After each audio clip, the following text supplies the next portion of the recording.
Hello and welcome to the Terrace Scottish Football Podcast. My name is Craig Telfer and right now I am in person inside Craig Fowler's sordid Gorbals-based grief hole with my close associate Shaughan McGuigan.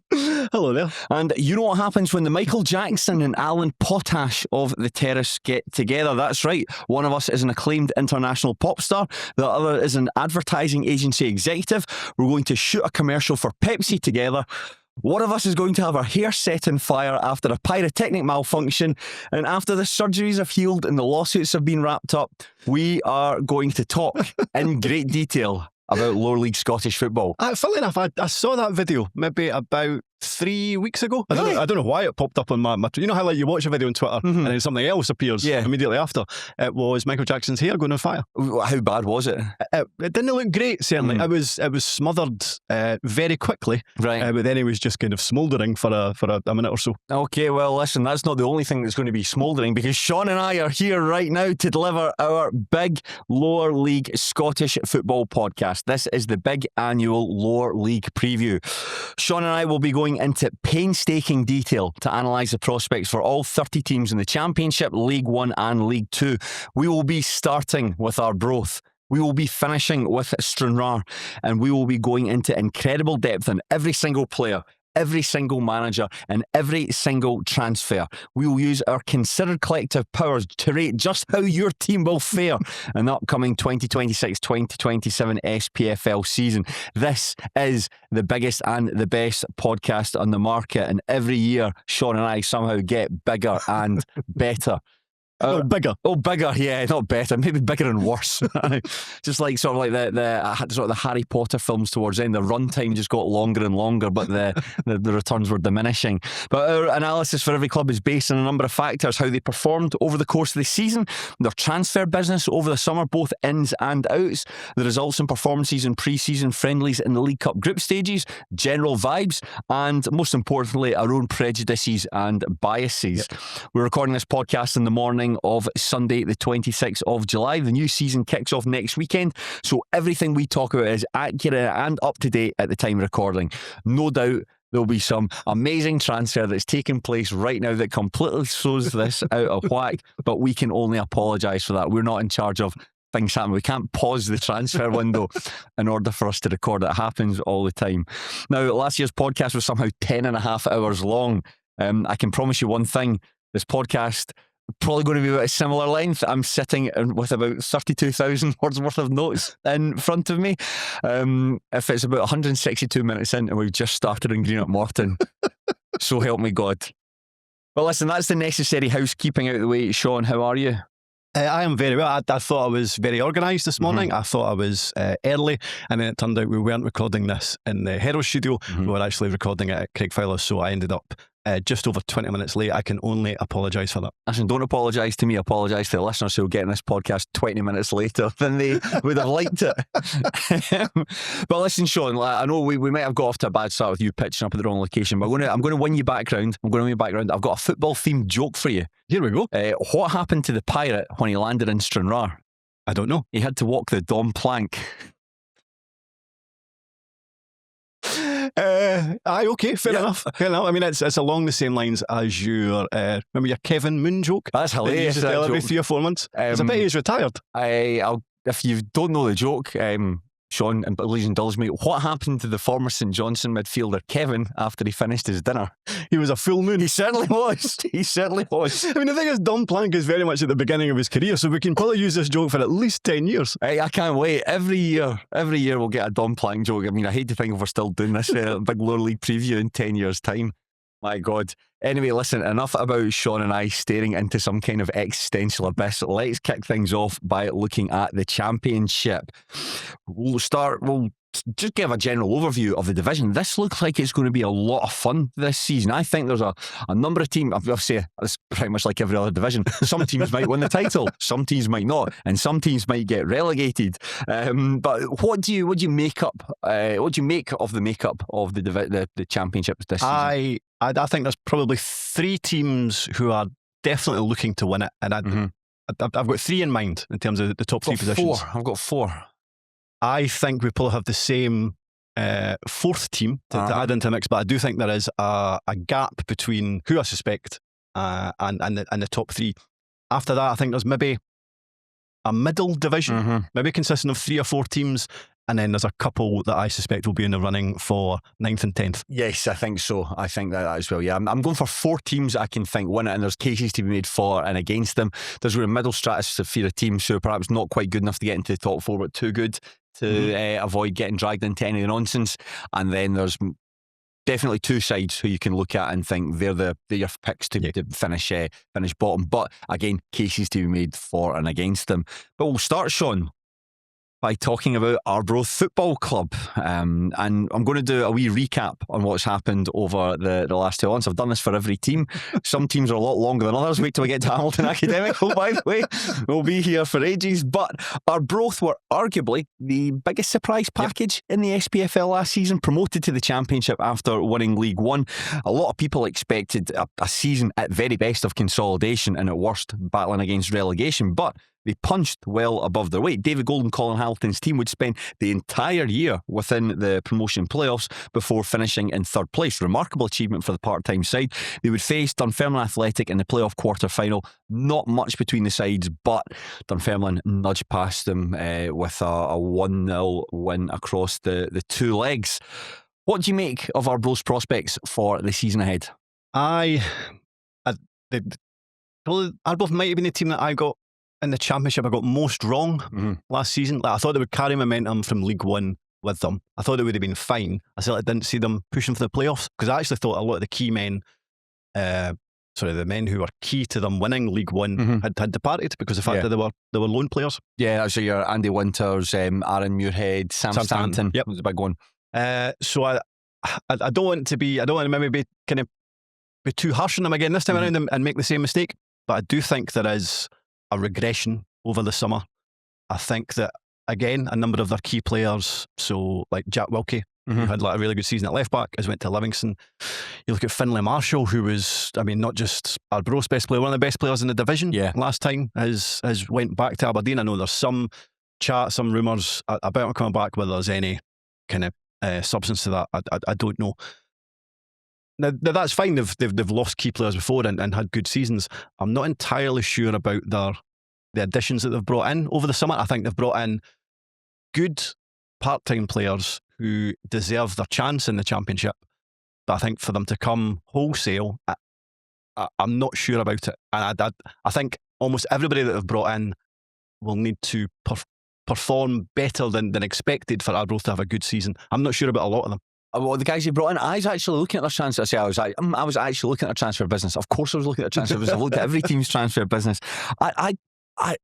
There are some players who I think they've signed where it's like, right, I need that one explained to me. I need to know what the thinking is behind it. But for a lot of the business, I think it makes a lot of sense. I mean, Jack Wilkie's a player that you mentioned having gone out, who I think was a really good signing for Livingston. I think that if he does a good season at Almonville, I think he can kick on even further. Really impressed with him in his time at Arbroath.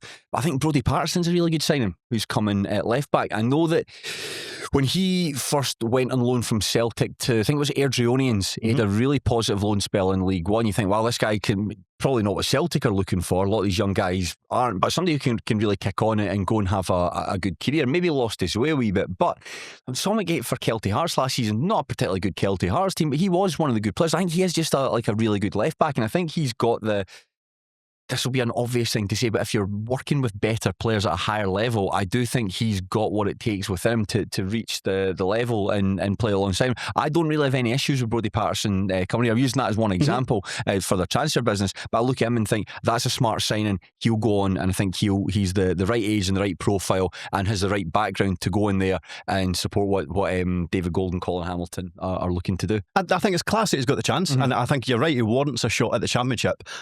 And Arbroath is, if you're going to move up to the Championship and remain at part-time, Arbroath is obviously the club that you want to be at this moment in time. But I don't think he is I don't think he's a better player than Wilkie, and I just feel that you can go through the majority of their signings, and I just think. But that's that's a very difficult thing for them to do, is to try and basically sign a player who is as good as Jack Wilkie. Because remember, like Jack Wilkie was a Dundee youth player, wasn't he? Who I think did he loan spells elsewhere, maybe Peterhead or somewhere like that. And when he signed for Arbroath, it did take him like a year in League One and then a year in the Championship to really prove his worth and then get the move back into full-time football with Livingston. So I do think that there's you're not going to sign a player as good as that. So basically, you're a player who's a bit less and try to bring him on and get him back up. And I think he's a player that can do that. Totally, but I just think because of that is why they won't experience as good a campaign this time around as they did last. I think they'll be fine. I think I have them as one of those kind of clutchy teams that will be somewhere in mid-table, maybe somewhere between, like, say, 5th and 7th. But I don't necessarily. What a great season you've got in store for you. But I don't necessarily see them troubling those top 4 places. Like, especially when you think of Marshall, who was like a kind of complete footballer for them last season, who could drive them up the park, he could tackle, he could score goals. Like, he just looked at a level above opposition teams, never mind the kind of part-time teammates that they had. So that will be a massive loss, unless, of course, they can get him back. And I do think that changes things enormously if there is.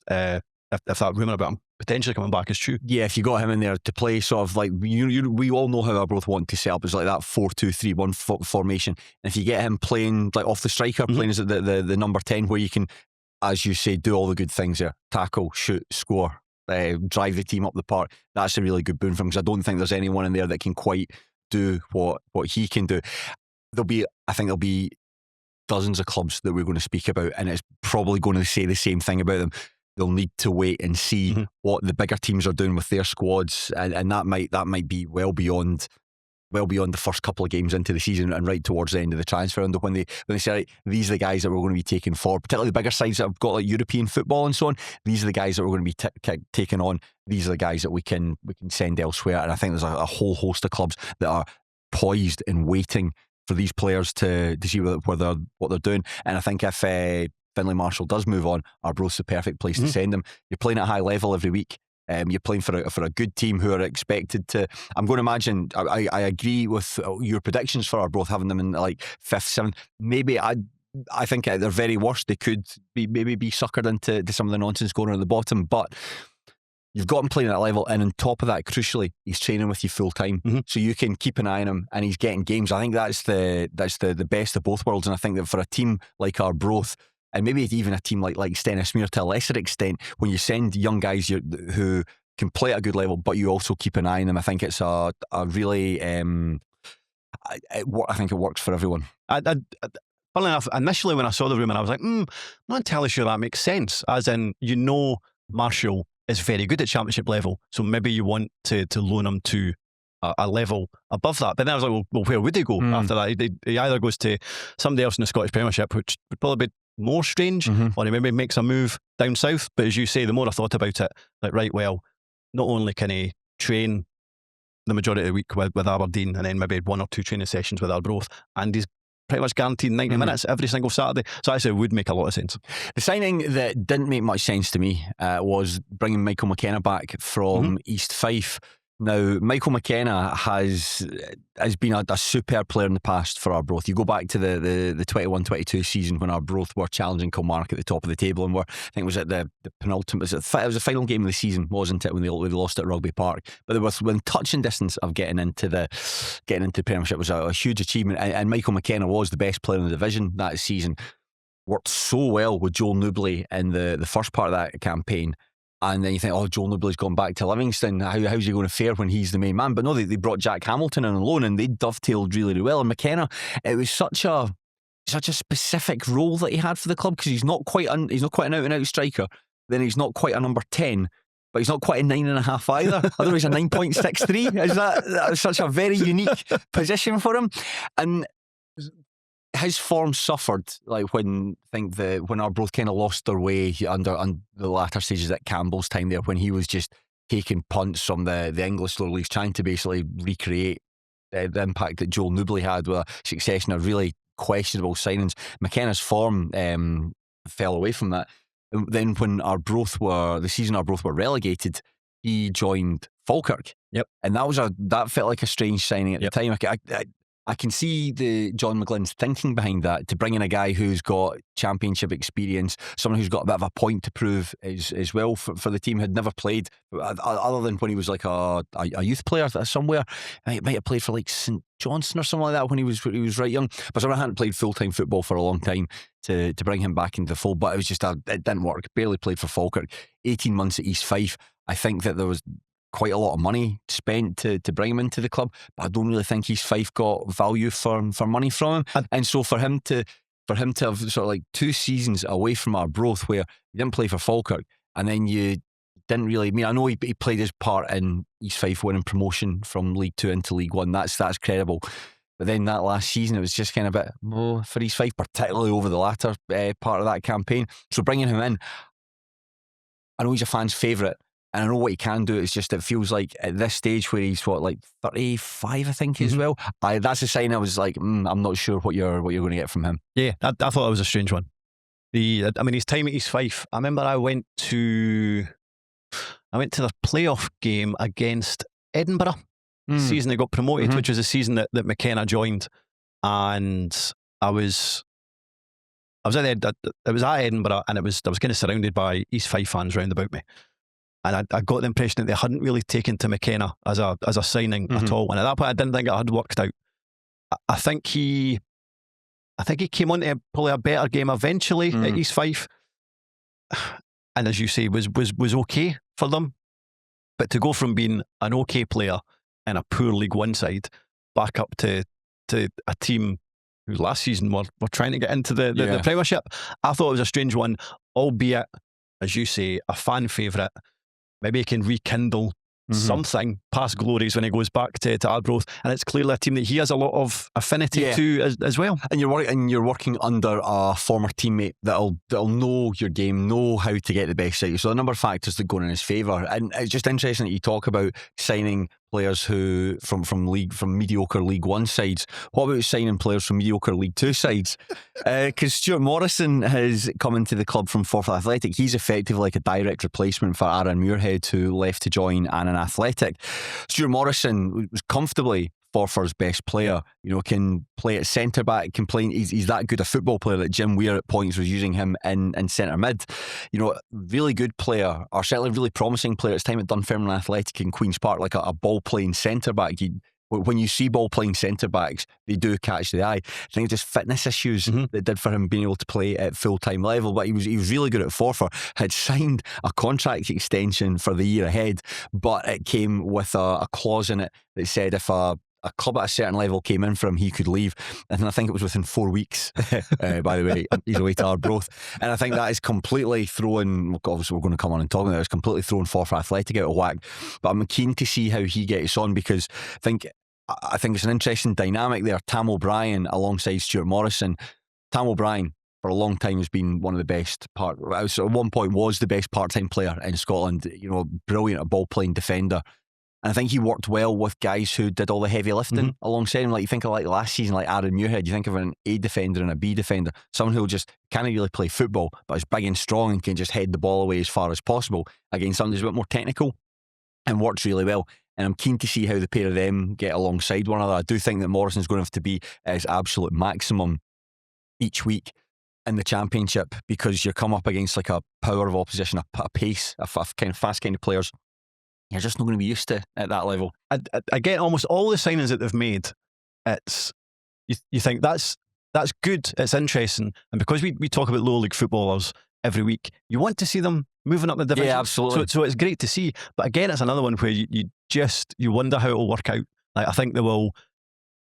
Certainly during the League Cup group stages, I don't know. I think it was against Montrose. I watched the highlights of the defeat of Montrose, and Morrison kind of fell on his arse. Either the first or second goal. No, he just slipped. That could happen to anybody. But I do think he is already requiring adjustment, I suppose, to get up to that level. And bear in mind, that's against a League One side, never mind a Championship side. I think he has the ideal central defensive partner in Tam O'Brien. So he'll certainly help him through a game and whatnot. But that is a massive leap in quality to go from League Two to the Championship. So an intriguing signing. I hand on heart, I don't know how it'll work out. but interested to find out. Yeah, a couple other players who have dropped down from full-time football to part-time football. Shaughan has joined the club. He'll be competing with Bodie Patterson for that left back spot, I assume. He can maybe play centre half as well. I think right. In a pinch he can play there. So fine. A decent signing because he can play across two positions. Yeah, that's good. If you've got a small.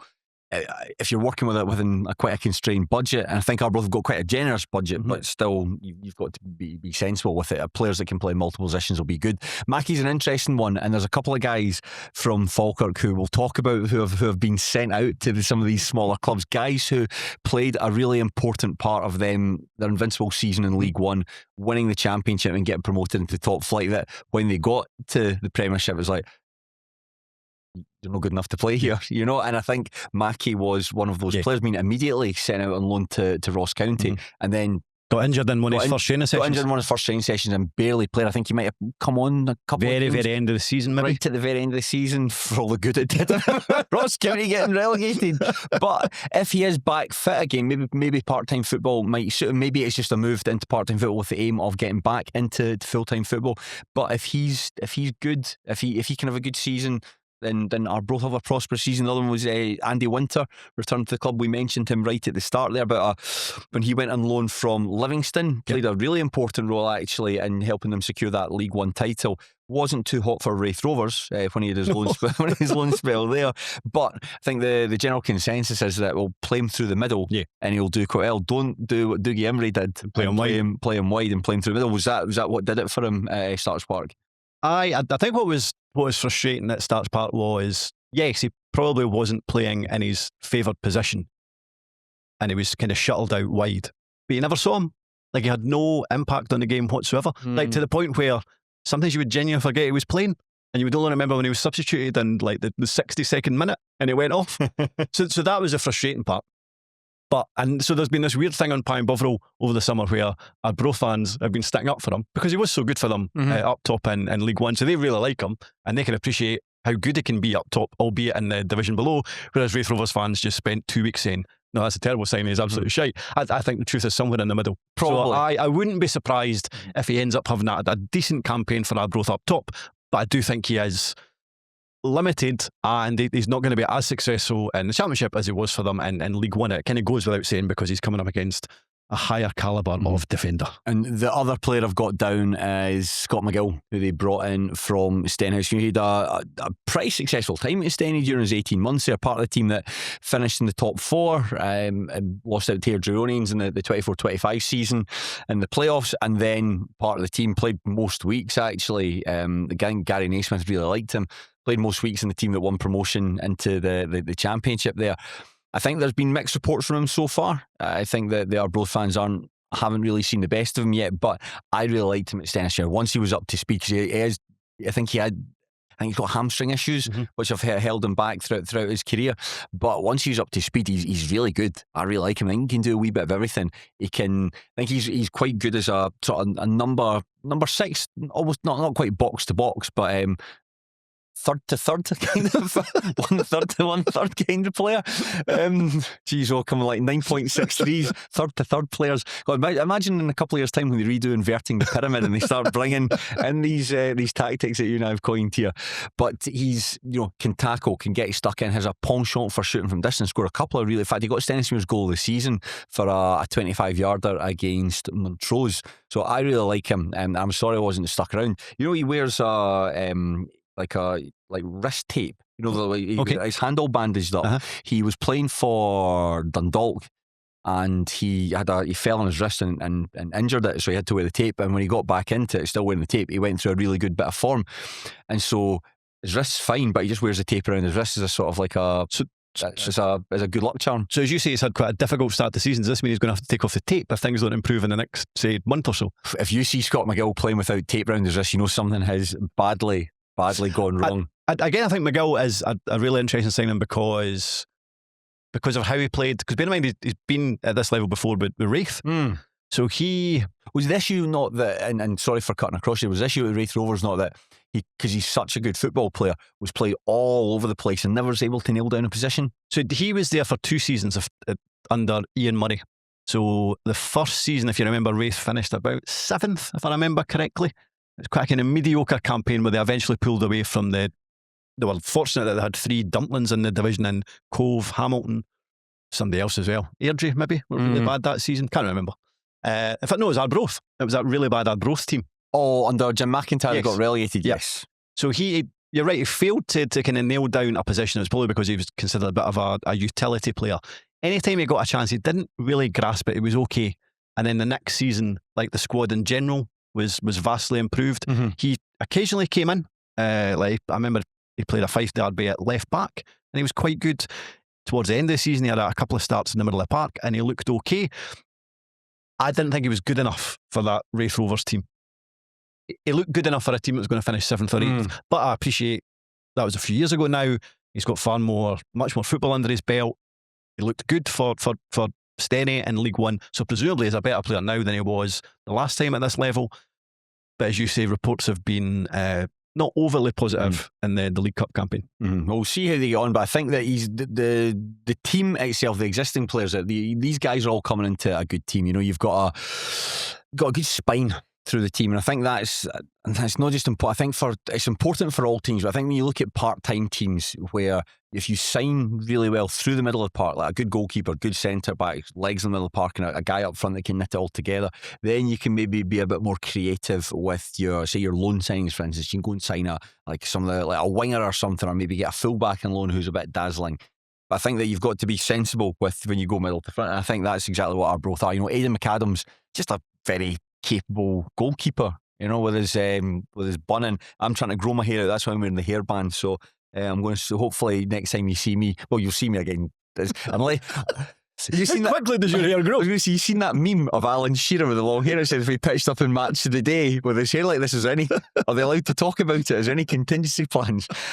You see me with the same hair as Aidan McAdams within the next week or so, you know something's badly going on there. But just a very capable goalkeeper. Tam O'Brien, we've spoken about, still doesn't really show any signs of slowing down. Just still, you kind of think, oh, he's a year older, can he still do what he does? And yes, he can. He's just a right good. Is there a bit of a danger though that this Arbroath side is becoming a wee bit like when we used to discuss Montrose in League One? And I know we always used to write Montrose off. Oh my goodness. Like their players are getting older and older. Another year, Pitchley's going to have to turn that team around. I mean, like what? Tam O'Brien, Dow, Flynn, Scott Robinson. I think they still need more legs in there if they're going to have a good season. And I think they'll be absolutely fine. But I do wonder about, you're right, the kind of mainstays of that squad. They're another year older. I'm not sure. Yeah, the guys I've got down there as well, like Ryan Flynn. I think that when we interviewed him in the Terrace podcast a couple of months ago, I think he intimated this might be his final season before he goes into coaching. Again, somebody that's not necessarily going to get around the pitch, but the experience and the know-how in the middle of the park. He's just the kind of player that you don't really notice him until he's not there. I think he's like the WD-40 of players. You know, he just makes everything just nice and slick and just allows everyone else to go about doing their business. And you're right, if you can get legs in there, and if that is Scott McGill that's going to partner him in there, I think that's a very capable midfield. You got Gavin Riley, who, as far as centre forwards go for that level, I think he's really good. I think again, fitness issues have stopped him from maybe reaching his potential, but he seems to work really well at Arbroath. And again, they look better when he's in the team. I just think that he is incredibly enthusiastic and energetic. You know, if there's a high ball that's played over into a channel and defender's got like a 10-yard head starting him, he can eat up the ground really, really quickly just through sheer force of will. His back to goal play is really good as well. So if you get the boys in behind him like your Ryan Dowes and maybe a Finlay Marshall that's going to come back in, then you've got quite a potent attack. And then of course there's Scott Robinson as well. I'm not sure if we've really seen the best from him. I'm not sure if at the time he was a signing they made because they could rather than they really needed him. So I think that maybe with Marshall out there, Robinson's the man that is going to operate just behind the striker, which he's done very adeptly for the likes of like Hamilton and like Partick Thistle in the past. But I do think we want to see a wee bit more from him, because I don't think we've seen him from at his best. In terms of Riley, I see when Wraith had scheduled to play at Arbroath, I think it would be easy to look at their starting 11 and say, okay, I maybe not that too much to worry about. Like if Riley's starting, because you look at his stats, maybe be sitting on 3 goals in November or December, but then you actually see him play and you're like he's just a total mess. And essentially Arbroath's defending starts with Gavin Riley, Yeah. because he doesn't give the back four a pace if you're trying to play it out for the back. So in terms of what Arbroath want to do and are trying to achieve, I do think Riley is kind of ideal for that. And on top of that, the other player down, Scott Stewart, who I think that might have been one of the best seasons of his career last year. Plays sort of like right, can play it right, but can pretty much play all the way down the right hand side as well. So he's another player. And there's no reason to suspect that he would drop off from one season to the next.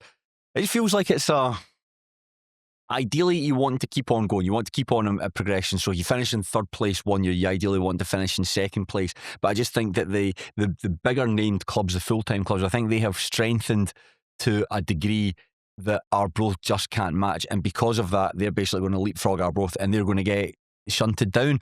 But there's no shame in that. I don't think there's any shame in that. The fact that you are still the best part-time club in Scotland, you have been for a number of years. You are like you've touched on there, like the number one destination. If you are a big team in the Premiership and you want to send someone on loan to a good level where you can keep an eye on at the same time, Arbroath's the place to do it. And they've got good managers like in David Gold and Colin Hamilton. I mean, let's be honest, they have known nothing but success during their time as the Arbroath co-managers. You know, parachuting into difficult circumstances after Jim McIntyre left the club, but you win the league at the first. I mean, they were literally bottom of League One when they took over, and last season they finished third in the Championship. Incredible. So it's been some rise in that. So you've got two very forward-thinking coaches. You know, we kind of laugh at like Colin Hamilton's lack of pizzazz. You know, post-match interview.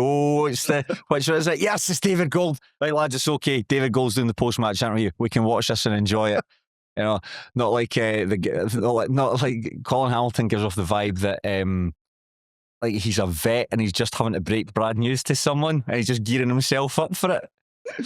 Gonna have to put your tortoise down. Yeah, he's just like, right, here we go. Tell him, Mr. Smith, we've got some terrible news for you. But they obviously worked really well together, and I know that it's quite easy to make fun of them. You don't know the dynamic, and I'm sure that people who have played for them, they speak really high of them, how they bounce ideas off one another, and how it's not that idea. I'm sure there was one point it was floated last season when I think it was when Tony Docherty left Ross County that David Gold was going to take he was in the running for the job, but it was David Gold, not David Gold and Colin Hamilton. And I'm not sure if that's something that David Gold would countenance. It would be like, well, if you want me, you're going to have to take Colin Hamilton as well. I'm not 100% sure how that works, but certainly Arbroath, and I think that Arbroath have used, I think, since going into the Championship, Arbroath have been really smart with what they've done with their money. You know, you go to Gayfield. I was at Gayfield last year. Shout out Ryan Flynn for sorting me with comps for the game against Queen's Park. But going there, and it's the first time I've been at Gayfield for a couple of years. I couldn't go when Senismuir and Arbroath shared the division. But going to Gayfield, it was like I was actually taken aback at how nice it looked. You know, having done up the front of the ground, it almost like a sort of like a new medical centre. that's wow. not just, oh my God, like Dr. Alan Grant in Jurassic Park when he sees the Brontosaurus be driving up to Gayfield. But when you just see how nice it is, just how like the board there clearly is not just about spending money to get players on the pitch. They put the infrastructure in place, so you've got that nice new facade, the offices and the club shop, the hospitality lounges being done up. But you go there, it's still Gayfield. Yeah. So I think that's something really impressive they managed to do, like modernising it without ever taking anything away from how good a place it is to watch, especially in nice days, man. Gayfield's class. Arbroath's like a really good away day. It feels like that Arbroath and Gayfield is most Scottish football fans, or certainly one of their, if not their favourite away day. I'd say so. I mean, it's changed a wee bit because of that modernisation. I think one of the most romantic things is you could change ends at half time, which is really good, and that's just not an option now. Pretty much one of the ends behind the terrace that's for the away fans, and there's a sort of media gantry in one of the bits, so you can't stand in the centre at the centre anymore. You need to sort of stand about 15 yards either side of it, just because this new block is. But you get that because you've got that gantry there, you get match highlights, and you get there's a place for the commentators. So that's a net positive. And I think on top of that, because you've got the board have done really well and been really smart in terms of like maximising the exposure they got from the season they were close to winning the league title. Off the back of that, it was like more than 1,000 season tickets were sold. I think during the COVID period as well, they got, relative to their outgoings, they got because of the championship at the time, got quite a large loan, and that money was spent smartly. Well, it wasn't a loan. Oh, it was a loan. It was just, no, they just got £500,000. All championship teams got £500,000. Right. It was only the Premiership teams that got the loan. Right, there you go. I stand corrected, said the man in the orthopaedic shoe. Cheers, £500,000. What are we going to do? Right, after we've had the steak and lobster, and let's think about putting I've got one word for you. The BBC soap opera Doctors. Sold. It just feels like they're like, as like Arbroath are clearly ambitious. Like you could tell that. But I mean, without knowing what goes on behind the scenes, it feels like they're ambitious but don't do anything daft. Like it feels like they're future proofed. Yes, and that's a good way. If things were to go awry, like they get relegated, like what happened? They got relegated. However, they bounce back first time a basket, because you've got a board, and the reason I was talking about just like all the good stuff that they've done there is because you've got a board there that will put their hands in their pockets if they need it. You go back to 24-25, the January transfer window. They were like, I think it was them and Stennismuir at that point were sort of neck and neck at the top of the table. I think Stennismuir were playing at their maximum. Like Gary Naismith was able to get like quite a lot out from this group of players. But Arbroath, as we mentioned, they're able to go out and sign Sam Stanton and Aaron Muirhead and Andy Winter.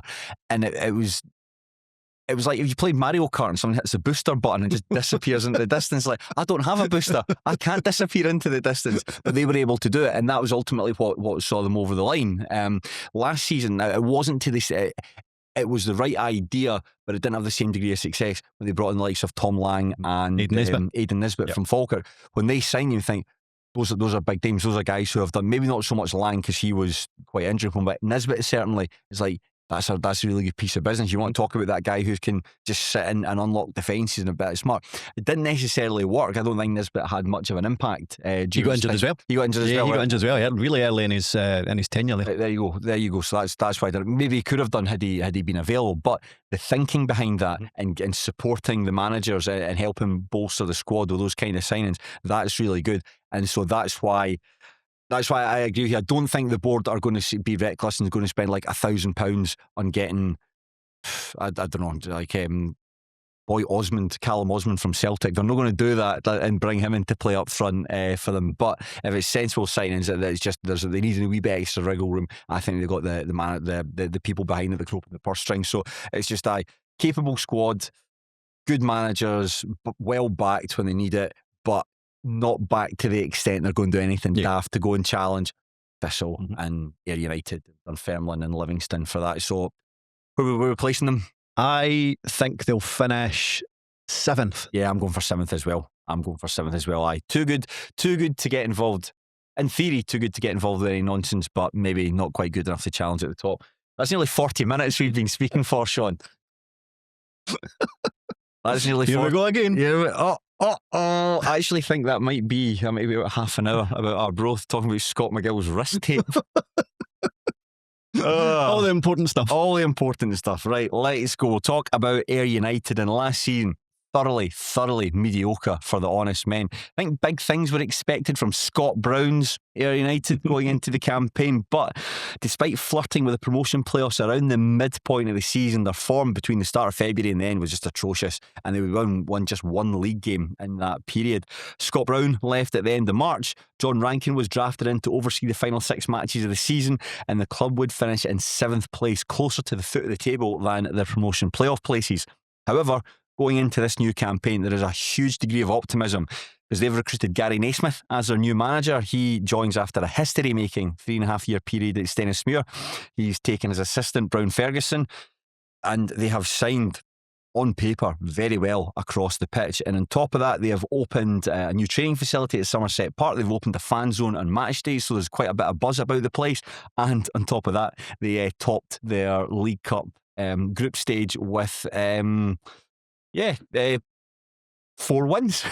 4 wins, including a 1-0 win over Falkirk. So I fancy Ayr United a great deal. Maybe not to.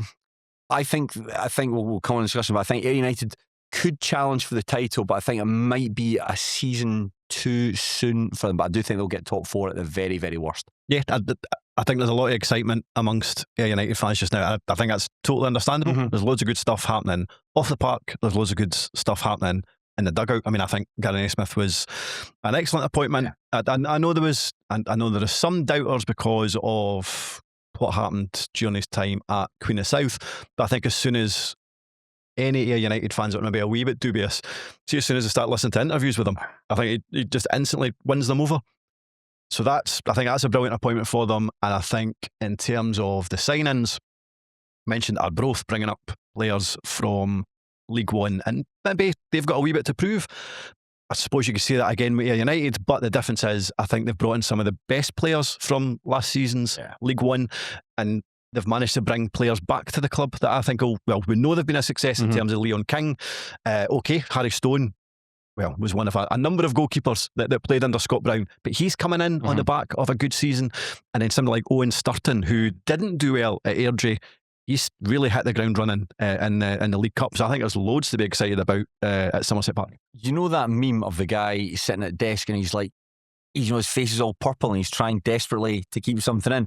That is Queen of the South fans talking about Gary Naismith and saying, we're really relegated with Lyndon Dykes and Stephen Dobbie up front. Absolutely fucking desperate to get in there and slag him off. Yeah, we'll start with the manager first of all. I think that's a brilliant hire, absolutely brilliant hire. You've got, it's like Scott Brown. Let's be honest, Scott Brown was brought in there because of the name recognition.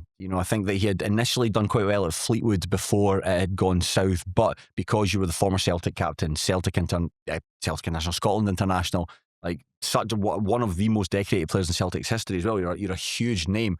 That has got so much cachet, and I can understand Ayr United why you would want to harness that. But Brown, I just don't think Brown ever really got what Ayr United were about. I always got the impression he didn't really enjoy it. Certainly that second season, I never got the impression he necessarily enjoyed his surroundings. He necessarily enjoyed that level. He never come across it, even after a decent result. I didn't think he ever come across particularly positively after a game. Maybe that's because he, from a player, as a player playing for Celtic, you're just expected to win games, so you kind of get carried away with it. So maybe that's where that comes from. Maybe that's the sort of mentality that he wanted to install with his players, that you've won a game, but big deal. That you've got to keep on winning.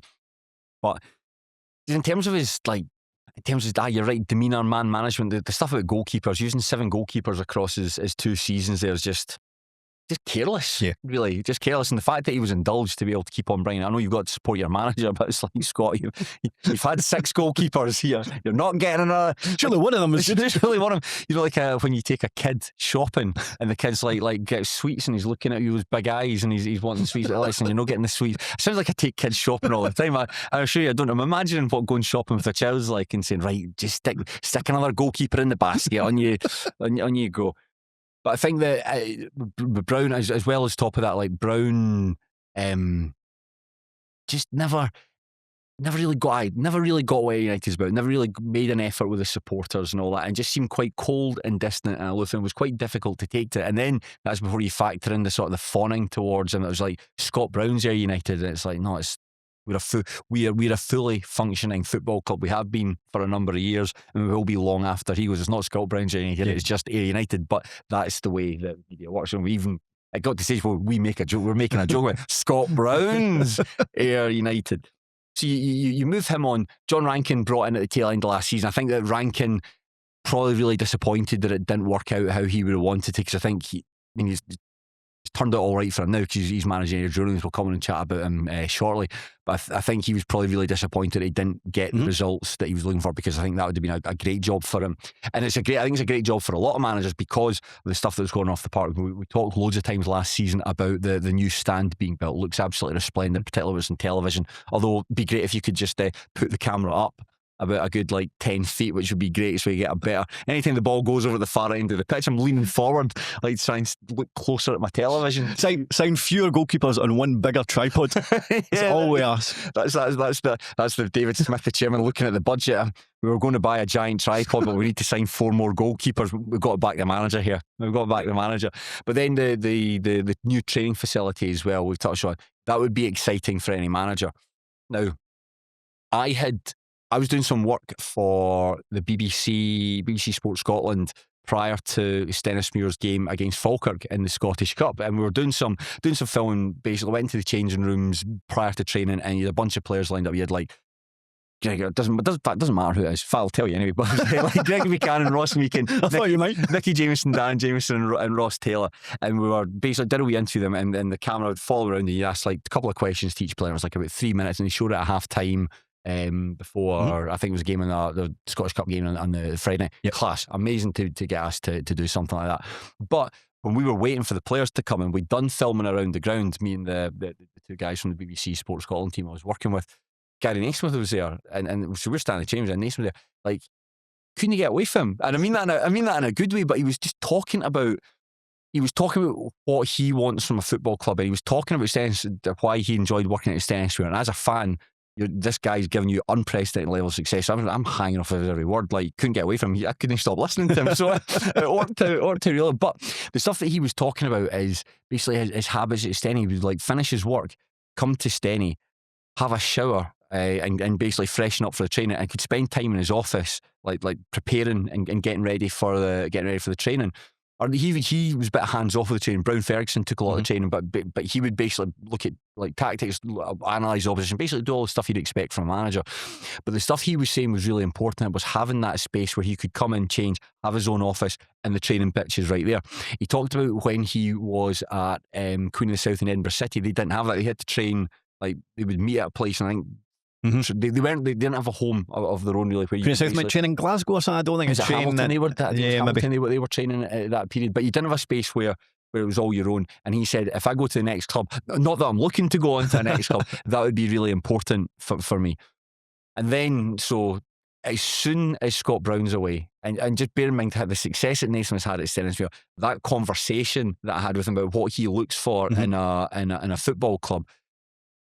You've seen all the stuff that's going on here. You think it was inevitability. It was an inevitability that he would go there, and the timing of the announcement, I think there was a bit of consternation about that. People were a bit unhappy that it was announced in between during the playoffs, wasn't it? During the playoffs, I think it was announced between the Queen of South game played on the Tuesday and the Saturday. I think it was announced on the Thursday that he was moving on, and a lot of people were saying, I can't believe the timing, that's terrible from both clubs. But it was Naismith himself that wanted that message pushed out there, because he spoke about the relationship he had with his players was so strong. He couldn't be dishonest to them. He couldn't fob them off. He wanted them to know, and that ultimately had the galvanising effect. And Stennismuir, I mean, a bit fortunate in the semi-finals against Queen of South, a penalty shootout to decide it. Against Alloa, over the two legs were the better side. So all worked out very well. I think it's going to work out very well for him at Ayr United. His communication, fantastic communicator, very direct, very honest, never bullshits. I found there might have been, over the 3.5 years, the times watching a post-match interview for Gary, it's like, we're watching the same game. Everything you're saying, from all the stuff that went right, the stuff that went wrong, I agree with everything you say. And I think fans, after Scott Brown, who just sort of obviously getting, it felt like a bit of like protecting himself a lot of the time. Like we won as a team, but the players, it was the players that lost match. Naismith's never like that, and any stuff that goes wrong in games, he says, like there was, in fact, Stennismuir lost to Cove Rangers at the tail end of last season, and that was a result that ultimately gave Kelly Thistle the chance to nudge ahead and go on and win the title. But Naismith spoke about what he did wrong, about the shape that he did, and how Cove surprised him, and how they weren't able to change to react to it. But all that sort of stuff, fans will completely buy into it. The fact that he will be living in Ayr on a part-time basis. I mean, I think he lives in Lonehead, just outside Edinburgh. I know too much about Gary, but the fact that he lives in Lonehead, I think that's like a 2-hour commute, but maybe even longer in rush hour traffic. So I think that's too much to ask someone to do. The fact he'll be staying there on a part-time basis, that's great. That means he can completely dedicate himself to his job. He wants to be visible in the town. He wants supporters to come up to him and speak to him and communicate with him, just like he did. Just like with he the wee did bar at at Stenny, always open to the fans. Just like he did at Stenny. And so when you've got that buy-in, I mean, it helps at the moment. I mean, they've got off to an absolutely phenomenal start. But when if the results don't go your way, the fact that people know him in a way, just because of how open he is and how he wants to speak to supporters, that can buy you an extra like 4 or 5 games. I'll be like, I spoke to him when I was out in Asda. Like, I know that he can turn things around. So straight away there, You've got a brilliant manager. That's just him. That's just him as a person. That's so that we've not even spoken about like how tactically versatile is. He wants to play like a 4-2-3-1 or 4-3-3. Always wants to have wingers. Always wants to play like attacking football. But at Steny last season was a period where we had about 5 or 6 attackers out injured. So it was all defensive players that he had to work with. Went with a back 3, and it worked. Just was able to continue that, and it worked. The team that he wants to sign as well, it's all, he likes working with smaller squads. He likes the idea of everyone having a chance when they pitch up at training. It's not like you've got a team of 24 and there's boys sitting in the stand. He said that's some of the most difficult conversations he's had with players last season, was when he had to, he basically signed players and folk came back from injury quicker than expected, and he had to say to boys, you're going to have to be sitting in the stand. He hates doing that because he wants to have a foster an environment where everyone feels involved. So therefore you sign guys that can play in different positions, they're all versatile, and because you've got that, it fosters that positive team spirit, and because you've got the positive team spirit, the players can just dig out that extra wee bit of percent for it. He said himself doesn't really do much training in terms of the coaching. That's Brown Ferguson's job, but the pair of them work so well together. He's taken Jamie McFarlane, who's an analyst who had it when he was at East Fife, actually, and Jamie McFarlane's just kind of gone with him through the journey. Jamie McFarlane's gone with him. So there's You sure it wasn't Chris and Jamie? No, it's James McFarlane, but just Jamie McFarlane that he's been working with. But I just incredible. I mean, he will always have I say, like, in my heart, I genuinely mean that. Like, I'm actually like quite emotional, like, talking about him here. I feel like I keep doing it, I'm going to start crying. My eyes are welling up a wee bit here. But he is very much the right man at the right time for United for this. I'll use the term project. I don't mean that in a sort of LinkedIn kind of way, but for where United want to be, where they see themselves as a football club, and with the potential they have. I think Gary Naismith and Brown Ferguson, I think they're the men that can unlock it and take them to the next level. I think so as well. And like, especially when you, because I look at the squad, and I think there's still players within that you would say they had an okay championship player, but no more than that. But I fully expect Gary Naismith to get more out of them than Scott Brown did. See, like a guy like, for instance, I think a guy that Naismith would really take to, Mark McKenzie, for instance. You talk about versatility. I think like Mark McKenzie's played, like, you go in, when you go in transfer market and look at players, and it will show you, like, say for instance, you go in and look at, I don't know, like Kevin Holt, CB, huge letters. Maybe you have LB in there. You're just white Scots everywhere. Just dots everywhere. But he's the kind of player I like, and because there's like Mackenzie's like a fit boy, looks after himself, and does have that where he'll take on instructions. Naismith will really like him, and I think Naismith can reinvigorate him. And I think, could you hear? They don't always go down that well, but you hear David Smith, the chairman, doing interviews in the past. Remember, he put out like a New Year message. Yes. And he wasn't overly complimentary about the fans. And you hear it a few times where they'll maybe say that, to a degree, disappointed by season ticket sales, things like that. And there does seem to be I don't know, it's like they struggle to tap into that fan base within Ayr for whatever reason. And I appreciate that. So last season's a good example. Yes, it was a mediocre season in the championship. I suppose that still feels like an improvement of where Ayr United were, say, 10 years ago. I mean, for a long time, they were kind of like a yo-yo club between League One, or certainly the third tier, and the second tier. They were flirting with relegation about over a decade ago in League One. They were a really bad place. They've certainly progressed as a club, but it feels like if they're going to take that next step, either David Smith, who obviously wants to put his hand in his pocket and fund things off the park, which makes a lot of sense, he maybe doesn't want to do both in terms of having to spend a lot of money for players as well. So they absolutely need a manager who can get the absolute maximum for the squad that they have, and Naismith feels ideal. Yeah, he did that. He did that at Stennismuir. I think that he would have liked to have stayed on at Steny and see how he got on with them in the championship. But it's too good an opportunity to turn down. Might not get it again. You might never get it again. Ayr United could have gone with, I don't know who they could have gone with. Barry Ferguson, and Barry Ferguson completely rehabilitates himself and then goes on to become the next Rangers manager for a decade or whatever. And then the chance never comes round, and Naismith's just sort of stuck in part-time purgatory with Steny. nobody wants to be the Steny manager. Let's be honest. Nobody wants to be the Steny manager. So it's brilliant. It's absolutely brilliant. He absolutely deserves the chance to do it. And from having seen him over the 3 years, we mentioned about he likes players that can play at a number of positions. I think the signings that he's made as well to basically fit into what he wants to do. I kind of looked through the guys that he's brought in. There's not one player, or certainly out the big players that have come in. There's a good few of them that I kind of look through and go, yep. All makes sense. And there's varying degrees of quality within that. But every single player there, you kind of I can see the thinking behind that. The Harry Stone, we'll go through them in the constituent parts. But Harry Stone's an interesting one. Very, very highly rated at Heart of Midlothian at one point. I remember when he went on loan to Albion Rovers during the COVID season. You're like, this guy's an absolute rock star here. This guy looks a really, really good player.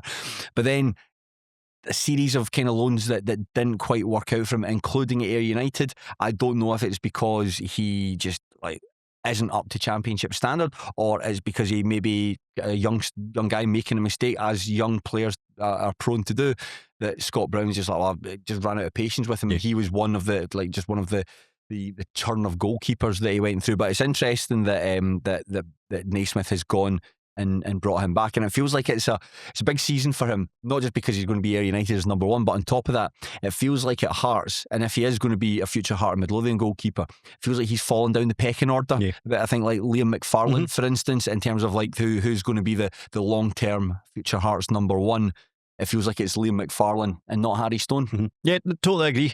On the plus side, I thought he looked okay for Airdrie last season. I appreciate that's a low bar, because not too many people looked okay for Airdrie last season, but I think it's a more than capable replacement for David Mitchell in goals. Queen's Park. I think arguably an upgrade, so I think again a clever signing. And Leon King returns on a permanent basis. This feels like a bit of a coup. I think there was talk of him being linked with teams in the Premiership. I think West Brom in the English Championship were quite keen on signing him. So it feels like, how on earth were you able to get him to stay? I looked at their signings up until that point and I thought, yeah, that's decent. I think King kind of elevates it again. And the surprising thing about that is, I watched him when he was at Queen's Park. Yeah, he was very good. And I thought he looked really poor. I thought Queen's Park fans really did not like him. I thought he looked well out of his depth. And when he went to Ayr United, didn't fancy that signing at all. He was excellent. And as you say, so good for Ayr last time around. Bearing in mind he's at Rangers, he's presumably on a sizable contract. I presumably had suitors, as you say, because he was so good last season. I presumed he would have been out with Ayer's budget, but maybe there was something that maybe these offers didn't suit him. Maybe he didn't want to go. Maybe he didn't want to go down south. It probably suits him in terms of family life or whatever his situation is up here. But as you say, a real coup for them. I think so. One of the things, like Ross Taylor is his cousin, who said that how great Gary Naismith is to work for him. So I'm sure it wasn't just like Ross Taylor saying his cousin, listen, cuz Gaffer's brilliant and you come. But I don't know, maybe it's the fact it's a 2-year contract as well. I'm going to imagine that it's very much like he will not see out that 2-year contract. It's the idea that I think Ayr might have pushed the boat out to bring him in, but it's with caveats. Like, you sign a 2-year contract here, Naismith will probably have him as the first pick, because you can't see him and like Kevin Holt, that's a pretty mean defence. I think Holt's been a pretty good player for Ayr United during this time. Pretty mean defence. You talk about A and B defenders. As King's quite cultured, whereas he's quite like European a little bit, and can play further forward. And again, something that can play a couple of positions, like Luke Macbeth. Exactly, can do the same thing. But I think with King, it'll be under the proviso that it's like, you're under contract here, but we will push the boat out to bring you in, give you the money that you need, get you a full season under your belt playing football, and then we'll see what happens in 12 months' time to move on. So that's a really good piece of business. You talked about Luke Macbeth. Luke Macbeth is I think the archetypal Gary Naismith kind of player. Big laddie, can handle himself, bit of a bruiser, and can play centre back and can play in central midfield. When he moved from Partick Thistle, he's not the best footballer on the planet, but for what Gary Naismith wants to do, Luke Macbeth fits in. Same with Reece Lyon, who's coming from Queen of the South. I thought that Reece Lyon, I thought he was one of the best, probably one of the best central midfielders in the division, probably of all the opposition players that Steny came up against. Maybe like Alfie Stewart at Cali Thistle. We'll come on and talk about him shortly. But I thought he was one of the best opposition players. He's just I think just like a very, very like capable football player. I think that he was used in a bit of a free role last year at Queen's. He was able to basically just drift all over the park, but but not like in a careless kind of ghostly kind of way, but in a way where it was like dominating the game. He reminded me a wee bit of Mr. X from Resident Evil, where it's just like you're minding your own business. All of a sudden, this big guy comes crashing through the walls. Oh God, I'm going to have to fend off Reece Lyon here while I try to play this diagonal pass. But he's a good player, and I think that if you've got him at Macbeth, I don't think Macbeth will be. I think Macbeth maybe brought in more of a squad player, but I think Lyon absolutely zero doubt that he can step up and do well, and do well with them. Yeah, because I wondered how they would cope without. Like the fact that Ben Dempsey moved on, who's been a mainstay. Okay, maybe didn't have a great season last time around, but has been a particularly good player for the Honest Men for a few years now. And then Stuart Bannigan, as a player, I don't think he's particularly great. However, United fans thought he was absolutely fine last season. Partick Thistle fans always raved about him. So that's certainly two big characters and two decent midfielders.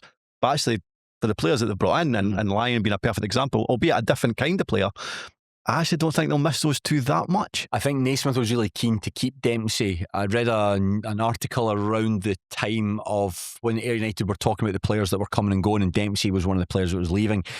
He had one of the first phone calls Naismith made was to Ben Dempsey to try and convince him to stay at the club. But I don't know if Dempsey's head had been turned, the Thistle had already been in touch and whatever, he was already away. But I think that Naismith was a bit disappointed and didn't get the opportunity to work with him. And you're right, I think that injuries and a loss of form, whatever, had spoiled last season for him. But I think that maybe for Ben Dempsey, even although there's a real sense of rejuvenation at Somerset Park, maybe for him a move elsewhere might have been the business. And there's business that we have touched on there in terms of the forward players. They've completely reconfigured the forward line.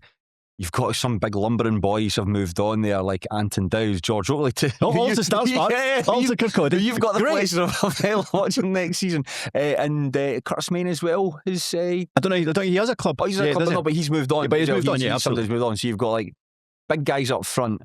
And I know Naismith does like a target man. He did that at Stennismere. Like Matty Aitken was his centre forward of choice, and who carried the team for a number of years. But Kieran Shanks, Owen Sturton, Ross Taylor, there's a lot to get excited about there, I think. I'd expect Taylor to just have a really good season, even though he's stepping up a level. I just think he's good enough in terms of his qualities and his abilities to be a success at Championship. So I think he'll do really well at Ayr. I think Sturton. Can we just pause a wee bit so we can talk about Ross Taylor? Of course, of course. I didn't want to keep on talking there, so I was going to let you chat a wee bit and then allow me to come in and talk about Ross Taylor. Tremendous, man, tremendous. It's again, you look at the Stennismere's ascent over the past 3 years, and Ross Taylor's played a big part of that. Signed from Auchinleck Talbot, never heard of the guy. You see him waif-like, quite skinny, but then you see him playing and he is fast, very, very fast. That's the most noticeable thing about him, just how quick off the mark he is. And in those 3 years, particularly the first year, you can see this guy's really good, but just quite inconsistent. As wingers tend to be, and especially a winger that's taken the foot, who'd played. I think he'd been on at Rangers as a wee boy, and then I think he'd at Morton, and maybe at St Mirren, didn't quite work, and then has to drop all the way down to the West of Scotland Premier Division with Auchinleck. Martin Christie signing, picking him up. I don't think that much was expected from him, but that potential was there. But there was streaks of maturity as well. There was a game they played against Clyde. I think it was Ray Grant, who had been out with a long-term injury, was just coming back into it. The ball is down in the corner flag. Grant's trying to protect it, and Ross just leaps into him and gets a red card. And then because it's Ray Grant that's just come back from a serious injury, all the Clyde players are looking out to protect their mate. Taylor's getting shoved as he's come off the park, and you're just there was no need for you to do that. You don't need to do that. And there was times as well, even last season, where he just clipped someone walking by, and you just say, right, Naismith. You could just see Naismith's right, I'm going to sub you here because you're not really affecting the game, and you're on a booking. There's times that immature streak where if what you want to do doesn't come off, you'll start nipping at the opposition and that. So there is still an element of that. But I mean, I'm talking about the negative aspect of the game. My goodness, rapid, absolutely rapid. Can play as a centre forward like a young Michael Owen, just hanging on the shoulder, waiting to go in there. Can play out wide, can play wide left, can play wide right, can cross and shoot with both feet. the goal that he scored in the playoff final first leg against Al Athletic, melting the thing with what supposedly is weaker foot, like Liam McFarlane had no chance of getting that. Just an extraordinary player. The unpredictability as well, can come inside, can go out wide, can those wee pipe cleaner hips that can just swivel, and defenders don't know which way he's going to go. And on top of that as well, if you're under the cosh, he's just like a great outball, because you can just like boot the ball down the channel straight away, boom, you'll be hearing onto it. There was a game Stensmere played last season against Hamilton Academical. Now Steny won that 3-0, so maybe not the best example, but there was a moment in that game where Taylor beat 4 players. Like Stensmere were under the cosh a wee bit, but he was able to just dribble past 4 players and then dribble out from basically the left back position through into the centre circle, and it took Kyle McDonald basically like grabbing him around the waist and yanking him to the ground to stop him. So and there's a game as well, it was last season before, he got 4 players booked just because he was so fast. So even if what you're doing doesn't necessarily lead to creating a chance or creating a shot, you get a booking for that. You frighten players. The manager's got to change his team to basically to stop you from doing stuff. So it gives Naismith such a huge weapon that he can use in his team. And I think that if he has a good season here, and he did get off to a good start against Stranraer, he scored twice in his game, and I think that everyone's really excited about it. He got glowing reports from Steny fans, so everyone's really keen to see how he gets on there. I think in time he can be a real fan's favourite. And on top of that, his mum and dad, like Don and Stuart, wonderful people, like really, really nice. That is one of the sad things about him moving on. You're not just losing a quality player, but they would go to every, it didn't matter where in the country it was, like every game, like midweeks against Inverness, midweeks against Cove Rangers, Stuart would be there, and Stuart's a class guy, and that's one of the sad things. You're not just losing the player, but you're losing like 2 really nice people. So I'm looking forward to catching up with them. In fact, I think the last time that we were in the wee bar, when they walked in, everyone got up and clapped when they came in. Thanks for giving birth to Ross Taylor. Thanks for creating Ross Taylor. That was really funny. Everyone just stood and applaud them. So they're really nice. And Ross is a smashing young guy as well, and I really hope he does well. Really hope he does well, because I think he can kick on further. If he can do well there. That if you're fast is one thing, but like you've seen fast players like Cian Leslie, for instance, you know, the Kilmarnock winger that's dotted around on loan at like Clyde and Elgin. You're fast, but you need to have something at the end of it, and Taylor's got that. Was he rumoured to be joining Wraith a couple of seasons ago? Have I just completely made that up? I think there might have been rumours about it. Yeah, there might have been. They came up for League 2 maybe. Right? I think so. There was talk about that. So one that got away. Yeah. You mentioned how Paul McMullen, though. You don't need Ross Taylor. We've got Ross Taylor at home. And it's Paul McMullen just like running straight through and goal and booting it off the goalie's shins. You mentioned the fact they had a kind of penchant for tall strikers, I suppose. Owen Sturton could fill that role. And, I mean, I expected more from him at Airdrie last season. And I remember watching him when Dundee United were in Europe. I'm sure he came on. Maybe he certainly came on. I thought, this guy looks okay. He looks raw, but there's definitely got something about him. He had a good loan spell at Montrose. That's right. That's right. Scored a lot of goals for them in a reasonably few amount of games. So I expected reasonable things when he eventually joined Airdrie on loan. Didn't work out at all. But so far, I mean, at Ayr, looks like he's got more of a presence about him. He's finishing. I mean, he scored 2 against Alloa. The last game that I haven't watched yet for the kind of 4th League Cup. But he scored, I think it was against Edinburgh City at Somerset Park, and his finish was absolutely phenomenal. So I think for whatever reason it didn't work out at Airdrie, but again I think he will have a successful season at Ayr United. I think so. I'm really keen to see how he gets on, and I'm really keen to see how Kieran Shanks gets on. I think this is a really, really interesting signing, and it was a signing that when it was made, I was like, oh right, I didn't expect that. I thought like geographically Kieran Shanks would probably stay at Peterhead for the rest of his days. You know, maybe God forbid he moves to Cove Rangers, you know, because they're offering a wee more money. But it just felt like there's some guys that, like, you know, Brian Cameron, for instance, at Elgin City, just because of where you live in the country, that's you're kind of pretty much like you can only play for teams around that, and if you want to play at a certain level, that's Elgin City are literally the only team you can play for. I thought Kieran Shanks might be like that with Peterhead and stay there for the rest of his days. So I'm really interested to see how he gets on. Signed a 3-year contract as well, so there's obviously a show of faith in him. he played at this level previously when he was at Arbroath signed from Inverurie Local Works. I think that the jump from the Highland League into the Championship was too steep for him, but he was sent on loan to Peterhead, did well there, signed for them permanently, did really well there. We had him in the top 30 lower league players when you and Fraser Clark pulled that together. And I think that there's aspects of his game he needs to work on. You know, I think he's maybe not necessarily like technically proficient enough at the moment, certainly. But you've got a manager, say you've got a manager and a coach there who are just very good, that are demonstrably can make players better.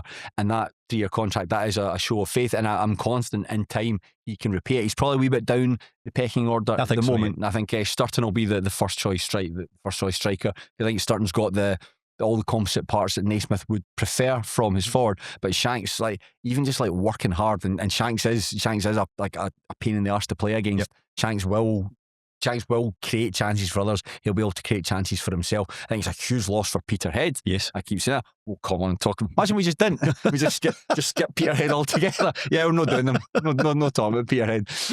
Big loss for Peterhead, but I think it's a boon for Ayr, and I think they'll see the best from him in time. I'm going to imagine that he is really no, he's commuting. He's taking a helicopter from Aberdeen to Ayr for training every day. Who's the guy? Winston Bogart. Coming from Amsterdam to London every day. That's right. I basically Chelsea. He signed an enormous contract at Chelsea, and then basically, you're going to need to leave. He's like, I'm not going to leave.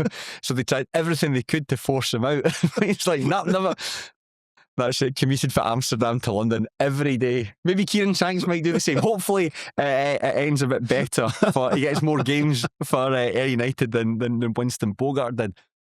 From the existing group of players, the guys I've got down here, who I think are going to benefit from Naismith and the stuff we've talked about. Like we mentioned, like Mark McKenzie, I think Nick McAllister and Liam Dick as well feel like you know, just like, I think the fact that Naismith was a fullback as a player as well certainly helps.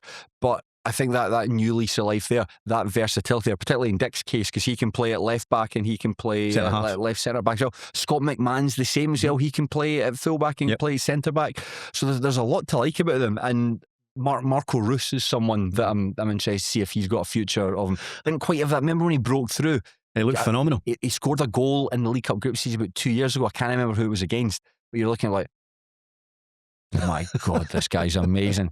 For those listening to this, I just took my glasses off. That's my second Alan Grant in Jurassic Park impersonation. I don't think he's in a pre-season though. Right. I think he's injured. So I mean, hopefully he can come back and make a positive contribution, but he might be later in the season. The other player I thought comes under that category is Dylan Watchett, like somebody that we spoken about glowingly, not last season, but certainly the season before, coming through as a young player linked with like someone like Arsenal and Man United and Rangers. I mean, some ridiculous links. Of course, that might all have been nonsense, but he was playing so well that didn't seem a ridiculous link to make for such a young player. He seemed to have taken a step backwards.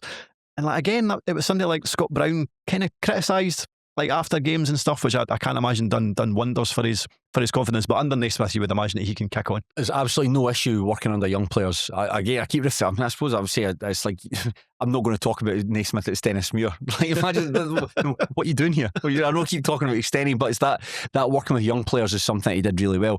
There was guys that were recommended to him by Martin Christie, Stennismuir's head of recruitment, now director of football. That I think it was a guy, Archie Graham, that Nathan was like, I don't know who this guy is, but I trust your judgment. Let's get him in and get a look at him. And Graham turned out to be a very useful player for Stennismuir. So he's no issue about working with young players. And guys like Dylan Watchett, again, mentioned the fact that he was a fullback as a player as well.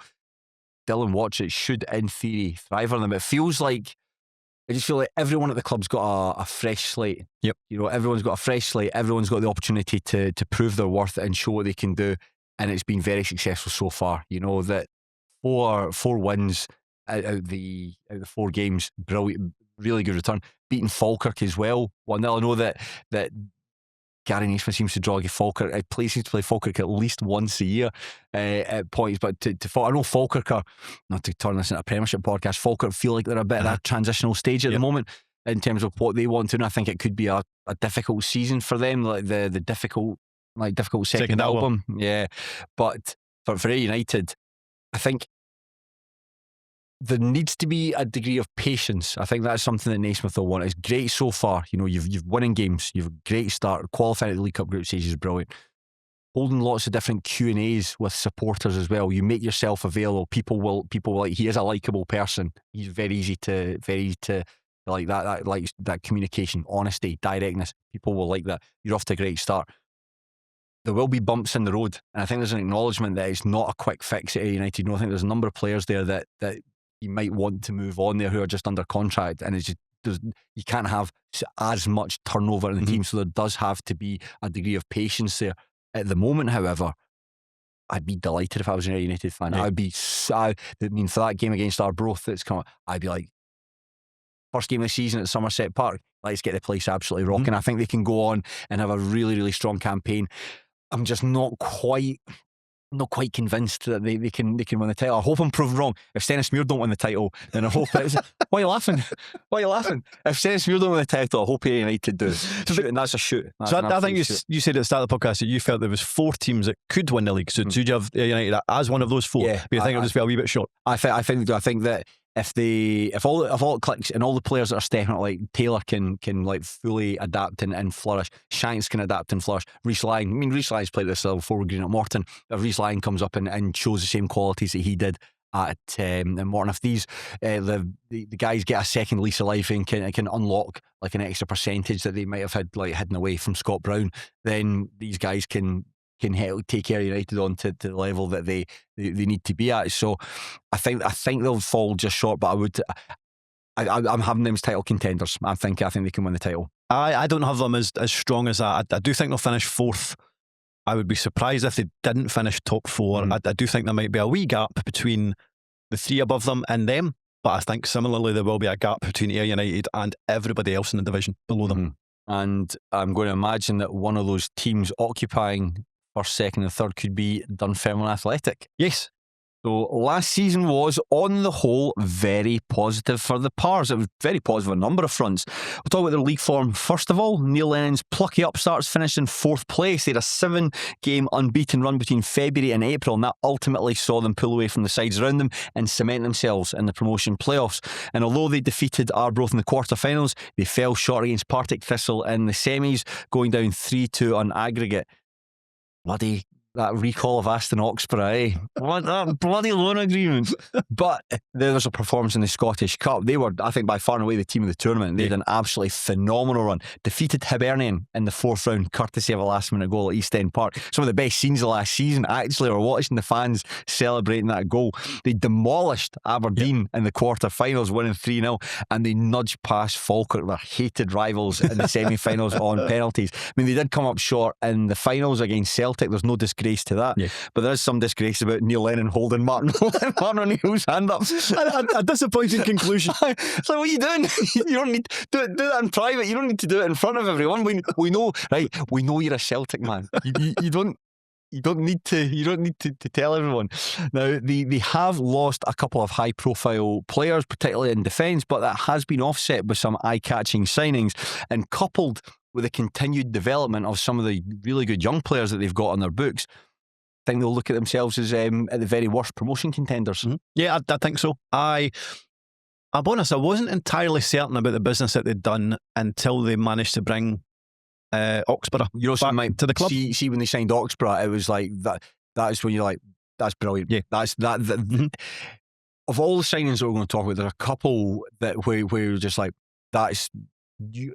In the circumstances, what you need, I don't think you could have got any better. And I think Oxford, when they got him back, it was like, right, now we're talking. I mean, it's actually quite rare to see a fan base so over the moon at the signing of a goalkeeper. Like, it's not like maybe Raith Rovers and David McGuigan, things like that. It was quite unusual. But that, again, that just demonstrates how successful and what a difference he made to Dunfermline last season, because it's not just, it's upgrading the goalkeeper position, you're upgrading the entire team, because the defence has faith in them and they've got more confidence, and so on and so forth.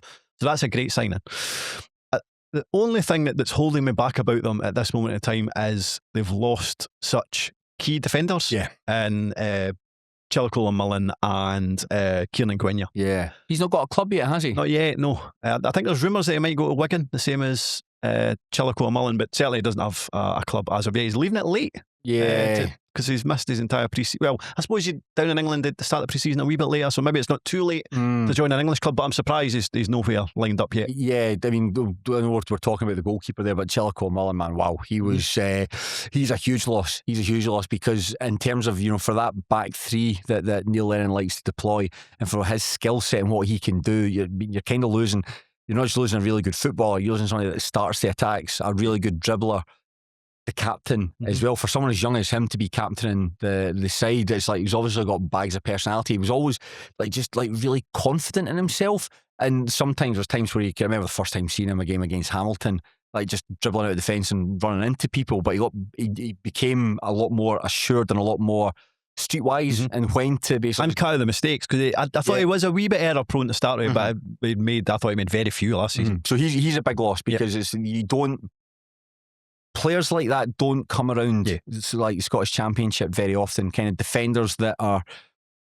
He's a very unique skill set, Chillico Mullen. But we're talking about Aston Oxford. Sorry, yeah, absolutely, and he's makes such a difference to that team. And yes, I think that defensive unit in front of him is lacking at this moment in time. I know they've brought in, I think it's Luke Robinson from down south at Wigan. We two loan spells at St Johnstone, left-sided defender, and Sam Cleal-Harding, who again I think he's a bit of talent, but I expect him to be a squad player rather than in the starting 11. He looked good on loan at Kelty Hearts. I remember seeing with Ken Stewart, he is as you kind of expect for these like a Dundee United academy player. He is a big laddie, like a big centre back there. But he had a loan spell at Airdrie. I actually don't think he played for them. I think that was during a weird cooperation agreement, but it seemed like really rushed, and Cleal-Harding was just sent there and then barely played. So I think that you're right, that's maybe an area of the pitch that they need to kind of strengthen. But the reason despite that, the reason I still have confidence that they will be there or thereabouts in terms of winning the league is that they have owners who are quite happy, or seem quite happy, to put their hand in their pocket.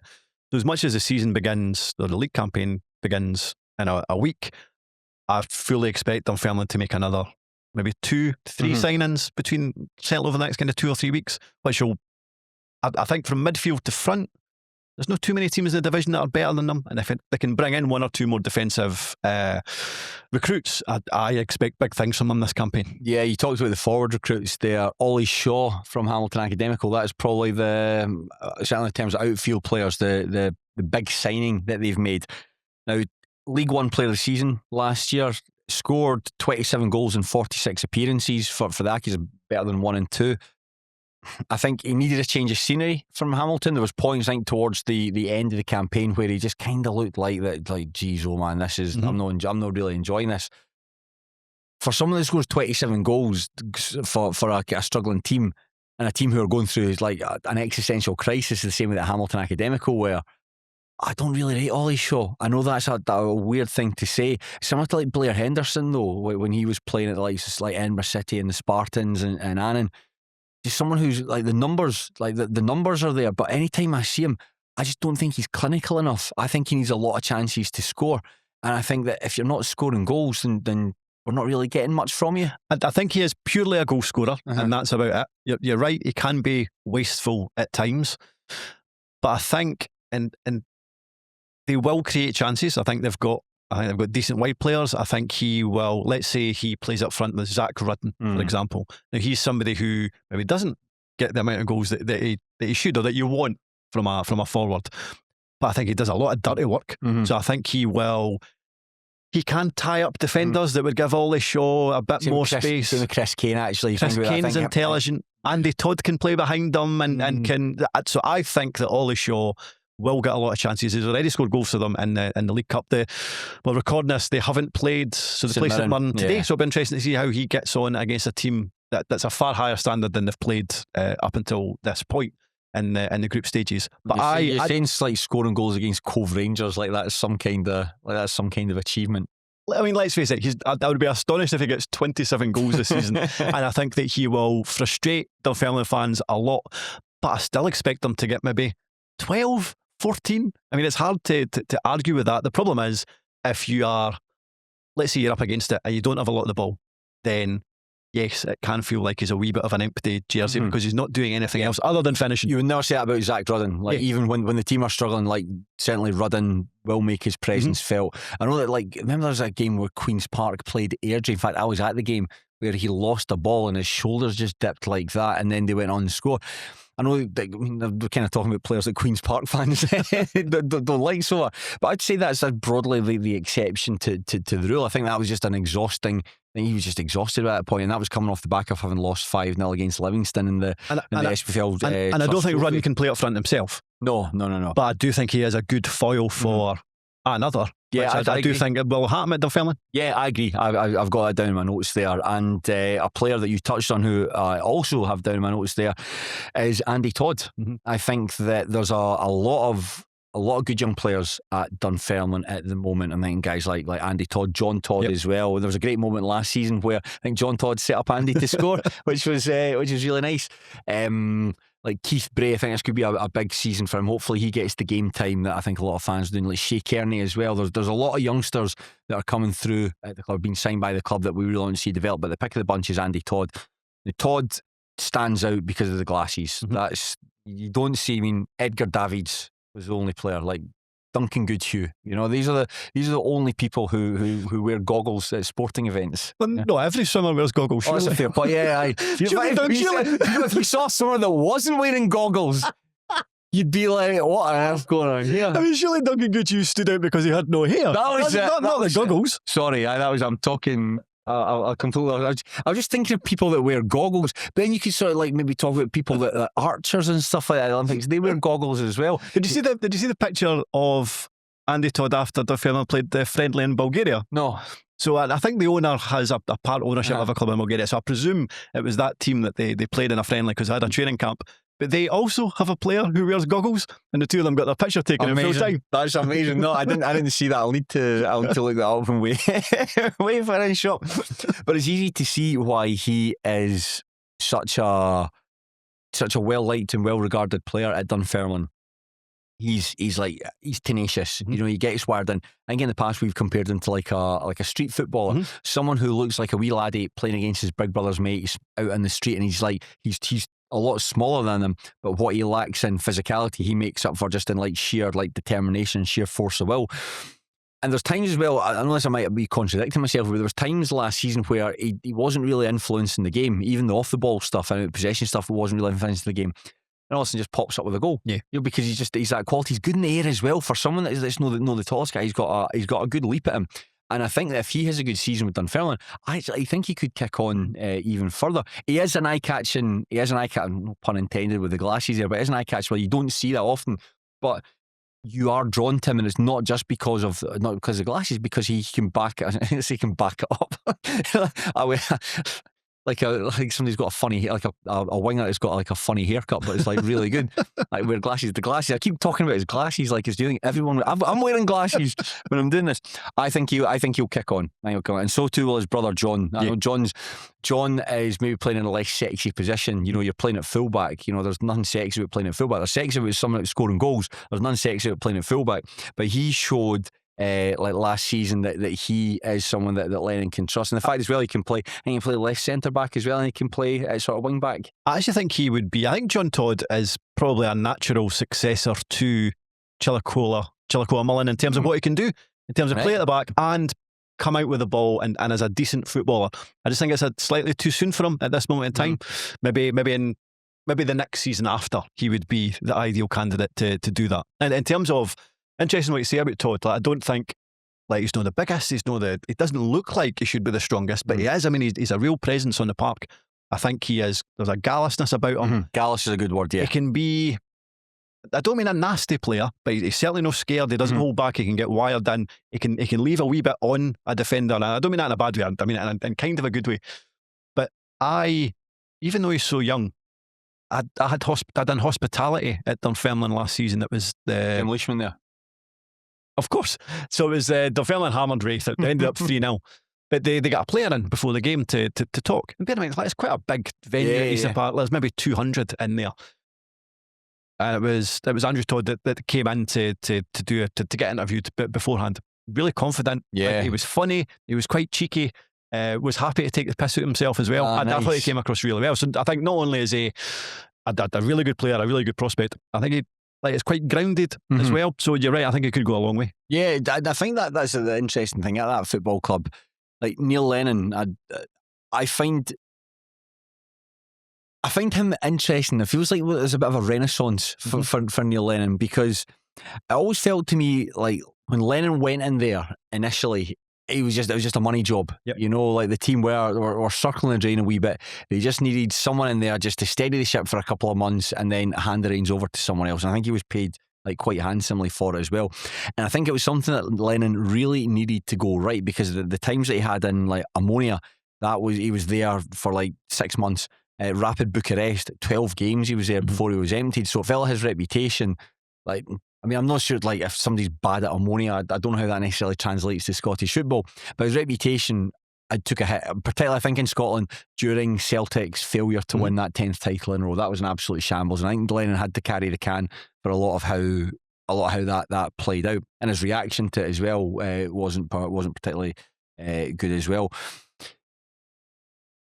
It feels like he's, like you say, shown another side to himself, because it felt as though that when you're managing Celtic, and Hibs in the Championship, you're working with good players. You know, you're working with like really good players who are expected to win every week. So in terms of like coaching them, it's basically just keeping things at a high level and making sure the team are as prepared as possible to go out. So making players better wasn't necessarily something I thought he had in his wheelhouse.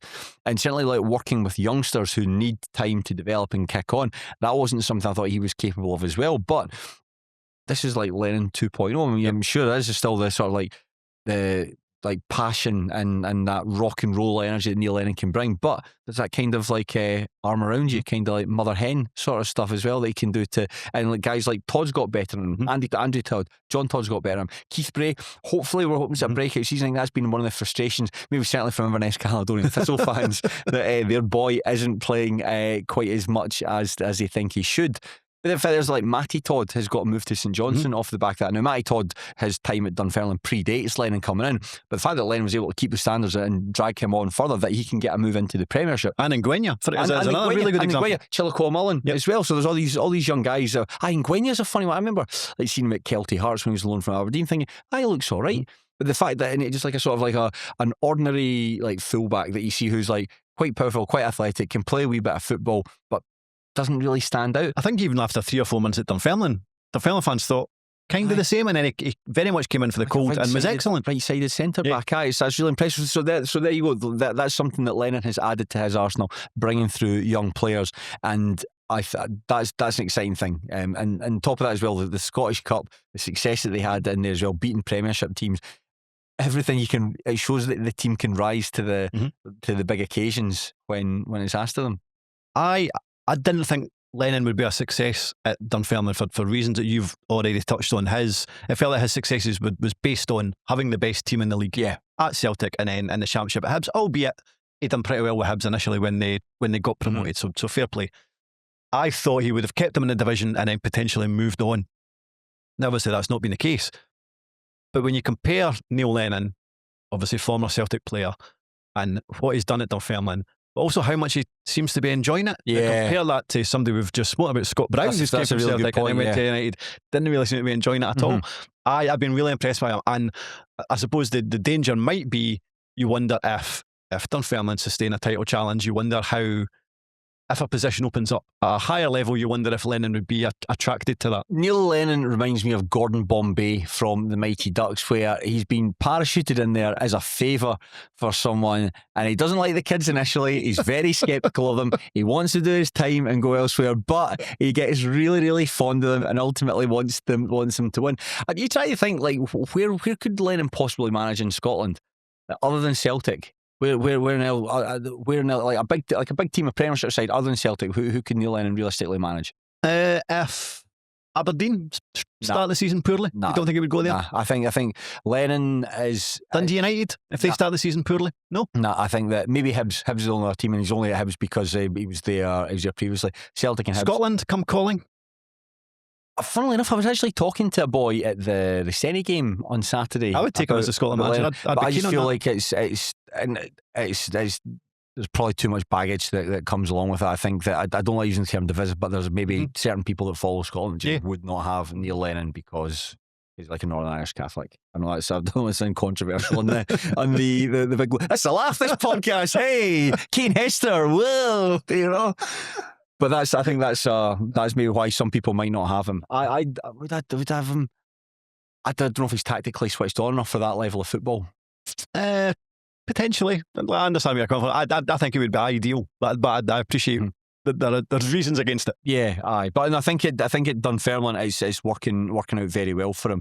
Although the goals that they lost against East Kilbride in the League Cup group stage, dreadful. 2 of the goals were basically like, if you're being charitable, you say long passes from Shea Kelly.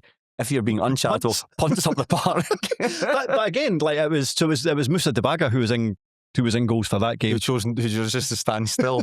that doesn't happen. The way you stood there is like, have you ever been in a shower before and somebody whips back the curtain and your natural instinct is just to like to cover yourself. I thought you were going to say like cold water comes out. No, just when somebody yanks, and that's your natural instinct just to cover up your modesty. That's how Moussa Debaga performed. Listen, if only that's Knoxborough. If only that's Knoxborough in time. If only that's Knoxborough had been there for the playoffs against Partick Thistle. If only been there for that game against East Kilbride. It feels like just before we actually talk, there's some players that wanted to. About an hour and a half in. There's some other players that I wanted to touch on from the existing squad and guys who were expecting big stuff from. Robbie Fraser. Mm-hmm. Yep. Excellent sort of like left wing back. I thought he was probably the best left back and maybe even the best full back or wing back in the division last season. Big talk. It was excellent. Big talk. Yeah, I think in terms of pushing the boat out, like similar to what we said about Leon King signing for United, I wonder if it's been the same at Dunfermline. But then I'm surprised that no one has. I mean, there's still time, but no one's coming to take Robbie Fraser. I think they signed him on a 3-year deal, right? And I would imagine he's probably handsomely paid at that level. So I think it would take unless he was to stamp his feet and decide he wants away.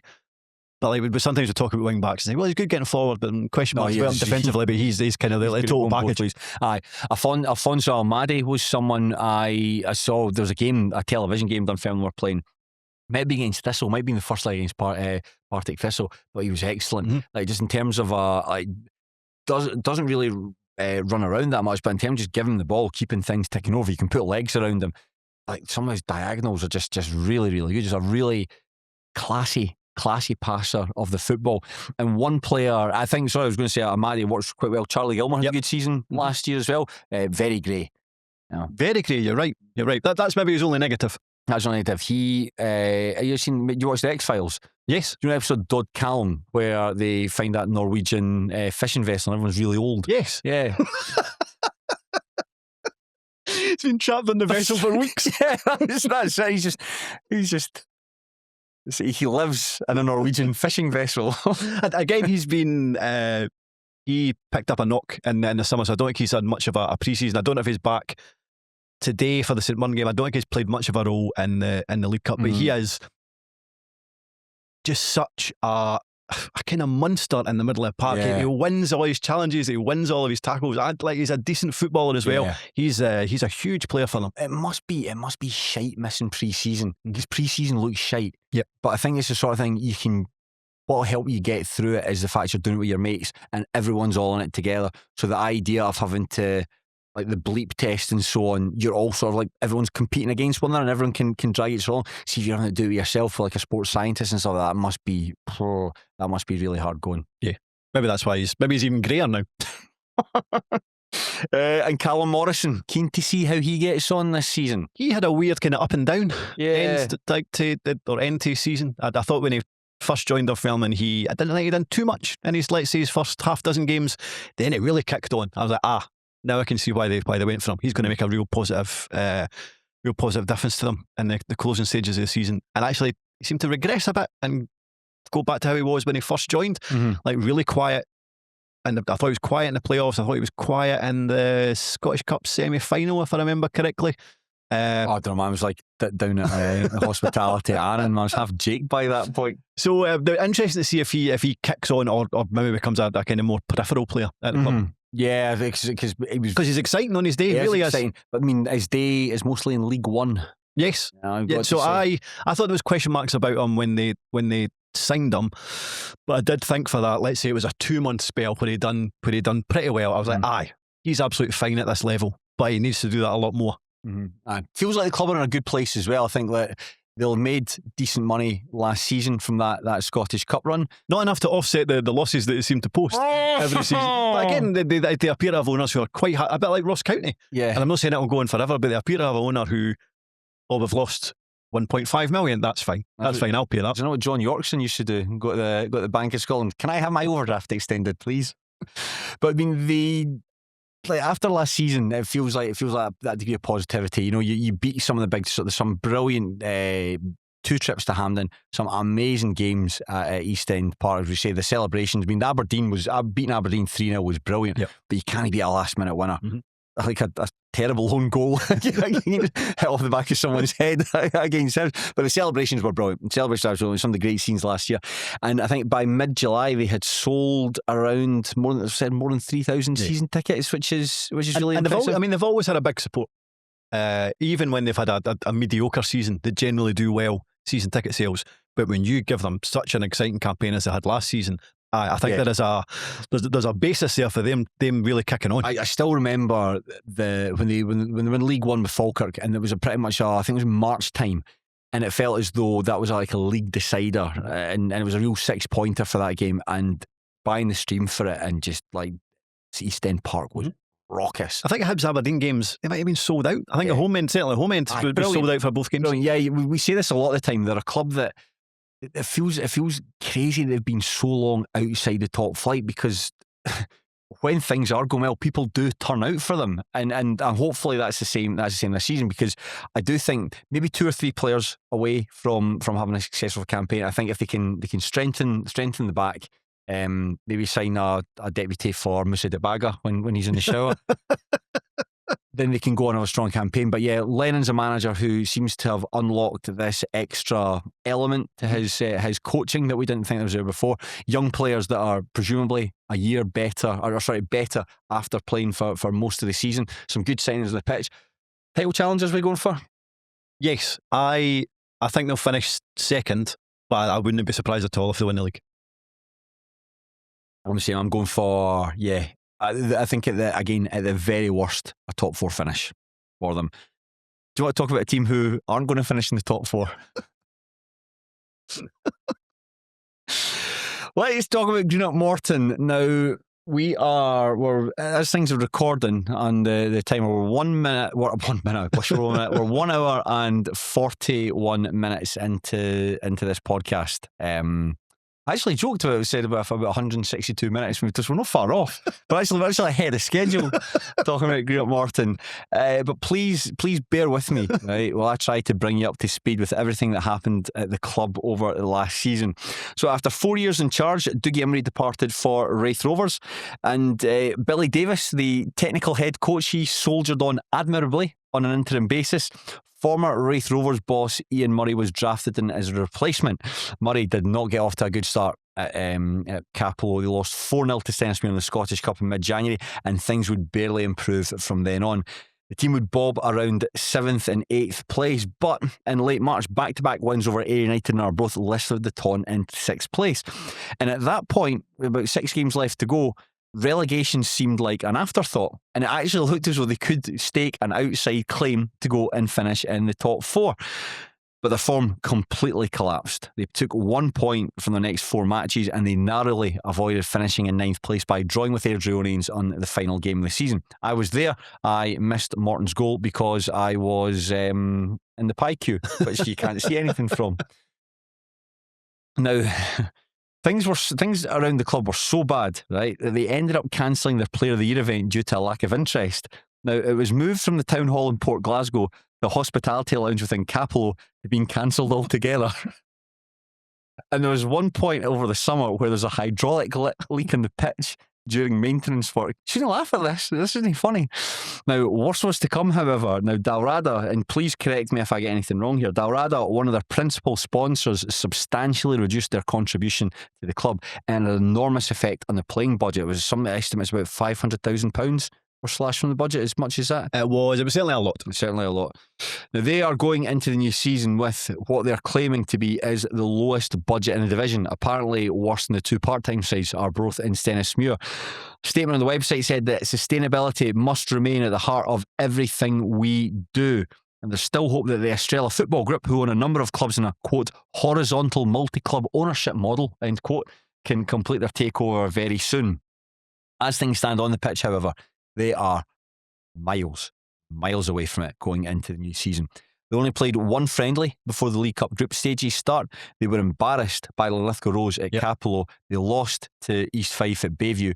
The squad for the game against St John's was so thin that two 15-year-olds featured in that match. One of them who is now Morton's youngest ever appearance holder. They finished bottom of their group, no goals scored. Murray has no credit in the back of the supporters. I think he maybe burned that up in the first couple of weeks, certainly after losing that game against Stennismuir. And every interview that he's given, post and pre-match, he's talking about the lack of money at the club, the desperate need for players.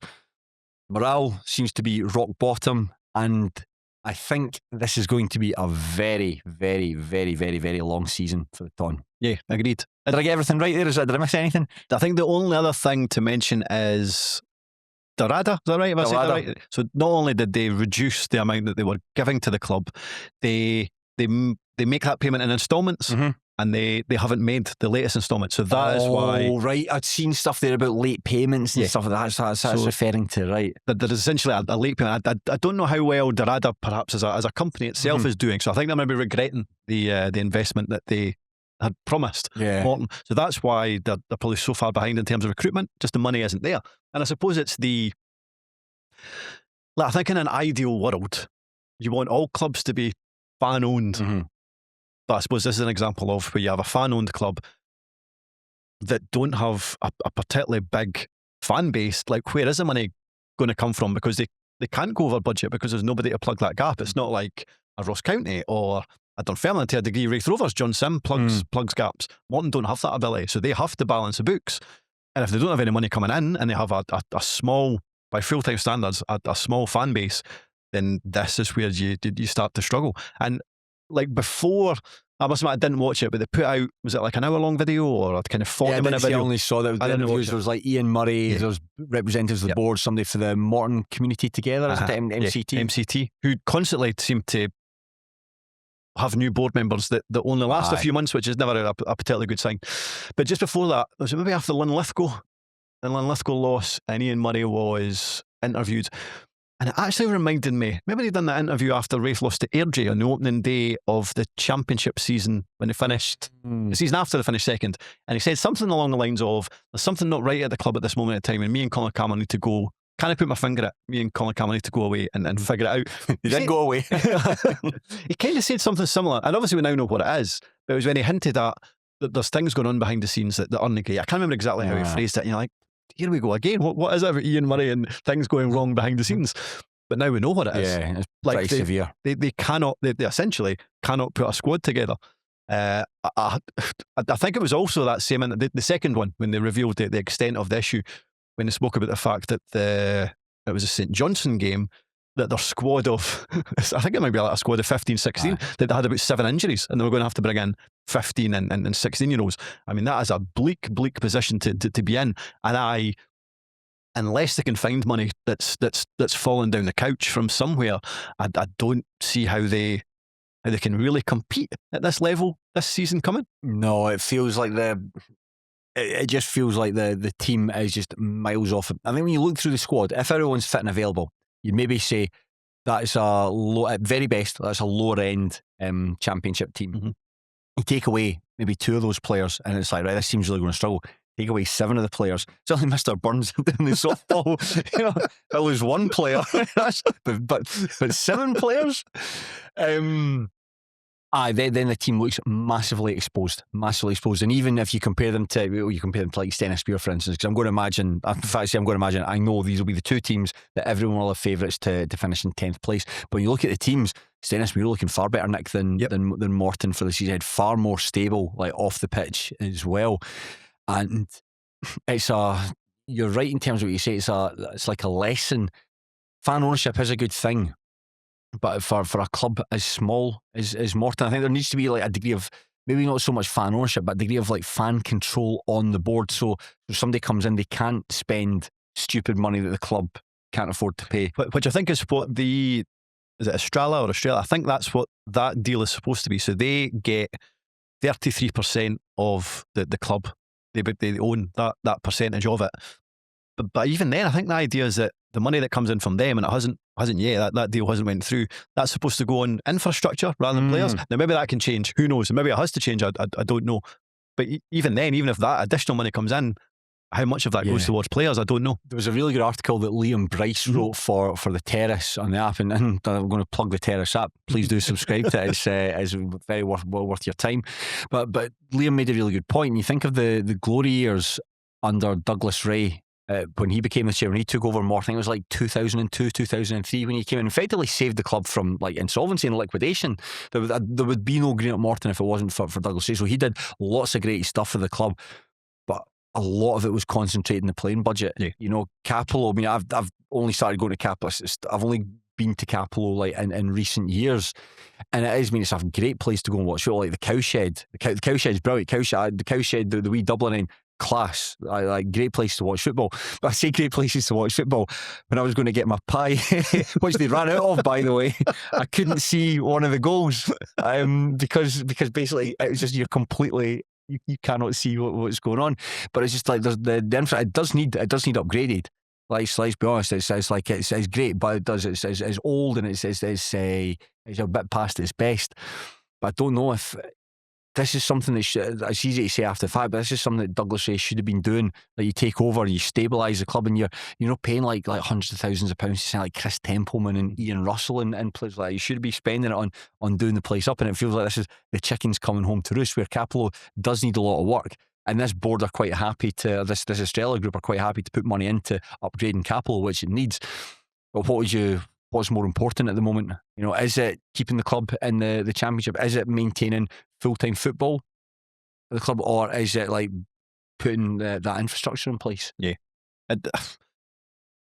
I feel sorry for Ian Money because I liked him as a Wraith boss, but as you say, it feels like he has zero credit in the bank. And it's funny, I used to, like when Wraith lost under him, I used to quite appreciate his post-match comments.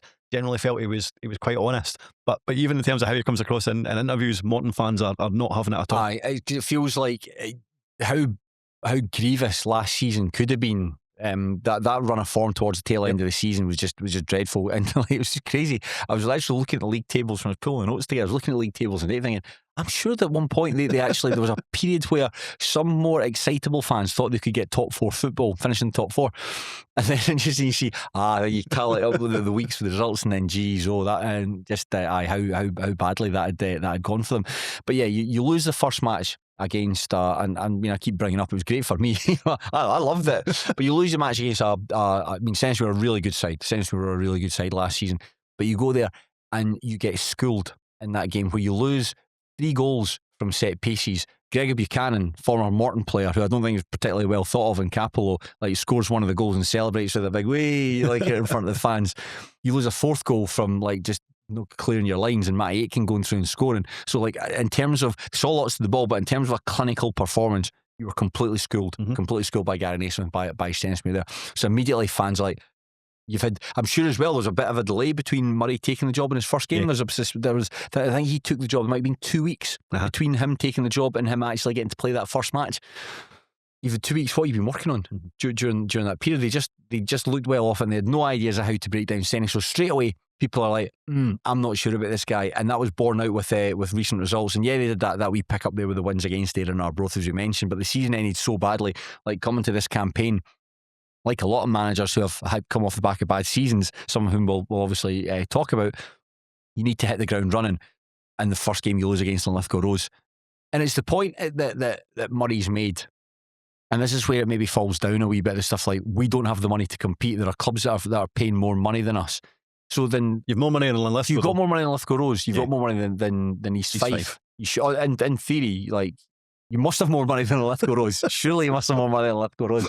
But it's like, so that excuse so what was the excuse for losing to Linlithgow Rose?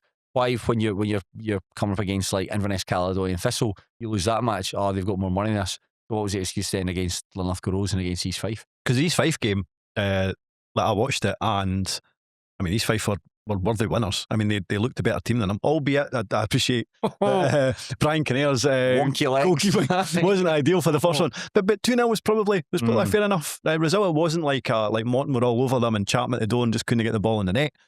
That was a win. I mean, obviously Linlithgow was a hugely concerning defeat. I kind of thought, well, these things happen, but then when you follow it up with another terrible result and performance against East Fife, that's when the alarm bells start to ring. Follow that up with the video where they eventually essentially admit of the kind of hole that they're in at this moment in time. And the funny thing was, see, when the transfer window first opened, I thought they made a couple of decent signings. Like I thought I would love to have had Harry Cochrane at Starts Park for this season. If he's somebody that can stay fit, I mean, he was excellent in the last campaign. Then I thought Bobby McCluckey was an interesting signing. I appreciate he is a huge step up, but I mean, he was excellent for East Kilbride. Whether he would be able to reproduce that at the Championship, I don't know. But I was like, oh, some interesting things happening at Capello. And then since then, like Grant Savoury, for example. You know, I've got this from Grant Savoury. On the tweet that accompanied his signing, he put in, he passed his medical. Right. Now, that doesn't augur well. That doesn't augur well. I mean, you didn't see like when anyone else is signing, like it's like, oh, he's signed subject to SFA clearance, he'll be in the squad for the next ever game. Oh, we picked up this guy for Kilmarnock, he's signed a 2-year deal, all the best. He's passed his medical. So, what an odd thing to say. The weird thing is, like, that sentence is clearly good news, but everybody took it negatively. Why have you said that though? You should have just not mentioned it. I mean, Savoury, Savoury, feel so bad for the guy because when he was playing for Queen's Park, and I think it was like about 3 years ago, when he was part of like Owen Coyle's team, and you had Simon Murray up front, you had Dom Thomas and Romine, Josh McPake and the other, and Savoury's number 10. I went to remember seeing a game when they played Accies at Hampden, and they were the first half 4-0 at half time. Like Savoury was just, the four of them just worked so well together.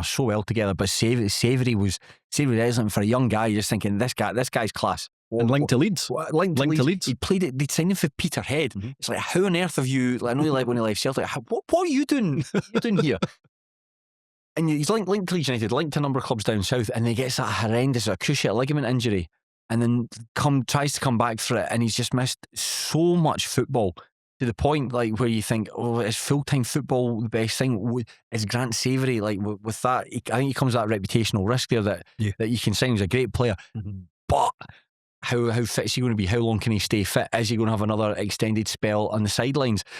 It's almost the point. I know he's been missing at the moment through injury. It's like, why did you sign him?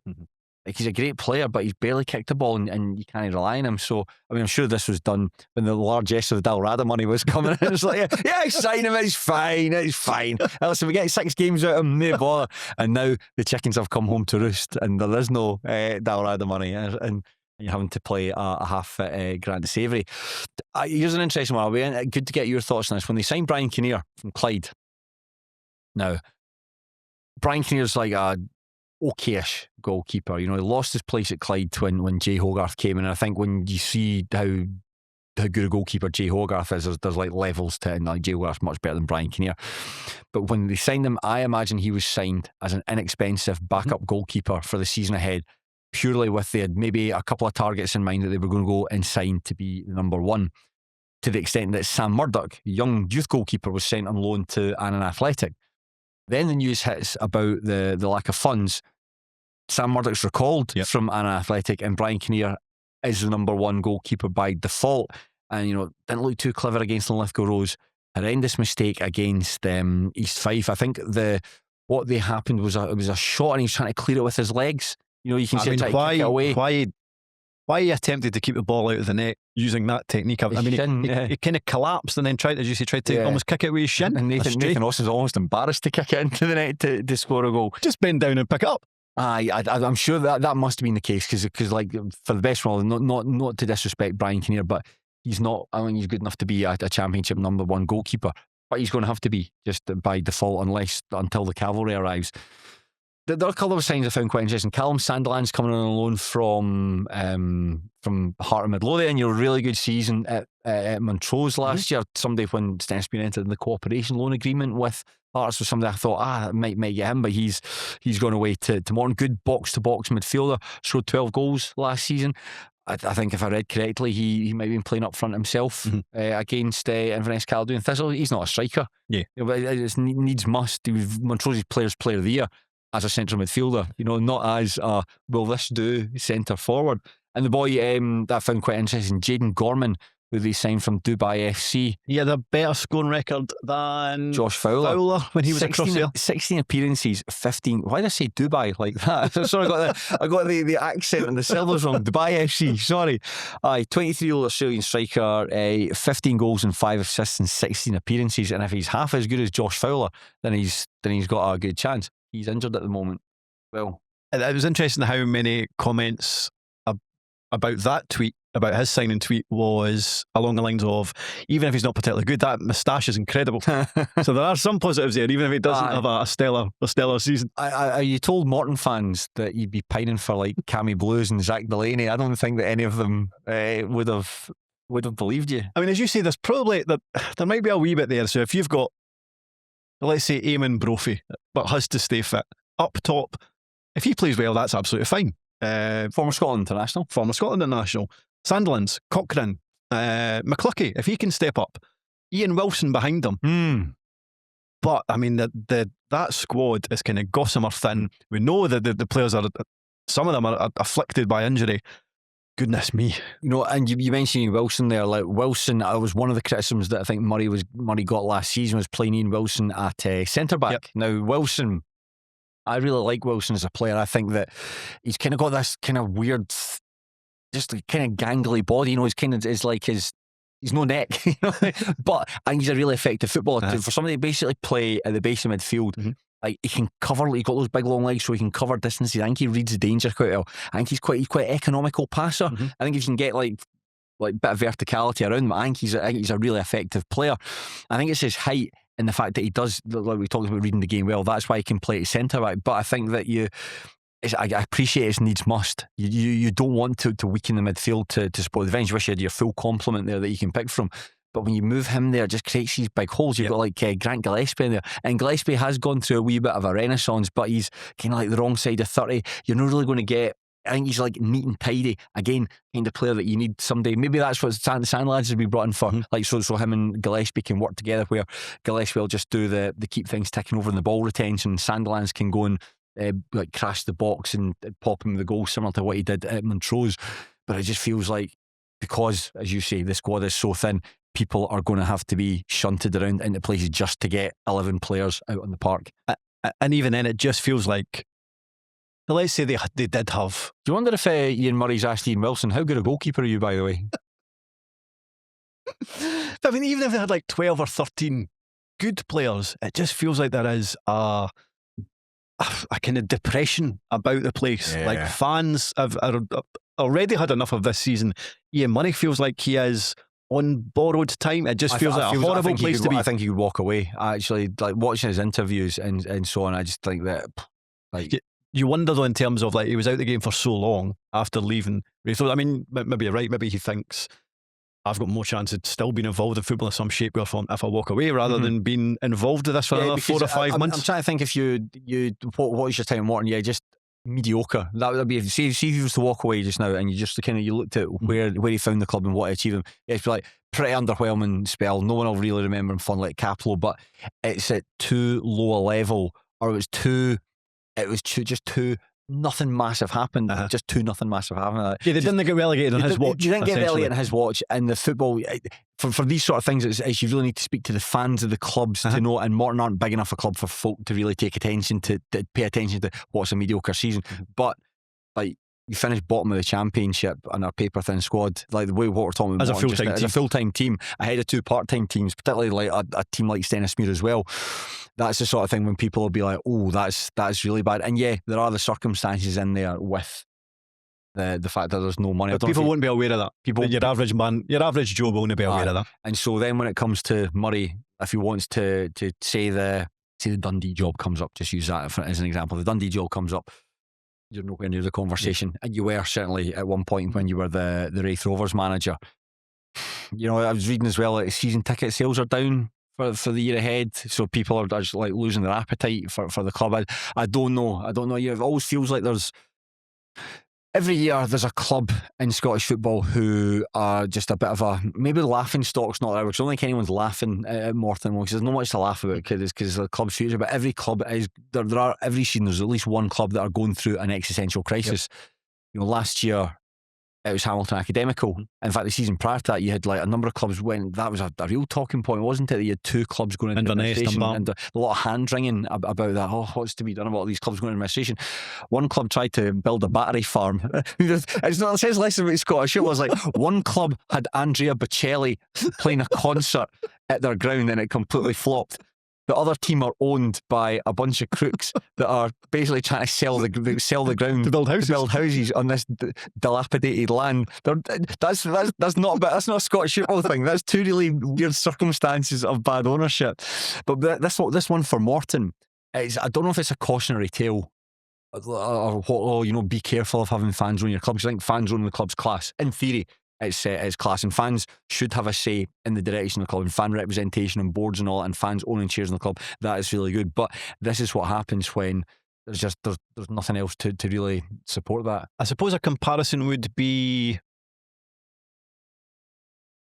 see when Ayr United were spending loads of money and ultimately not really achieving that much, like when Gordon Dale was manager, and Bill Barr, and all the money was going on the pitch.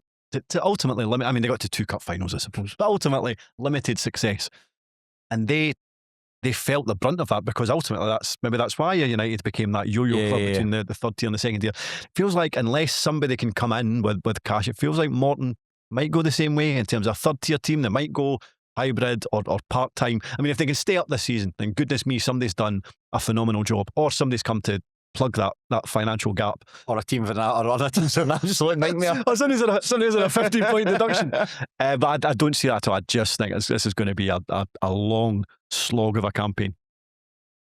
Yeah, there's the big unless, and like Murray said, I kind of in the shower this morning, I watched his post-match interview from the Inverness Caledonian Thistle game. It was very much like we need 6 or 7 players in here, or we're going to struggle. That team, I mean, they're playing Stennismere in the second game of the season at Oak View.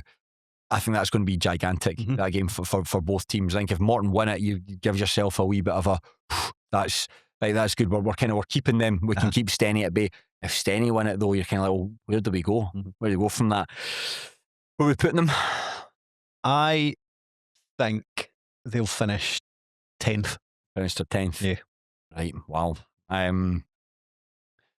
As things stand, I look at that team, and I mean, I'm quite cautious about what I expect from my own side, but I look at that Morton team and we could beat them, no bother. 3 weeks ago, I wouldn't have said that. Yeah. But now all this stuff has come out. I'm like, geez, I presumed the squad would get better. I presumed bodies would come in. No entirely sure they will now. So yeah, 10th. Talk about Inverness Caledonian Thistle. Now, after 2 traumatic years away, Inverness Caledonian Thistle make their return to the Championship, and they do so as League One title holders. Despite beginning the season with a 6-point deduction as punishment for going to administration the previous year, Cali Thistle will go top of the division in early November and remain there for the rest of the season. Now, it wasn't quite as straightforward as it should have been. They often found it tricky to beat some of the division's poorer sides, and that was a long-standing criticism of Scott Kelleher. And on top of that, Stennismere put up a very strong title challenge, and it was down to the final game of the season, actually, a 2-1 victory over Hamilton Academical, won them the league title, and it saw them return to the big time. And the club feel like they're in a good place off the park at last, under the stewardship and the generosity of Alan Savage. The club topped their League Cup group stage, and I think that was a pretty impressive given who they were sharing the division with. Expectation this season, consolidation. I think that Cali Thistle are probably too good to get sucked into any of the nonsense at the foot of the table, but maybe just not quite good enough to challenge for the titler for the top 4. Yeah, agree. And we mentioned it a few times, but it's very, very unusual in fact, I think it's only Cove Rangers who would win the third tier for a long time and then not finish in the top half of the Championship the next season. So I think there is certainly that kind of wave of momentum that teams carry forward when they win League One. And I think it'll be the exact same for Inverness this time around. I don't think I don't think they've upgraded particularly much from last season. I think the players that they've managed to get back in is great. Basically, the team is, you're right, but it's the same players as you had last season. Yeah. But I don't think there's enough. I mean, there's a few players that have come in that are kind of unknown quantities at this moment in time. Maybe they're great. I've not heard great reports from them so far. You saw them last season against, and you're judging them in one game. I wasn't impressed with them in the Challenge Cup final at all. No, they were well off Wraith dispensed with them. I think, but it was 1-1 at one point, wasn't it? They had a spell in the game. They maybe had like a 20-minute spell in the game. Second half, though, Rovers they were just decimated them, and they scored. In fact, they made mistakes on the Rovers' first 2 goals came from like dawdling the ball and stuff like that, and just being quite naive. Was it no Stewart that gave it? Stewart had a disastrous game. Regardless, I think they've got as you say, I think they have a squad. I expect them to be top half. As I've said, I think there'll be a gap between who finishes 4th and who finishes 5th. I think Inverness have got enough about them to have a decent season, a consolidatory season. I think there might be at least one team going through a difficult spell that they won't need to worry about the bottom of the table. But I don't expect them to blow many teams away, put it that way. Yeah, I say the same. Yeah, in terms of the team, has the team got better than last season? I don't know. I don't know.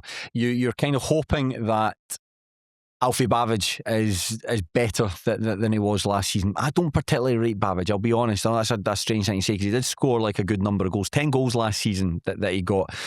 But he seemed quite waif-like, and I just don't know if he's got the physicality to compete at Championship level. I think that that League One might be a seal. We'll see this season, because you're going to find a far sterner test now than you did against the sides that you were playing last season. So I'm not 100% sold on Babbage. I'm all in on Alfie Stewart, however. I think he's a great signing. I'm not sure, it wasn't a main show, so I don't think many people had listened to it, but when we did players were expecting a big season from podcast, and we kind of picked out 5 figures from lower leagues who needed a big season. One of them was Graham Shinney, and Graham Shinney came with the caveats that he needs to get legs around them, and if they can get Alfie Stewart back, that should really kick them on. Within hours, even prior to that podcast, I think by the time we hit the record button to stop it, the transfer had been made. But Alfie Stewart was excellent. Alfie Stewart's a great signing. It feels like it's a good move for both parties. Really good move for Aberdeen. So I do think there's definitely something about him, but I think he needs a bit more time in the oven. And you've done it. There's no point in sending him to League One, because that's a waste of everyone's time. How can he get on in the Championship? How can he get on with the same team and the same system that he was playing last season? And I can't wait to see, because he was one of the best midfielders in League One last season. Full of energy, full of aggression, like could really drive the team forward. And on top of that, he was really capable of scoring some pretty spectacular goals. In fact, he's already scored a spectacular goal this season against St Johnstone. I mean, I don't know how you would describe that finish. The vision, I suppose that's it, and to be able to hit the ball in the way he did from long distance when the goalkeeper was off his line, just really, really impressive. And there was times as well, single-handedly last season, where he was like dragging Cally Thistle. There was times they were really strong. There was a game, a midweek game against East Fife, and I think they needed to win it because Steny were really hot on their heels, and they ended up winning the match 2-0. East Fife really dug in, but a goal came. He got the ball like 25, or sorry, about 25, 30 yards from goal, and just melted it into the top corner, and straight away all that tension's gone. And he's the kind of capable player doing it. So I can't wait to see how he can get on in the Championship. I think he'll be fine, but he's playing alongside Graham Shinney, and he is the returning hero, and so that dynamic, they're going to be your first pick for central midfielders, because I think they'll complement each other really well. I'm looking forward to see what Shinney can bring to this side. Yeah, same. It's interesting you talk about Shinney and Stewart, because those two, that kind of sums up Inverness's squad, and I happen to notice it, and maybe other clubs are in the same boat. But they seem to have very few players that you would maybe regard as being in their prime. They've been, say, 25, 26, 27, 28. They seem to have a number of players who are very, very experienced, but the wrong side of 30, the very wrong side of 30. And in some cases, like maybe Witherspoon, I don't know if Mackay is still going to be a player, presumably plays a lot less this season. But again, Shinney would come under that category. But the rest of their squad is players who are 18, 19, 20, very, very inexperienced, and especially at Championship level. So maybe that's perfect. Maybe to have that experienced core and so much energy and legs from the rest of the squad. But it will be interesting to see how that gels. I wasn't sure about Shinnie as a sign-in, but the early reports seem very favourable about how he's started the season. You mean you're returning a hero? That helps. You are a club legend. Like let's be honest, you captained the side to win the first ever Scottish Cup, which is amazing. Who did they beat in the final, by the way? Falkirk. Ah, that's right. Yeah. So you're going, it's kind of, I wouldn't say it's not so much like the prodigal son, because you've gone out there and you've had a terrible time of it and you've had to come back. He's a fucking great career, like to go to Aberdeen and do really well at Aberdeen, to the extent you get the chance to go and play like down south with like Wigan Athletic and Derby County, back to Aberdeen, captained Aberdeen to win the Scottish Cup in 2025. And so straight away you've got immediate buy-in from supporters. I'd say a big name in Scottish football. Certainly, I think of all the transfers that we've discussed, like no one spoke about like Aston Oxford going back to Dunfermline and be like, right, that's a superb sign. I think this is the biggest name that's come into the division.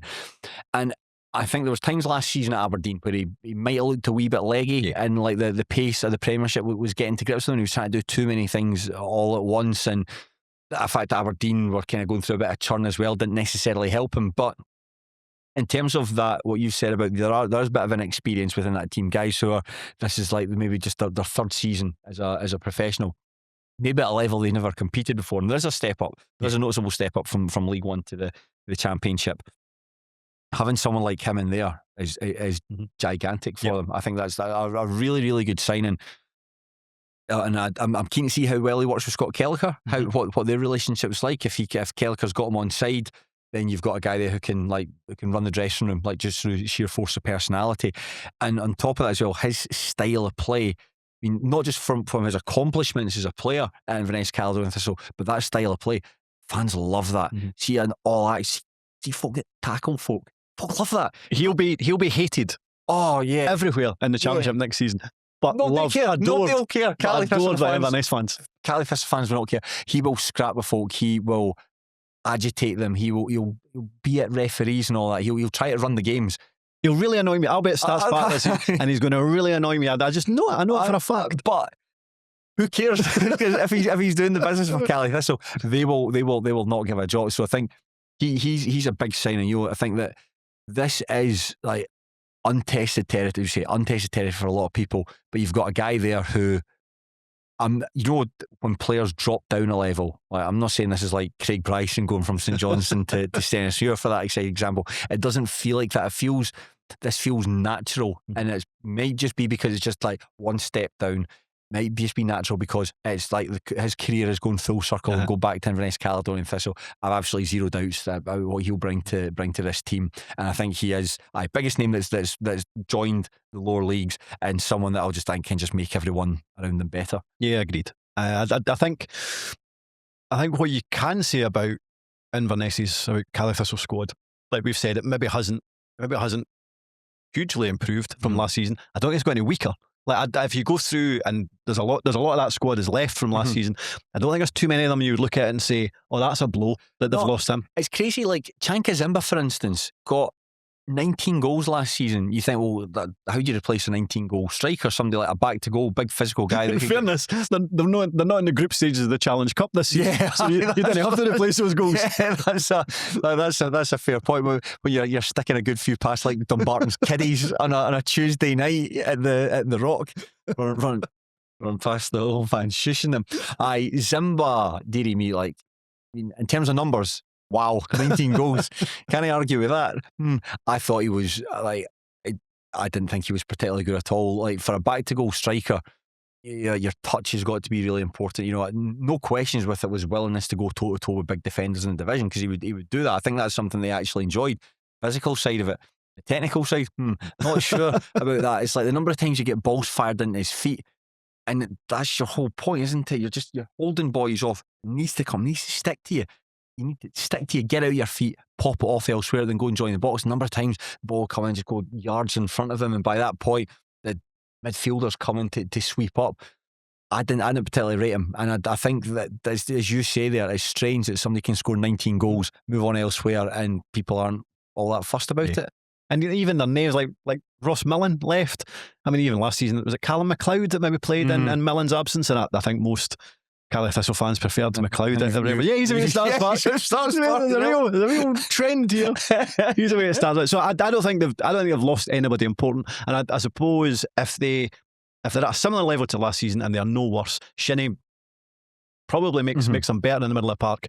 And we now have between now and the end of September for them to add bodies that presumably will lift that squad a wee bit. Yeah, I think the defensive cover is one thing. I'm going to assume they'll start the season with like Danny Devine and Remy Savage as their centre backs. Absolutely no issue with that at all. I thought they were really, really good over the piece last season. Particularly Savage can play with not like amazing ball players, but can play a bit as well. So deal with the ball under pressure.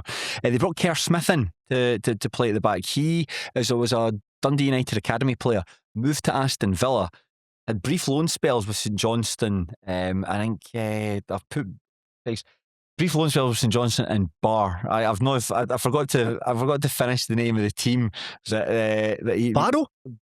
Barrow, yes, that's who it was. Yes, it was. It was Barrow. I was going to say Barnsley. Bloody hell! There's a real peek behind the curtain there. My terrible note taking. The point I'm making. So this guy was seen as a real talent when he was at Dundee United, but he's played 5 matches in 4 years. Barely got a kick with St Johnstone, barely got a kick with Barrow.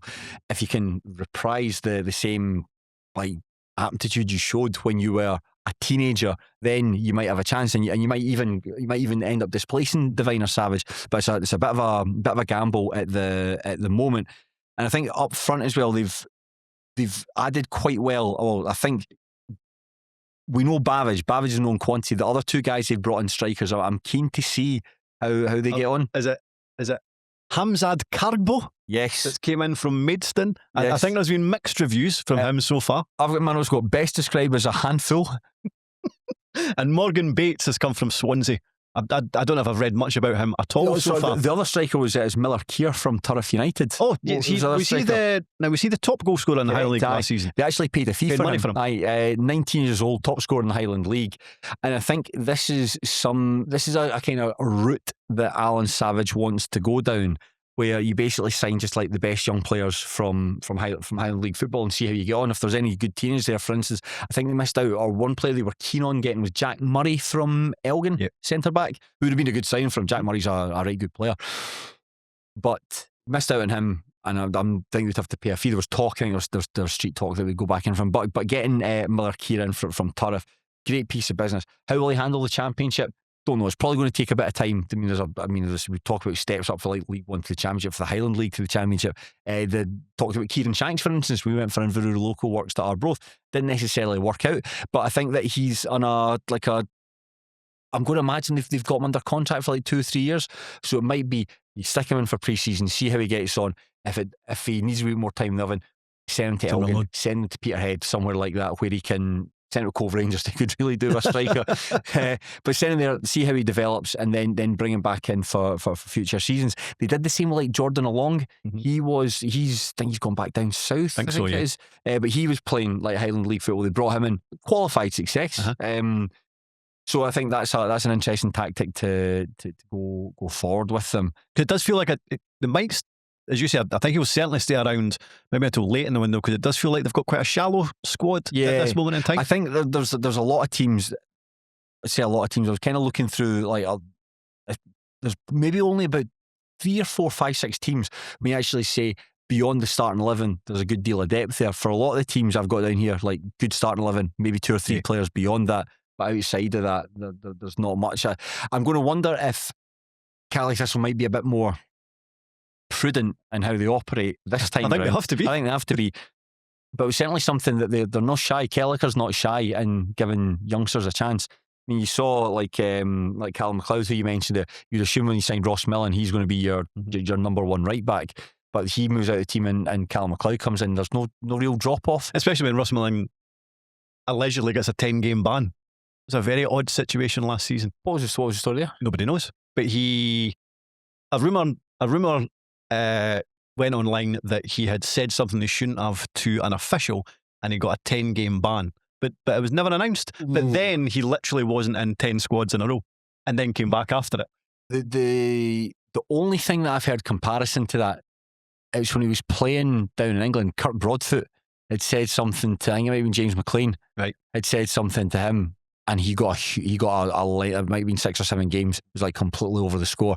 So it was only a rumour though, to be fair, but it did everything met in the middle, if that makes sense. Right, okay. But my point was, McLeod absolutely stepped up. Yeah. And Millen was the missed in the slightest. In fact, I think it was the opposite when Millen came back in. Audley was made captain when he came back in. Like Cali Thistle fans were pretty disappointed. If you know what Ross Millen said, then do get in touch with myself and Shaughan, because we're really intrigued. Really keen to hear from that. In terms of we talked about the midfield there, and I really like what we're doing here with Alfie Stewart and Graham Shinney. Thought Paul Allen had quite a good year in central midfield. I think he might be the unfortunate one to drop out, but it's Graham Shinney. Unless they want to go for like a midfield 3 where Shinney will just like play in front of the defence and Allen and Stewart might be in there. I think it might be a level beyond Joe Chalmers. Yes, I would imagine so. He will be no more than a squad player, surely. I think a good player to have in League One when you're basically teams are sitting in, you've got somebody that can just, and he's got time and space. And if he's got time on the ball, he can pick a pass. In League One, he's fine. I think when you go up a level, everything's a bit quicker. You need to get the ball at your feet that wee bit speedier. I don't know if he's the man. What do you make of Scott Kelleher then for the year ahead? Because as we touched on when we were introducing Inverness Caledonian Thistle, the big criticism was their inability to break down more obdurate opponents.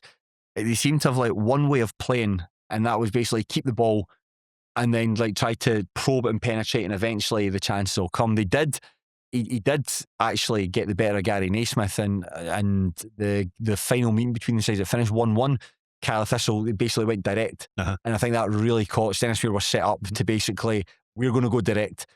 No, we're going to go direct, and then I don't think Stenny will react. And that was actually, I didn't particularly rate Kelleher as a tactician, but he got his tactics absolutely spot on there. I thought they were the better side and maybe unlucky not to have got the win that day. But broadly speaking, he likes his teams to play football and keep the ball. And I wonder if, because you're going up a level, and see what you think of this series, if you're going up a level, there's less impetus for the teams, because you in League One, you're the big dogs. Folk are going, oh Christ, we're going up to Callaghan. Let's sit in, let's keep things quite compact. You're not going the same when you're at like Wraith Rovers or like Arbroath or Queen's Park, and they're probably Queen's Park will be looking at, let's go and open up and take them. And I wonder if, because teams are more open against them, that kind of football might be more suited to one level up. I don't know if is that a fair theory? To a degree, but I think what Kelleher will have on his side this season is,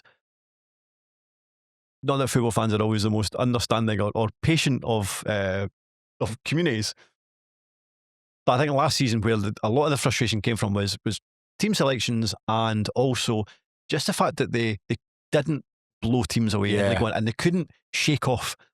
I think there's a lot more anxious than it need to be. I don't think there's, if you'd have said to Callaghan fans you'd be going right down to the wire in a title season against Stennismuir, I thought it would be like, this seems like a football manager save that has gone completely right. You're right, anxiety. I think that's what it might have been. And I think even the most optimistic of Inverness fans will presume that this will be an up and down season, that it will be consolidation, that won't necessarily end in promotion. And so if they do go through 4, 5, half a dozen games where maybe they don't pick up the amount of points and perform as well as you would hope, there will be a realisation that they've stepped up a division. Because I don't think Kelleher has a huge amount of credit in his back. I think within the club he does. I think Alan Savage loves him. I don't know if the fans have always taken him to his heart. So it will be interesting to see how that progresses this season. But I do think there is a realisation that this will be presumably a kind of up and down campaign. Yeah, I think as well, the club, as we mentioned, the club are in a good place. Alan Savage is like, and he's somebody who's, he's not from the area but has lived in Inverness and has really taken the club to his heart, which is class. And it must be Morton fans just like looking on enviously, like this guy who's just gone there and is happy to, is gone through quite a traumatic period with the club and has seen them come out the other end and better nick for it. And top of that, over the summer there was sort of, I was going to say not rehabilitation, not restoration, renovation. I don't know why I could struggle to grasp that word there. But there's the stadium's been invested in, money's put into it. I think it was looking a bit tired in recent years, so they spruced that up a bit. And I think as well they'll be grateful to have bigger crowds back. Some of the teams in in League One we're bringing like double-digit crowds along, which isn't really conducive. They're not going to make a lot of money from that. It's expensive to put games on. They might be losing money, or like by having the away end open, the cost to steward that and keep the pie hut open and stuff like that. So they'll be grateful for that bigger teams are going to come along and watch that. But I think these bigger support numbers, bigger attendances, they'll be watching mid-table football. I think they will finish 5th. 6th. Okay. Go for 6th. Now, 12 months ago, Livingston were celebrating their immediate return to the Premiership after finishing just behind Falkirk. The Lions won promotion to the top flight via the playoffs, relegating Ross County in the process. But their campaign did not go as anticipated, and it was just an absolute disaster. Livy were miles off it, and just won 2 games all season and relegated long before it was concluded. The long-serving manager David Martindale was moved upstairs into an unspecified director of football role, and Marvin Bartley stepped up to manage the team. Now, the popular wisdom is that Bartley made the team a little bit more difficult to beat without necessarily improving results, and there was an expectation he was going to be staying on as manager for the new season, but he left very suddenly in May with 3 matches remaining, claiming that there had been assurances made to him that had not been kept. I think he'd been told that he'd been promised a manager's job and then was aghast that he'd been told, no, actually, you're going to have to interview for it. So I can understand where he's coming from. But he left. Scott Arfield took on the team for the final games of the season, but they were relegated long by that point. Anyway, now Glenn Whelan has been appointed the new coach. He was a gritty midfielder, made his name at Stoke City. Last season in Scotland, stinking out the joint at Hearts and Midlothian. A number of high-profile players left the club in the summer. Only a handful have been brought in to replace them. Wikipedia says they got 30 senior players on their books. I'm going to imagine some of them were youngsters. So a bit of work to be done on that front. But I'm going to imagine Livingston will be one of the sides who are looking to make an immediate return back into the Premiership. I think common sense tells you that will be the case, and I think they will be one of the challengers. I think it could potentially go one way or another. Okay. Just in terms of the fact they've got a new manager in, so head coach in. So we'll see how that pans out. I still think the fact that you have David Martindale at the club probably makes things unique, maybe, when it comes to Livingston and who's in charge of things. So interesting to see how that pans out. I think the squad clearly needed fumigated. Mm-hmm. I think they've done that to a degree. I think they've got rid of about 17 or 18 players. The squad's still massive. Yeah. So when I looked at transfer market, and then it has like the starting 11 and then the subs bench, and then I had a look at the squad at players that weren't on the sub. I mean, they probably have a starting 11 and then maybe another 13, 14 first team players, never mind young players. So it feels like there might be a number of players that are still to move on.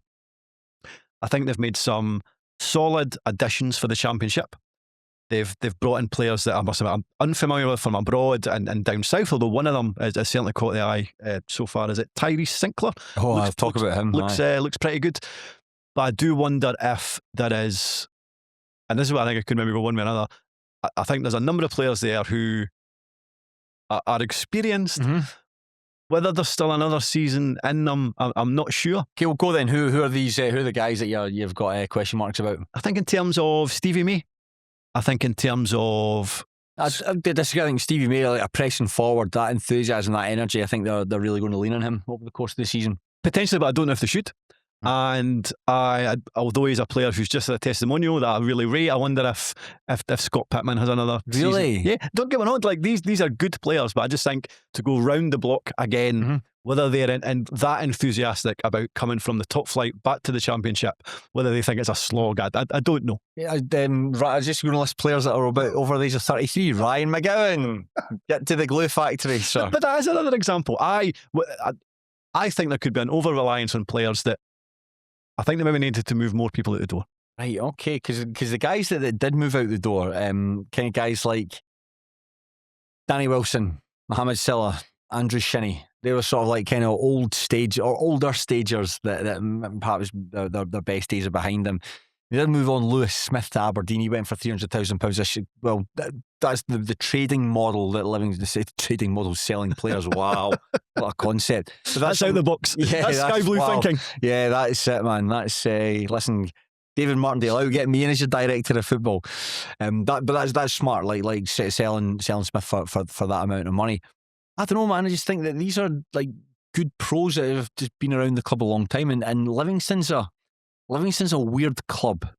You know, I think that unless you support Livingston, I don't think you get them. You know, unless you sort of like been in that sort of like that vortex, I think it's difficult to get. And I think that keeping guys around like McGuigan, who there's a degree of fondness from him to the club, keeping guys like Stevie May and Scott Pittman, I'd rather have him in the team than not have him in the team. I mean, incidentally, I at the end of this, I'm going to say that Livingston will win the league, but I would not be surprised if it goes awry. Not to the degree of like Ross County last season, for example, who like they've probably had a few players over the age of 30 that they shouldn't have had in the building. But I do wonder about the Martindale Glenn Whelan dynamic. I think, if he was any other club that had a director of football and a head coach, you'd kind of be like, all right, that's a modern way of doing things. That is fine. There's at Livingston, it's like, how long is it before David Martindale sort of like inserts himself back in the dugout? Because he's just itching. He just loves managing things. Just loves being in charge of things. See, when they initially made that move to like moving them upstairs, I was like, that in theory, that feels like a really good thing for them to do. In theory, in reality, his play's going to be a pest to whoever the actual head coach is.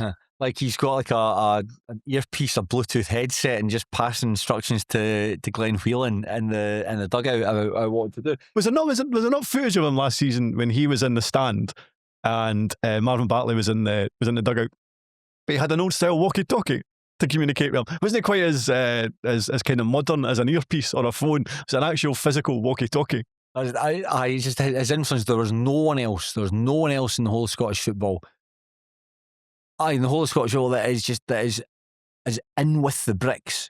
It's, I mean, even like Sir Alex Ferguson at Manchester United. I think David Martindale, pound for pound, has more influence in Livingston than Sir Alex Ferguson does have at Manchester United.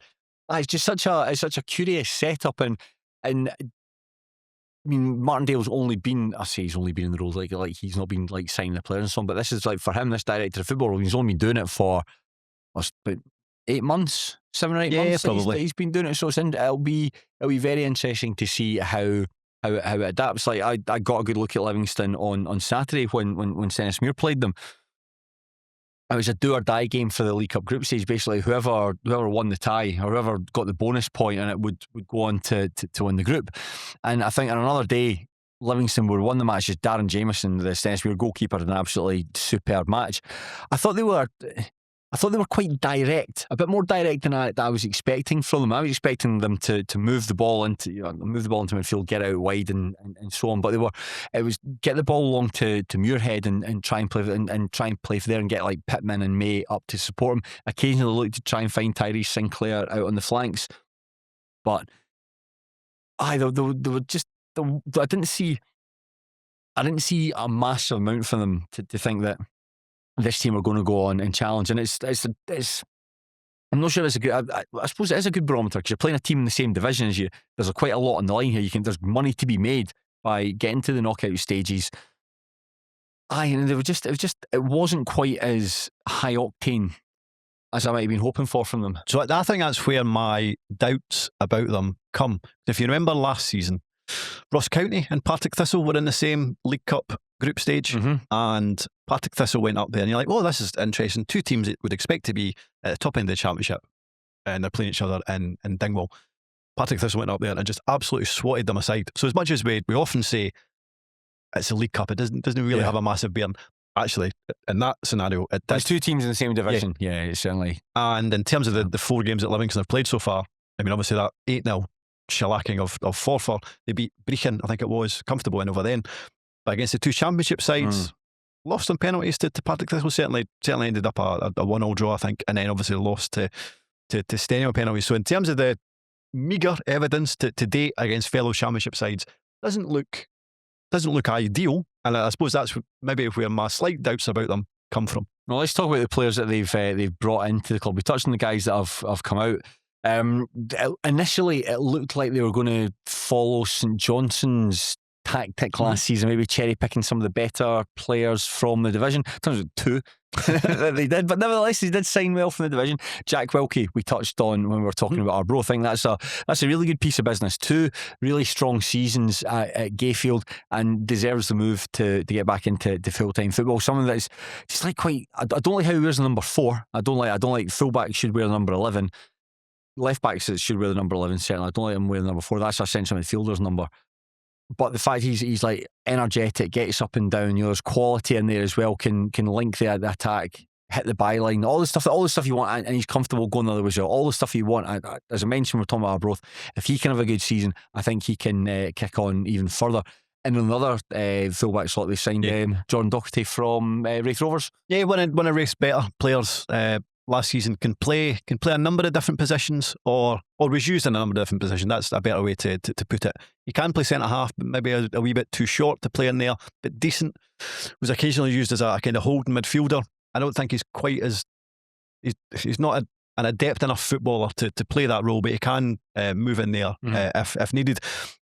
His best position by a mile was at right back. I wouldn't necessarily say he is great at going forward, but I think as a defensive fullback, he's very, very good. And there was Wraith fans that thought, the Wraith fans said that a move to Livingston was a sideways move. I'm not so sure. But maybe they meant sideways in terms of another championship club. Yeah. I didn't expect them to make a leap to like a bottom 6 Premiership team. I thought a team that will fight for the title in the championship would be a solid and reasonable move for him. So I would presume he will be a success at Livy. They've also brought in sort of like 2 like Premiership, like who've got Premiership experience, Liam Polworth and Sam Nicholson. Like decent enough players. Maybe players who aren't quite good enough for the top flight, but generally will be good at championship level. Darren So it makes Huckerby, sense. Yes. Darren Huckerby. The John Baird, that's yes. exactly that. The John Baird of English football. No, that's got the wrong way around. You know what I mean. Sean's just said it. Let's just leave that. Saying Cammy McPherson from Green Up Morton. He was playing Saturday. Surprised he wasn't at the Unite the Clans rally in Glasgow Green. I'm surprised he didn't phone in sick in the morning.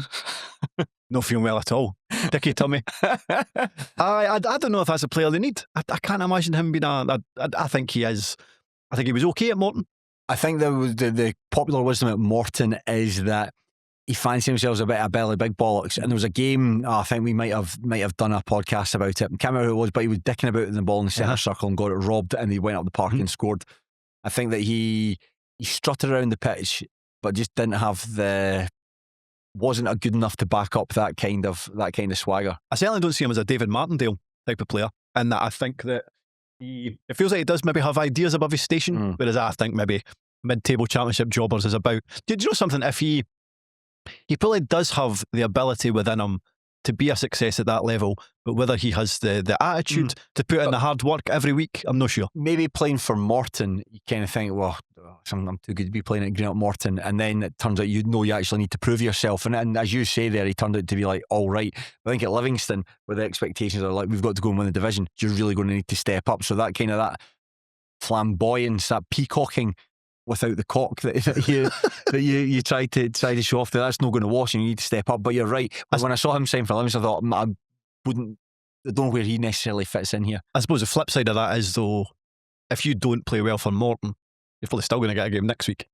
Whereas if you're a bit half-hearted at Livingston, we've just said they've got a squad of about 30. Aye. So there's I can anticipate him disappearing or going out on loan. Do you watch Game of Thrones?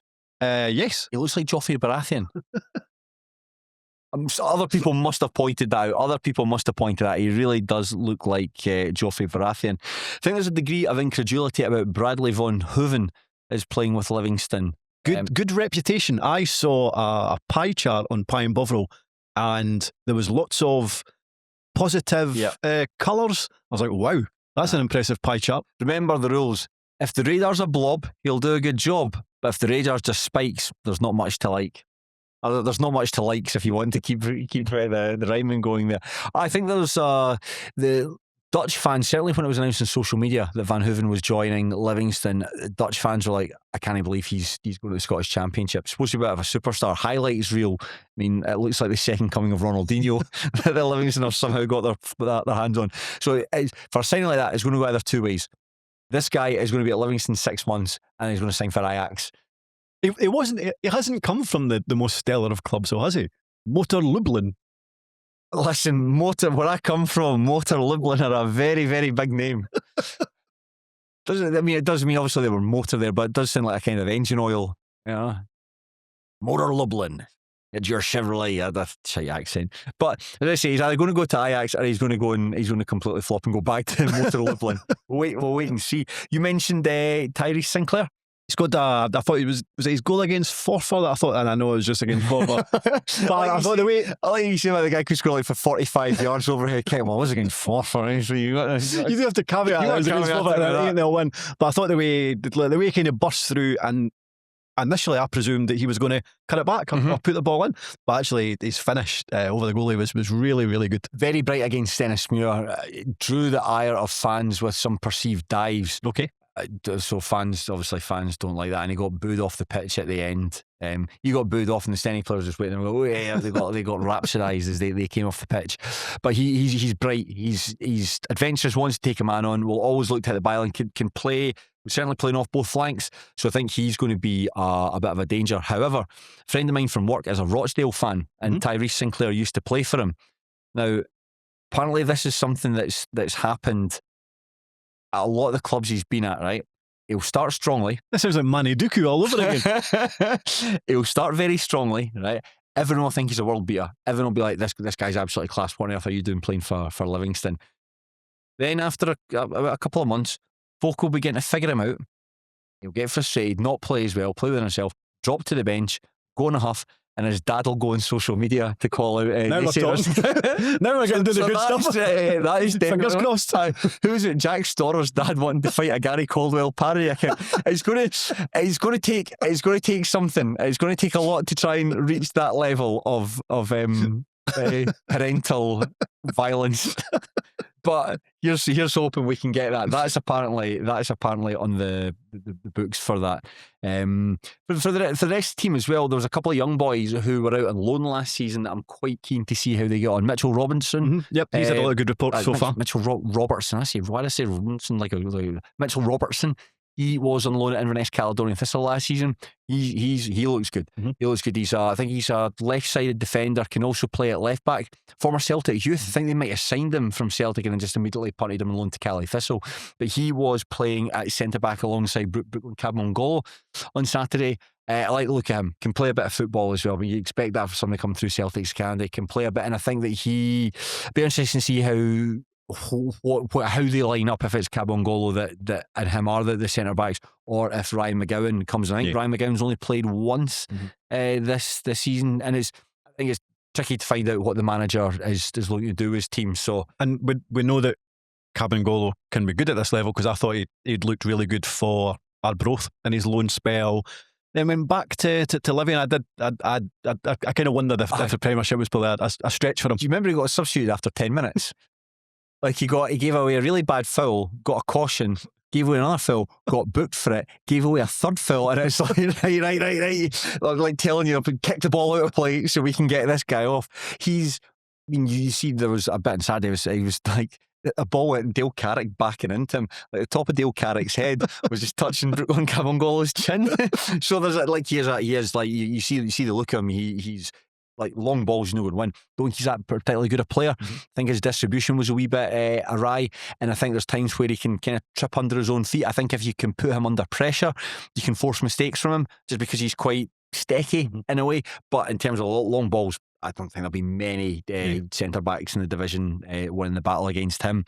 And just going further back into the defence, Jerome Prior. Again, what are you doing here? Like, can't you believe he's still at Livingston? I thought after last season, the relegation, I thought he'd have got to move back to France or somewhere like that, or to another team in the Premiership. I still wonder if he will. Like, if they can get like a deal for him, I wouldn't be surprised if he moved on. Had a bit of disaster against Partick Thistle. The goalie let in was an absolute disaster. It just squirmed from him. I think it was Samuels that kind of tapped in the rebound. However, those mistakes are few and far between. So you're spot on. He would be, if he is there all season, it'll be him and Oxborough in terms of the best goalie in the division. Sam Colbert was the other one, the other loanee. I know we started talking about defence, but Sam Colbert was the other, the one who did it. okay at East Fife. I think he started quite promisingly, but just like everyone else in that team, just turned to crap by then. But he got a shot at the weekend as well, and he's bright. He's quite sparky. I think he always looks to go forward with a pass as well, which I think's always a big boon for them. But we kind of talked about David Martindale there, but what about Glenn Whelan? Because like they kind of joked about it at the start, but I remember listening to a podcast with Fowler and Robert Borthwick. They were talking about Whelan, and I think they were ranked him as their least favourite Hearts player of all time, which is really saying something. I think they did a ranking of Hearts players within a particular period, and he was bottom. I think it was because he was signed, might have been Craig Levine that signed him as a big name like general that they wanted, a big professional that they wanted to come here and basically lift the standards. I think he was still staying down in the middle of England and travelling up for weekends, and just didn't really give the impression he wanted to be there, and wasn't very good in the pitch.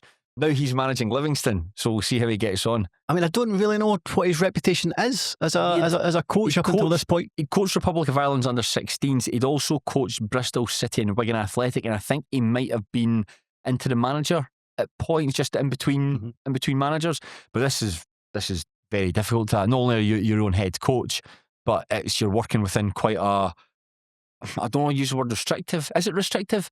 Unusual? Different? It's not a lengthy CV, and I think in terms of where Livingston are as a club and what their fan base have like, they've just had such a kind of rancid season back in the Premiership, and they must be totally fed up. And there will be an expectation that they get out of this division at the first time of asking. But I think there's other clubs that will take advantage of any kind of slow start. So I do think he needs to start the season quickly, and if not, then I wouldn't imagine they would be there very long. Yeah, I'm going to say it feels like, and this is just feeling. I'm not sure how much time you're going to get. Like, I don't think fans will be, and other people at the club will really countenance like a slow start, because it feels like you need to. This division's there for the taking. We need to go in and take it. And if you fall behind, I mean, you saw Ross County. That's a bad example. Maybe you say like Partick Thistle, for instance. Just the first game of that season, last season, you lose to St Johnstone. I know that Thistle were never expected challenge for the title anyway, but you fall behind, and it's just then you never end up catching up with St Johnstone. St Johnstone just ended up winning the division pretty comfortably by the end of things. I'm not saying that this is going to happen here, but it feels like I don't know, an unusual appointment for that. But I suppose it's the new manager. But I mean, unusual appointment in terms of somebody. I don't know what Livingston can attract, if they could attract like more experienced managers, or I suppose it's his lack of it's his lack of experience. I know he's played in Scotland, but it'll be a lack of experience in terms of maybe knowledge of opponents, knowledge of this level of football. Albeit, I appreciate there is nobody better in terms of having a huge breadth of knowledge about Scottish football in general, and Martindale that he can lean on. Again, I suppose it could go one way or another. I think if he's a good motivator, if he's a good tactician, then I suspect Livingston will have a very, very good season. If not, he could easily be away by November. Aye, it's just that structure within the club and how it'll all work, and I just find that really interesting. But they're like, Livingston are just an unusual club. They have been. They just always have been. Remember Angelo Massoni? Remember him? Hassan Cashflow working in the club shop as an amateur, as a commercial director. No, I was in the club shop, working in the club shop, pinging in free kicks, relegating Dundee. What a life! Eventually, he did manage to be the BBC pundit for the World Cup. Was that right? What, the World Cup just there? Yeah. That I was like, who is that again? And eventually, I had to end up reading up on Cashflow. I was like, that's Cashflow. So I caught up on his time at Livingston again during the summer. So it was a direct free kick he scored against someone. Yes, I think might have been on his early days at the club, maybe. I think his early days was like a month.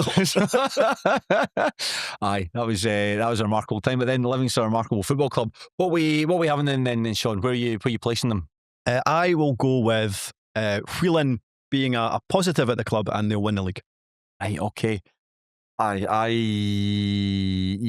think that of all the clubs so far, it's a reluctant league winners, but there's cases to be made against them, strong case to be made for them. And it feels like as well they can, like that wheeling and dealing. I think it's no wheeling and dealing there. I didn't just realise I said that there. But it's the idea that I think Martindale just loves signing players as well.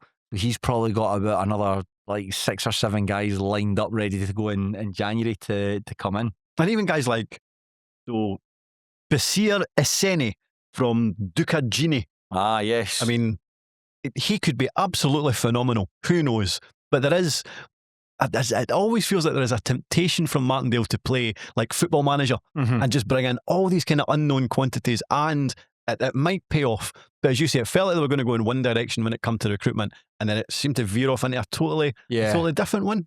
Who knows how it'll work? We'll soon find out.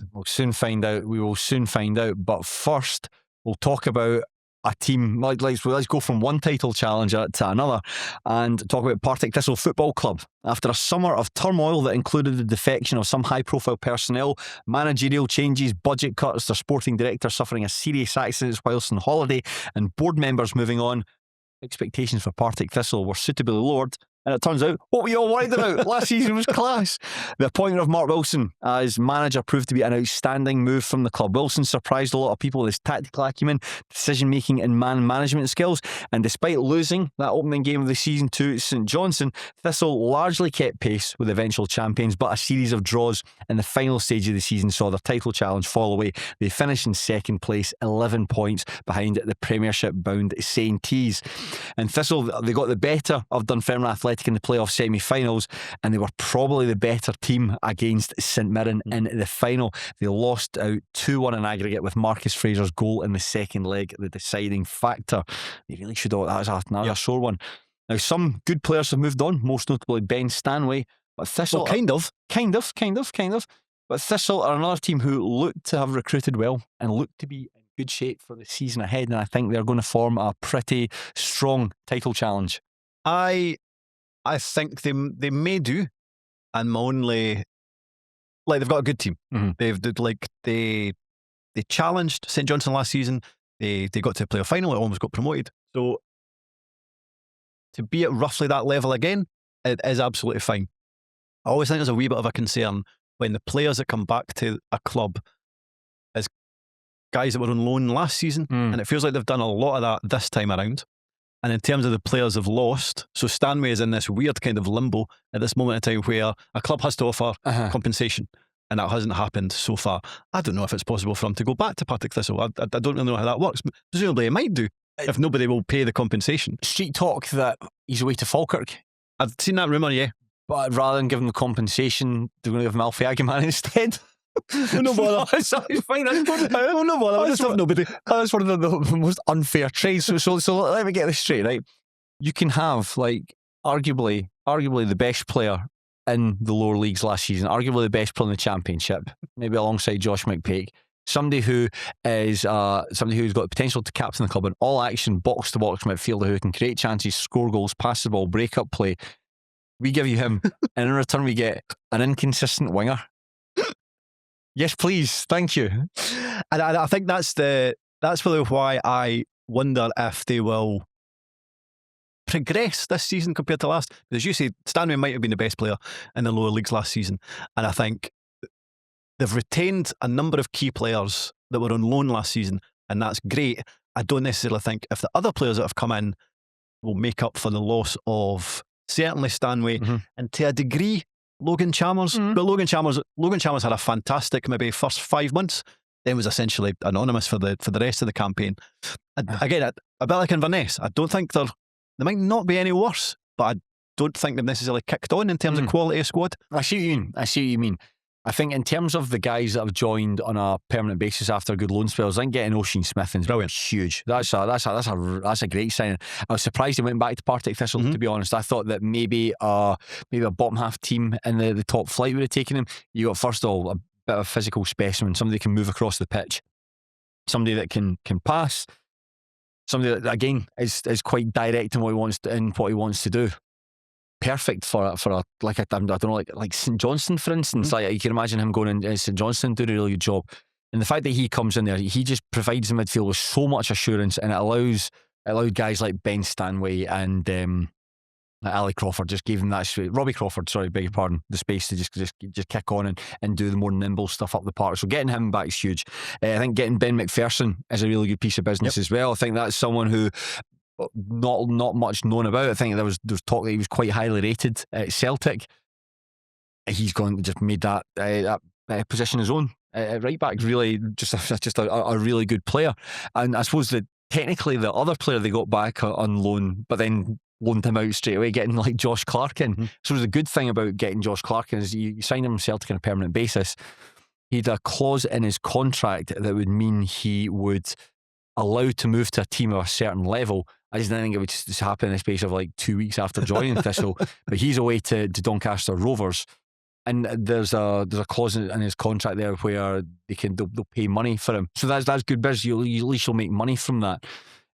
So I think those are all in roundabout ways. Two of them, yes, good signings. One, a good sign just only purely for financial reasons. The other guys that have come in, like Ben Dempsey, I think on loan from Ayr United. I beg your pardon. He's joined permanently from Ayr United. Needed that change of scenery. Just good player, experienced, influential. The captain of Ayr United as well. So like a big personality. And him and Smith, like that is a great protection for a back four. Really good protection. Really protection. He's not played yet because of injury, but I think he'll really make a positive contribution to what he's got. So I do think that midfield is a bit stronger. Out wide, I'd say a bit stronger.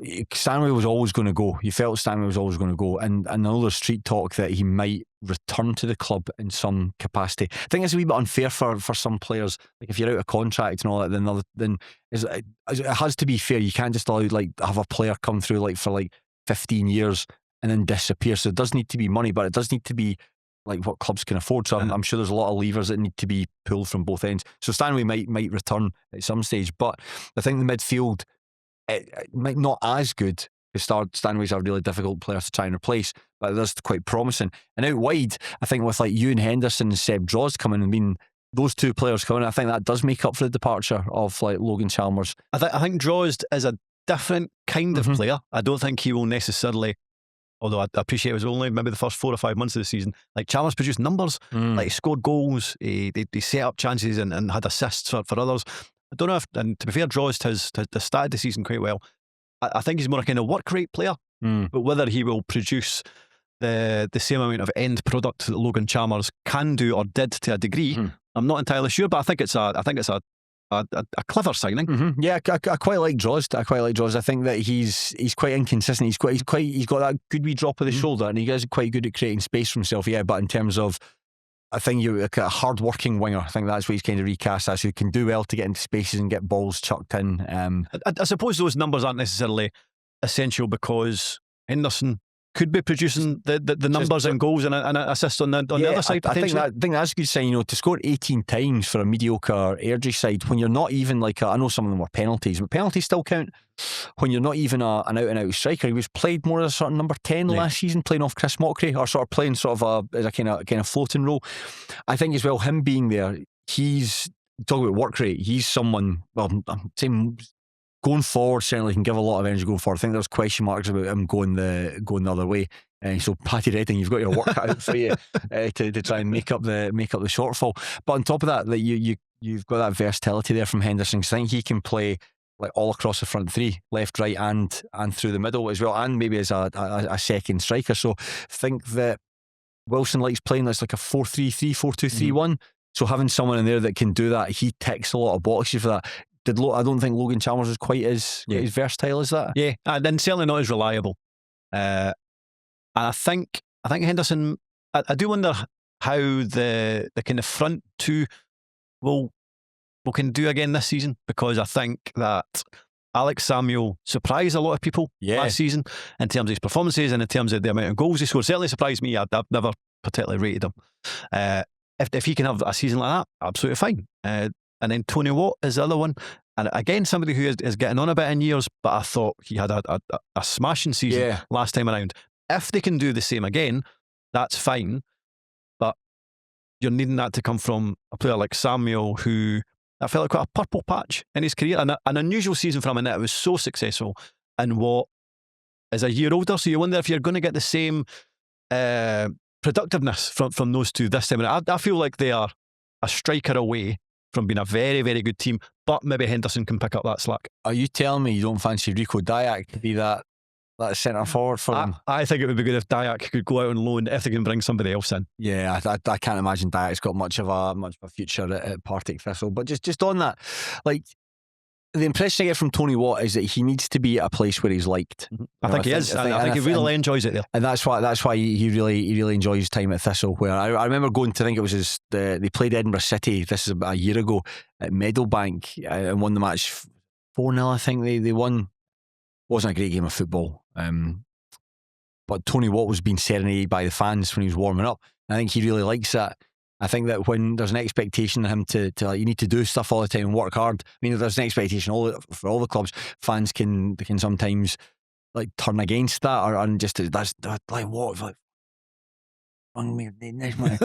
Where at Thistle there's an appreciation for like sort of somebody a bit more mercurial. I mean, at least if somebody was shouting at him, he wouldn't understand. He wouldn't take it on board because he wouldn't understand those.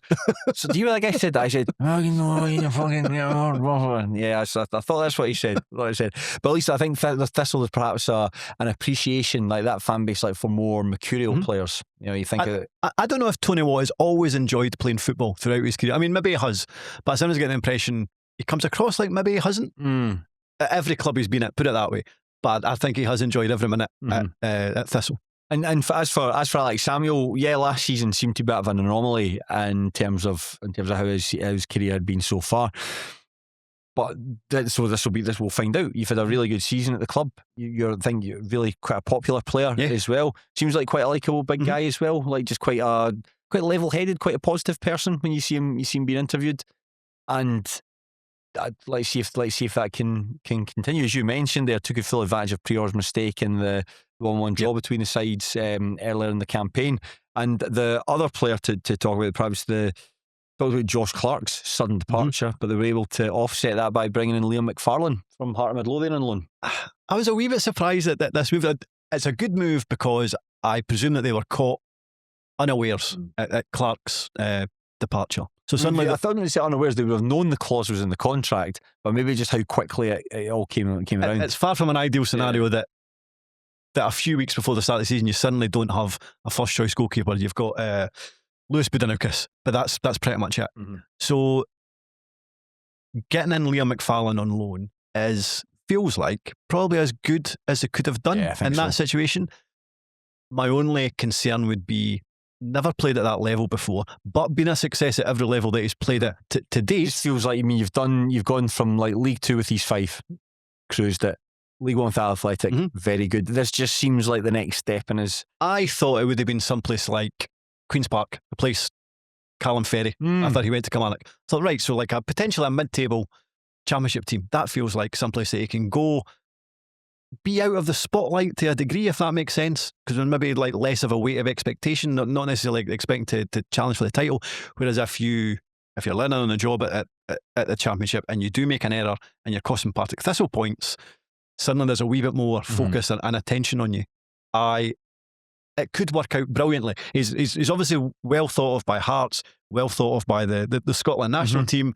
It's a great move for him, and I hope it works. I was just surprised at the level of the jump that he's made. Do you know something? I'm not, and I actually disagree with some of the stuff that you're saying there. It's like, if you are going to be the future goalkeeper for Heart of Midlothian, you're going to have to play in high pressure situations. And if you're going to a team, albeit a level down, but as Partick Thistle expected challenge for the title, so this is when you find out what you're made of. You want to be future Scotland #1 goalkeeper. If you can't handle the pressure of going away to Lesser Hampden, but I mean, he's only like 20, 21. I mean, he's got a lot of developing, and like even let's say this loan move doesn't work out as you would hope. I still think he can go on to become an exceptional goalkeeper. I was a wee bit surprised at this stage of his career. No, I wasn't. I think he's ready for. I mean, he was at the World Cup there as a training goalkeeper, so in theory he could have actually played for Scotland. They were taking a King Ralph situation where all the Scotland goalkeepers all en masse, something terrible happened to them and he was drafted into the #1 spot. So that's how respected he is, and you can't go to the World Cup without believing in yourself and confident. And I've no doubt that Liam McFarlane's going to Partick Thistle thinking we can go there and win the league, and I'm going to help them win the league. Zero doubt about that in my mind. I think it's a really, really good move for him, because it's like, Thistle have got a good goalkeeper. Thistle have got a goalkeeper that they'll know they'll trust, who can, like, he's big. Like, he's a big lad, like, for cross balls and stuff like that. No bother, I'll come and grab that from you. Distribution sound, great shot stopper, good at one-on-ones and stuff like that. Like, he spreads himself well. Do you remember you used to watch, like, when it was Edwin van der Sar was a goalkeeper, and they would show you an angle of, like, a penalty taker from behind the penalty taker's perspective, and Van der Sar would stand with his hands like out that, and suddenly the goals would just look really tiny. Liam McFarlane's got that kind of stature as well, where he can stand like that and suddenly there's just nothing to aim at. That's the kind of goalkeeper I think he is, and that's a goalkeeper I hope he can be. And if you've got the aspirations of playing for Scotland, you've got the aspirations of playing for Hearts, you've got to play under expectation, and so I think this is a right good move for him. I think it's you said it there, as good a sign as you could made in such short space of circumstances, and I think he'll be a big success for Thistle. I hope so. I certainly hope so. Playing in front of him, it kind of like just, I think they're just strong in every department. There's no obvious weaknesses in this Thistle team to me. You know, I think that they've got good centre backs there. Like Lee Ashcroft, I think Lee Ashcroft's out for a wee bit, but there's suggestion that he's injured. But in terms of Daniel O'Reilly, I think he's excellent, but it doesn't seem to get talked about that much, but I think he's excellent. I think he is. Remember, like, when he was like at Hamilton, I never remember him sticking out at Hamilton, but I think he went to the Rovers and only played, like, was it an amateur contract or something with you guys, or short term? It was a short term contract. His deal was up in January. That's right. And then he went to Thistle. Yeah, that's right. I remember seeing him, was it when you beat, it was like a 3-6-1 formation against Dunfermline in the Scottish Cup. I think he was excellent in that game, and it was real disappointment that the Rovers weren't able to keep a hold of him. But it's just someone who's just like a good defender. So again, can keep defenders at distance, reads the game well. You know that way where, like, a long ball's coming and you're going up with the striker, and rather than challenge it, you can just, like, nudge him and stop him for jumping, and it just goes over your head straight to the goalkeeper. Wee things like that. I quite like that. I quite like defenders that because you're so experienced and you can read the ball so well, you kind of know, I don't need to challenge it. I can just, like, basically hold this guy off, and it goes behind the goalie. He'll take care of it. I think he's a good player. I think getting Ethan Ingram back on loan, there was a big pop for that as well. He was only on loan from Dundee for just a handful of games. I think he played like 10 games with them last season. Did he not have remember you went to Starts? Did you watch a game? Oh, it's Thistle. At Starts Park. That's right. Yeah. Wraith Rovers lost 2-0. I thought he was really good that night. Really, really good. Yeah, I think getting him back is a really wise move. It was Ben McPherson opened the score in that game. That was a right good goal. It was like a right team I think got cut down, and Fitzpatrick, that's right. Fitzpatrick played it across the face. He came in at back post. Yeah, that was a smashing goal. Back post overload. I think that's what they cry it in the. They cry it? They cry it. They call it. There you go. So there's the back post overload, the 9.63, the third to third midfielder. Hope somebody's writing these down. In the middle of the park, we mentioned there about Ben Dempsey and O'Sheen Smith. You've got, like, Robbie Crawford, solid option there. Sonel Sosa, maybe better for his energy. I think he will probably be a more peripheral figure this season. I think he always seemed a bit lightweight, or he would do something good but then follow up immediately with giving the ball away or whatever. I remember when his interview when he first joined the club, I was thinking, who is this guy? Just a ray of sunshine. This guy's amazing. Give him his own TV show, and then he's not quite kicked on from there. But there's still hope. You know, there's still hope. I hope he can go on, because of that kind of personality is really infectious. And I'm just wondering, like, if there is any areas that need to be strengthened. You kind of look through a team like Paddy Redding had a good season last season. I think when he joined, the expectations for him were fairly modest. Like, they offered Cammy Logan a new deal. I think that when Wilson was talking about, like, signing guys from further down the food chain, when they signed him from Forth Athletic, he was one of the players that kind of, right, maybe this is like a wild card too far. He was really poor in the game against St Johnstone. Yes. Basically, rather than running alongside Josh McPake, he just stood still and just let him go by. Oh, sorry, sir, were you about to score a goal? Please, on you go. Having someone like him in there, I think he's like a low maintenance, like, keeps himself fit, professional. But even latterly, last season, when you saw Partick Thistle, if they were live on the Friday night or whatever, if Logan was coming on, or if he started, I would be a wee bit sceptical. But generally speaking, he was absolutely fine. So I do think he improved the longer the season went on. And as you see, he is presumably a reasonably cheap option. I'm guessing. And on top of that as well, talk about Wilson in 2 seconds, but it's just something that he's really good at. He's not afraid to give youngsters a go. Like the boy Matthew Falconer, like was playing at right back in the League Cup, not his natural position apparently. I can't say too much about him, but he showed up really well and was like particularly good going forward. Like quite strident on the ball, quite happy to like gallop past players.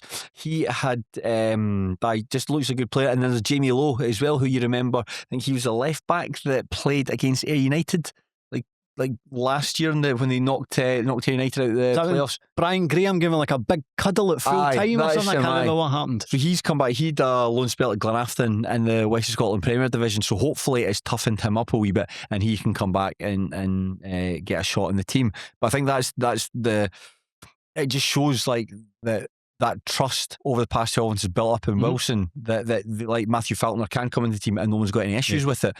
And it's going back 12 months ago to think of when Brian Graham left the club, and I can't remember who the chairman was at the time, who said, like Brian Graham was the alpha and Mark Wilson was the brains of the operation. You know, Brian Graham was like, cheers, I've just been managing the women's team quite successfully for the past couple of years, but no bother, I'm away to play for Falkirk. But I think when Wilson had gone in there, you know, I think expectations were pretty, and all the other stuff about the budget cuts and all that, expectations were pretty low there. But he proved himself to be really good. You never thought this guy who like flopped at Airdrie, or I mean, he was okay at Airdrie, but flopped at Brechin City, could actually go on and make a make a right go at it, and he did. Yeah, I think him and Alex Rae just worked really well together, because there was question marks about Wilson, definitely. And even when he brought in Alex Rae as his assistant, you're like, I'm not so sure about that either. Aye. But I get the impression that they just kind of dovetail each other really, really well. Rae is, I don't think Ray's got a good reputation among some supporters, because he's a huge Rangers fan, and he's not a very good commentator. So that's one of the good things about him doing so well at Thistle. It keeps him off the telly. Long may it continue. Long may it continue. But you know, he was coaching with Philippe Clement at Rangers, so he's obviously got something about him. He's not a total dummy, and you're absolutely right in what you're saying about his relationship with Wilson. They just have this chemistry together that works really, really well, and that, like you say, they're not shy to give young players a go. And what I would really like about Mark Wilson is like, not only is like you expect him from somebody who's like a pundit on the radio, like you're a good communicator, you're a good talker, but seeing his post-match interviews when he starts talking about tactics, really good. That's when he seems really excited. I think he really enjoys discussing the minutiae of the game and systems and wee tweaks that he's made. I mean, I think all managers enjoy talking about tactics when it's a game they've won and they've changed something. It just shows how intelligent look. But I don't get that impression from Wilson. I just think he just comes across a bit of a pencil neck, but in a good way. In a good way, just sort of likes talking about it. There's not that many managers that I look forward to listening to their post-match comments, and even then some of them I'm looking forward to listening to because, like, for negative reasons, because I know it's going to be cringy, or they're not going to come across very well, or they might be snarky towards the interviewer. I always look forward to listening to Wilson because it's generally educational. It's a good promo. And on top of Wilson surprising a lot of people, Ian Barraclough surprised a lot of people. I think, again, there might have been a degree of scepticism when he was first appointed that a team of Partick Thistle's size need whether it was a sporting director of football, whatever it is. But I think a lot of his transfers have been really good. Have all been hits. You know, there's not been many duds that have come, that are certainly not off the top of my head, that anyone that's come in there and is completely flopped. All the transfers have been like sensible. I think that's it. At the very worst, the transfers have been sensible. some of them have been an absolute like billboard signs, and some of them, imagine that your hit rate, but it's the very worst, sensible. Incredible. I think the challenge for them now, it's last season was, like we say, let's go on mid-table campaign. We're going to finish in the playoffs again. But they completely surpassed all those that outlook and those expectations. So folk are now thinking, well, you've gone beyond expectations. You're going to have to do it again this year. And I think that it'd be interesting to see how they handle when they're not the underdogs, and now you are expected to go and win most weeks. And there has been, I didn't go back and check, but I remember there was a wee spell where teams would finish second in the championship and then kind of struggle, like next time around.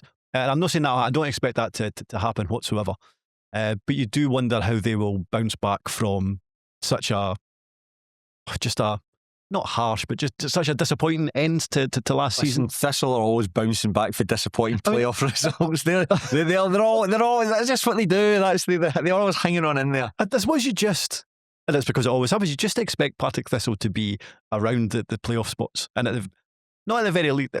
Yeah, at the very least, in the playoff spots, or on a good season, challenging for the title. And I would imagine that will happen again this season. Yeah, I've no doubt about it. I saw them on Tuesday last week. Played Steny at Firhill in the League Cup group stages, finished 2-2. Steny took a 2-goal lead through a penalty and a really, really nice piece of counter-attacking play. And they were good for the first half hour, but then Thistle from about like that point onwards and then throughout the entire second half just completely dominated the match. I think on another day, they would have won that game quite comfortably. Again, Darren Jameson made some really, really good saves in that to keep them at bay. Although they drew it, I don't think there's too many conclusions you can draw from it. I think when you're playing with a team who are looking to put like 11 men behind the ball, it can sometimes be that's difficult. I think that's difficult for a lot of teams. But they were good at moving it side to side. They were quite patient with what they were looking to do and all that. And like I say, they won. So dropping points as it were to like a sort of lowly pro championship team, it's not the end of the world. At the very worst, I think. Just before that, they progressed the second round of the League Cup, didn't they? After finishing as one of the best ranked third place sides. I'm not actually sure. If you at home know whether or not Partick Thistle progressed, is it Queen's Park that are waiting on the result from Dunfermline St Mirren? It could be. I don't know. Listen, that's something, Shaughan. That game is kicking off very shortly, so. They would have a maximum, well, they'll have 9 points, but a goal difference of plus 10. Oh, no, Partick Thistle didn't progress. That's right, because we were in the group with them. Right, all right. Right, anyway, I'm sorry, I'm talking nonsense there. That's a malfunction. Phil, you can edit that bit out. When you come to this bit of me getting confused about Partick Thistle in the League Cup, please do edit this bit out. But I think at the very worst, a top 3 finish. So third is where I've put them. Yeah, but they'll be good to watch. They're good to watch when it clicks. All very good. Now, we will move from one side of Glasgow to the other. We will move from the north of the city to the south and talk about Queen's Park. This time last season, the outlook was pretty bleak. Pretty bleak for the Spiders. It had been announced that the City Group would be drastically scaling back their sponsorship of the club, and there was a £5 million black hole that needed to be filled somehow, starting with the playing budget. You know, Shaughan Crichton, who'd been promoted to the head coach, it felt as though he was operating in a very difficult environment, and the club went through a nightmare period at the start of February. They lost 1-0 to Ross County to fall to the foot of the table, and they followed up with a harrowing 8-0 defeat to Rangers at Ibrox in the Scottish Cup. And it looked at one stage like the whole thing would come tumbling down, but remarkably, Shaughan Crichton and his players rallied. They recorded 5 wins and 3 draws in the next 10 fixtures, and that sequence of results would move them off the foot of the table and away from relegation danger, and the team would finish last season in 6th place. And there's a case to be made that Shaughan Crichton was the actual manager of the year in the Championship last season. And I think this time around, supporters would be very happy with more of the same, please, but a bit less jeopardy in the opening half of the season. So it's funny, I think Queen's Park are in a far better place at the start of this season than for a few others in the recent past. And I kind of put that down to Shaughan Crichton, because you look at they've lost a lot of big players, players that you associate with good Queen's Park results and good Queen's Park performances. You know, Callum Ferry, Henry Fieldson. Field's a big loss, back, man. That's a loss. Great move for him, though. Delighted for him. I hope he does really well. Very much so. And Seb Drost, I suppose, would be the other one. Who they've brought in. Some interest in terms of the Rangers cooperation agreement. People like Jack Hamilton, after, well, I suppose 4 reasonably poor seasons at 3 at Wraith, 1 at Hartlepool. But regardless of that, even though they've lost such key players and there are question marks over some of the signings that have come in, I still think they'll be okay. But ultimately, that is down to the fact of who is in charge, and that's Shaughan Crichton. 100%, man. I've got loads of paragraphs about Shaughan Crichton. I'm going to repeat myself so long-term listeners of the podcast, strap yourself in, because you know exactly what I'm going to say about Shaughan Crichton. I think in terms of an ambassador for your football club, I think Shaughan Crichton's one of the best in the business. You can completely understand why he captained teams, why he was a captain of like Airdrieonians, why he was captain of Stennismuir during his time. I think he didn't captain Dumbarton. It was Mark Dunham was the captain, but he'd have been the vice captain there. So because he's just like influential, experienced, like good talker.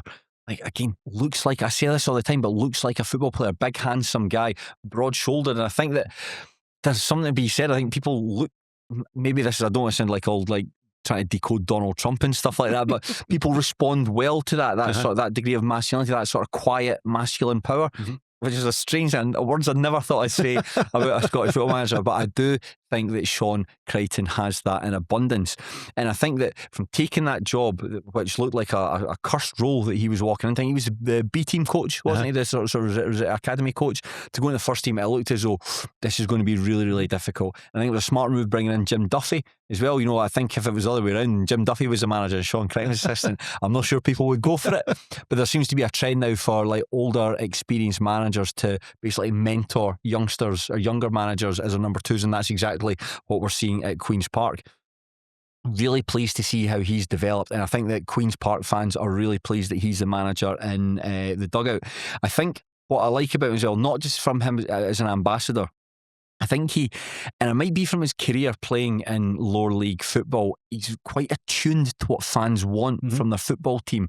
And I think he's quite attuned to what Queen's Park fans are looking for. And I think he understands the ethos of the club. And just an example of that, it was when Eddie Hunter passed away, who's a legendary figure at the Spiders. When he passed away, Shaughan Crichton did like a post-match interview where he spoke about Eddie Hunter. And I think that fans would have really, really liked their manager to have said that, because I don't know if Shaughan Crichton's ever met Eddie Hunter before or knows who he is, or if somebody nudged him like prior says, listen, you might want to get this in. Doesn't matter. The fact that he was mentioned, I think that fans were like, this guy really cares and really understands the club. The Queen's Park fans have got a style of football that they want to play.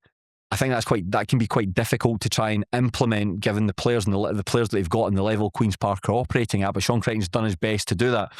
He knows that they would like to see younger players being getting the opportunity. He is not frightened to give younger players a go, and it just feels like he is a right good fit for Queen's Park, but Queen's Park are a right good fit for him at the same time. And I think the last 12 months, some difficult moments there. You know, that period when I was at the game when they lost to Ross County to go bottom of the table, and you think, this is really bad. And then you've got Rangers in a couple of days' time, and to lose 8-0, demoralising. You know, that season could have gone completely other way, particularly Ross County. Just it looked as though they were beginning to make sense under Stuart Kettlewell, and they were just beginning to pull away from them. But to not allow that to happen, and then to ultimately overtake Ross County with that sequence of results, these players do a lot of the hard work. They deserve a lot of credit, but for Shaughan Crichton, that galvanising effect, I can't speak highly enough of him, man. Brilliant stuff. Agreed. I remember when he first joined the club, so I hadn't listened to any of his interviews, but all the comments online from Queen's Park fans were saying, comes across really well. I really enjoy listening to him. I was like, how good can he be, really? And then I listened to him and I was like, actually, if that's your manager, I can totally understand why they are so positive about the fact that he joined. And I think that the fact that Queen's Park fans have went through so much, like for years now, seasons and seasons, we've generally spoken about them, and certainly off the park, and everything's been negative. To go from Hampden to have this stadium, in inverted commas, at Lesser Hampden, it looked like they were very much going to be going down the way rather than staying in the second tier. To, I mean, bear in mind, for the start of last season, they were bad. Then got rid of Josh Fowler, and the fact that he was able to turn that situation around into such a positive one, with maybe a month to go, you actually wondered if they could finish top 4. And now you've got a situation where Queen's Park fans are looking forward to this season and being quite hopeful for how it can go. And a lot of that is to do with some of the players that managed to retain for this season that are popular, and so fans can tap into that. But as you say, ultimately that starts with Crichton. He's been phenomenal for them. I think a lot of it goes down to, as well, turning that season around. The transfer business that they did in January, I think, was quite positive. You might need to remind me who they signed, but losing Josh Fowler was huge, because he could win games on his own. You could just give him the ball and he could just shoot from distance. And just as a wee side note, I'd be really interested to see how he does at St Johnstone this season. I wonder if he'll be on loan soon. I wonder if he'll be on loan soon as well, because the move feels like it hasn't quite worked. I know he got like a handful of goals in the second half of last season, but when I think of Josh Fowler at St Johnstone, it was like basically getting in the way of a teammate's shot as the ball headed to block a goal on the line. That's the most notable contribution at McDermott Park. But I think the guys that he brought in, it was guys like Callum Smith was one. Scott Martin came in. Scott Martin came in on loan from Partick Thistle. He's joined on a permanent basis now. I think it might have been a defender in there as well. It doesn't matter. But he was able to take advantage of teams maybe trimming their squads. There might have been a wee bit of money that the club were able to find somewhere to support that. But these experienced players came in, took them a wee bit to get going, but ultimately helped Queen's Park get away. All good players were well identified, and he takes credit for it. I'm not sure what the recruitment department looks like, because I mean a lot of the signings they seem to be obvious signings, if you know what I mean. There's, other than the cooperation agreement, which if I've read stuff right online, a guy David McCallum, who is quite a senior position at Rangers in terms of youth development, used to play for Queen's Park. I think so, yeah. So it's quite easy for them to get the link up for that. But in terms of that, like the guys that have all come in, they all played in the division, and so certainly the bigger name ones have played in the division. So they're all like sensible signings. But I think it's going to like augur well for the season ahead. You know, the results in the League Cup group stages, albeit against like sides from the lower divisions, but they kind of dispatched them all pretty handily, and they gave Aberdeen a good game. Another day that you might have taken that to penalties, and you could have won it, and you could have topped the group outright ahead of the Dons. So it's been positive so far. I'm quite happy with what I'm seeing from Queen's Park. I think so. But are we just comparing it to what Queen's Park have been in the past? Like, in terms of on paper, although they've been very, very positive, I still think that they are maybe lacking compared to most in the division. But what I mean, I'm liking what I've seen so far, relatively speaking. I don't think I'm not going to have Queen's Park as a finish in the top 4. I think Queen's Park will finish like 6th or 7th, maybe even 8th if things don't go their way. Like I don't think it's going to be a blockbuster season for them. But the fact that you made a really good point, that you're coming into the new campaign, and a lot of time, rather than just being able to talk about the football, you have to spend time talking about like there existence. Where are they going to be playing the games? A wee bit at Hampden, but then moving to Leicester. What's the capacity at Leicester? When they play teams like Morton, away fans are going to have to be balloted for tickets because it's so small. Or the director's box, and all the sponsorship agreement, Willie Hawley. These are all things that we have to talk about. And unless there's all this stuff that's going on that I've completely missed, it feels like we don't really have to talk about stuff that's going on in the background. Closing, I'm sure to offset that 5 million, they closed the academy, which was terrible at the time. Yep.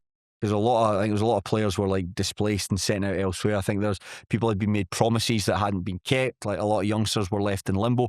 That's shite. That's not fair. They've been punished for like what felt like a tiz that someone had gone into. That doesn't seem to. I mean, I regularly read the Queen's Park thread and Pie and Bovril just to get a handle on it, but they don't seem to be talking about that. It's all just being able to focus on the football, and that is quite a relief, to some extent. Totally. And I think the players that they've managed to stick around, like that was a kind of great starting point to give them a basis or a base to build on. I think Ewan Murray, getting him to stay, I was pleasantly surprised at how well he done. I thought maybe his days as a decent Championship centre-half was on the wane, but I thought he was very good. Aidan Connolly, I thought was very, very good again last season. Great to get him to stick around. I think tying Scott Martin down after his loan spell, I think that's key. Hopefully gets a good pre-season behind him, because that was one thing I don't think necessarily Queen's Park saw the best of him last year, and I think that was just because of his fitness issues. The fact he hadn't played in so long, and it was quite a convenient place for Partick Thistle to send him on loan. If he gets a pre-season behind him, and if he can show like the same kind of player he was at Hamilton Academical, then Queen's Park have got an absolutely superb player in the hands. I love talking about Scott Martin, just how up and at them it was. Like anytime Hamilton did something good, it was because he was doing something good. The move to Thistle, I know he got injured very early doors. I don't think it was a move that worked out for anyone. Both parties would probably say the same thing, but hopefully at Queen's Park he can get that fire again and get up and at them. And in terms of certainly the forward line, it's players I want to do well for two different reasons. Like Mikey Ruth, like I thought he was a great signing when he came in last season, and then picked up an injury and then didn't really see him. So it'd be great to see if he can get to full fitness, because I think he can be potentially a good Championship striker. And then for a different reason, I hope Jack Hamilton does really well. So just, I know Jack Hamilton's a player we've talked about, and I know that you don't particularly rate him as a player. He's quite likeable, but you not. To tell us about, so what should Queen's fans expect from Jack Hamilton? I feel that Jack Hamilton has the kind of nuts and bolts to be a really good Championship forward, in that he has He's got strength. He's got height. He can score goals, and we saw it maybe. But you're having to go quite a way back now to see him produce it week in, week out, and that's when he was at Arbroath ultimately. What was that? Maybe 5 seasons ago now, and it feels like he's had some injuries, and I think that has had an effect on him. But I think mentally has probably been the toughest thing for him, because I do think he is very much a confidence player. He seems to be quite a shy guy, quite a polite guy, and I do think that you could see him. You can see him when he maybe went on a huge run of games not scoring for Wraith, and I do think that was an issue last season where he was the only forward they had, so there was no other option. Like Dugan couldn't take him out the firing line, so he had to play every minute, week in, week out. Wasn't scoring, was the kind of brunt of fans' ire on a Saturday. And you could see, like, even just his body language, he would seem slumped. And I can't remember what game it was. Was it maybe Ross County, last game of the season? And they played the music, and Ross County got relegated. I'm sure it was that game, unless I'm getting mixed up. And the players are out in front of the fans, and they're kind of enjoying themselves. And it's the last game of the season, and kids are coming on the park, and they're kind of dancing around and what have you. And Jack Hamilton, didn't he? Jack Hamilton. Really? Jack Hamilton just went off.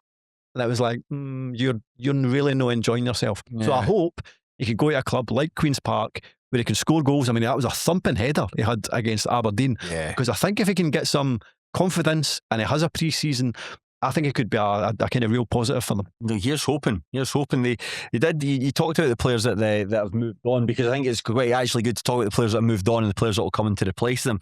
The three big ones you touched on, like Cal Ferry joining Kilmarnock, presumably as their second choice goalkeeper. Yeah. There was times where Cal Ferry, probably from joining Queen's Park up to and including that game against Rangers, where he saved a penalty from James Tavernier that won the game. Like, probably, I'd say probably one of the best result in Queen's Park's history. Phenomenal. He's a hero. Seb Draws is a hero. But then after that, his form really took a dip instantly. Pretty much instantly. I don't know if it was the same season or was it last season. They played Wraith Rovers at Hampden. Were you at that match? And I think he had an or was it Falkirk? They played Falkirk at Hampden. They played someone at Hampden that they got beat by about 4 or 5 goals, and Ferry was like culpable for them, just like stuff like going through him or just like making poor decisions. And I looked as though, geez, oh man, if he does move on, then I don't think I'll be sorry to see him go. Yep. But he talked about like ambassadors and so on. Ferry was always good for that, like, in terms of like speaking out. If the team had a bad result, he would go and, using the term, front up in front of the cameras. And I think fans are quite sympathetic towards that. And there was a game last season. His form did dip, but he won it back round. There's a game last season. I can't remember who it was against, but his performance was so good that Queen's Park basically clipped all his saves up and stuck it out on social media because it was that good. I mean, some of the saves were quite rudimentary, but some saves were like, it's against Morton, maybe. Against Morton, it was phenomenal. Against Morton, how you making those saves? And like, he's a big loss, not just for the saves, not just for what he brings as a player, but just the fact that he did have that. And David Mitchell is coming to replace him. I think for Queen's Park circumstances, I think that's a pretty decent goalkeeper. Yeah, I think so, championship experienced, like, not the best goalie in the world. I think, is it cross balls or something that he's a kind of bit of a weakness for him? I always think he has a reputation that is not really warranted. Like, it is generally spoken about as if he's a not particularly good championship goalkeeper. Whereas I think he's a perfectly adequate one. Won't have the highlight reel like we've just described in terms of Ferry. I doubt he'll chuck any in. I don't know. I think he's perfectly reliable. Yeah. Aye. Draws going Partick Thistle, that match against Rangers, he scored the winning goal in that. I think there's a fondness for him for that, and I think he was like quite inconsistent. Could occasionally do stuff that was brilliant. That goal at Ibrox, I know the ball like felt him very fortunately. I know this game happened like 2 seasons ago as well, but the fact that he was there to finish it's a right good finish, and it's probably, like you say, the best game in Queen's Park history. Fieldson is a big loss. There was times last season, remember, like the occasions I'd go and watch Queen's Park just like in a midweek game, you think, this guy's really good. Yeah. Like really, really good, just how comfortable he was and just how direct. But where he's left, I'm really hope that Magnus Mackenzie can step up and do well. I think that he's definitely going to get more game time in Fieldsen's absence. I think he showed promise during a loan spell at East Kilbride last season, and I think the deal was until January. East Kilbride were actually quite keen to keep him on for the rest of the season, but Queen's Park actually were pleased with him and wanted to take him back, which is great. Yeah. Those loan spells at Alloa and East Kilbride have worked out really well for him, and this is the season where he'll establish himself as Queen's first choice left back. I think he can play also like in one at centre back as well, maybe even play a wee bit further forward as well. So you've got a versatile player there. Yep. And if Queen's Park are carrying a small squad, then this is interesting. And just, we talk about replacements. I meant to say about the guy Jack Wills, who's going to be the number one goalkeeper for Callum Ferry. The former St Johnstone youth player, has played 3 of the 4 League Cup group stage games. Didn't play a single game last season. This will be his first step up at this level. See how he gets on. For that, I can't say I know too much about him. He shares the same name as a sort of a preppy clothing company. Talking about players stepping up though, Lewis Stewart, like really interested to see how he gets on. We talked about the cooperation agreement and how that was coming in, but Lewis Stewart is, if I was a Queen's Park fan, he'd be the one I'd be most excited about, because I thought he was really, really good at Alloa Athletic last season. Like really, like tricky as well. Like to take the man on, could stand him up, go both ways, and seeing him how he gets on one level up, it's great. I mean, it was, of all the teams from the cooperation agreements, Alloa were the ones that benefited from it the most.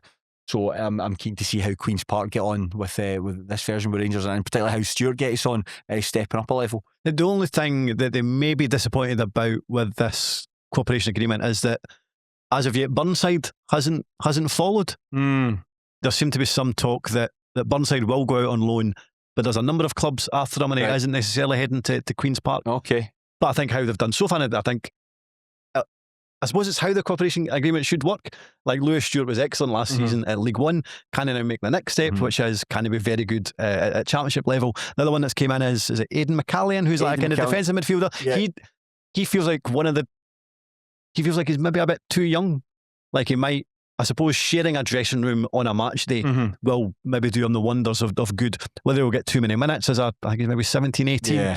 Not so sure about that one. And then there's Zebedee Lawson, but he's not part of the co-op agreement, I don't think. Oh, is that right? Is he Scottish? I'm not entirely sure. Oh, no, he might be for London. I've got in my head he's not part of the cooperation deal. But again, apparently very, very highly regarded at Ibrox. So I'm just on the Nary's Toe Poker website, and he says it is a cooperation agreement. He'll know better than me. But very highly regarded. But then he did say that Lee Kildare isn't at Hamilton Academical, and he said he left Accies, but Lee Kildare I think is still at Hamilton Accies, as far as I know. Well, and excited to see him, regardless. Yes, sorry.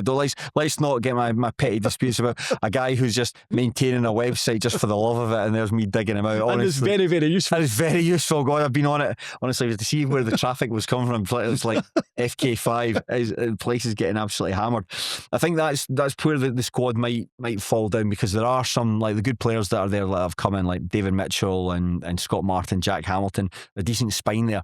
I think Crichton said that because of how tight money is, any other players that come in are going to be loan players, and they're probably going to be on loan from Rangers. So while you're getting probably technically adept youngsters, that is going to be the worry, is how good are they going to be in the Championship? Can Queen's Park be carried by these young players if the bigger ones are, if the sort of more established players are absent for whatever reason? Because you saw it last season, it didn't work at Ayr, didn't work at Wraith Rovers in terms of like Josh Gentles coming in. Niso wasn't a part of the cooperation agreement. Right. It just feels like I think if they filtered down to League One and League Two, they could probably make a massive difference. Maybe less so at Championship level. But as I said, Stewart already has that experience. Yeah, that's the thing that would work, where it's a guy who has spent, like, say it's like a 19-year-old. Can you get 19-year-olds in part of the co-op loans? Yes. Right. Say it's somebody who has spent like 2 years at League One level, and then a season, then that's making the season at Championship. It's just making those steps up. Whereas if it's a guy who's just come from academy football to, although Gentles did have a season, he was quite good at Arbroath at Alloa, wasn't he? He was okay at Alloa. Like he wasn't pulling up trees. So I must admit, I didn't have high hopes for him. I was thinking when you started talking about it didn't work, the cooperation didn't work for Wraith Rovers. Like, well, Paul Mizo, and then you said no, he wasn't part of it. Put my hands up and said he was good, wasn't he? What's he doing there? What's he doing this season? He is still at Rangers at the moment. I mean, Wraith fans will hope he come back, but then what's the point? Like you've already kind of proven yourself at Championship level.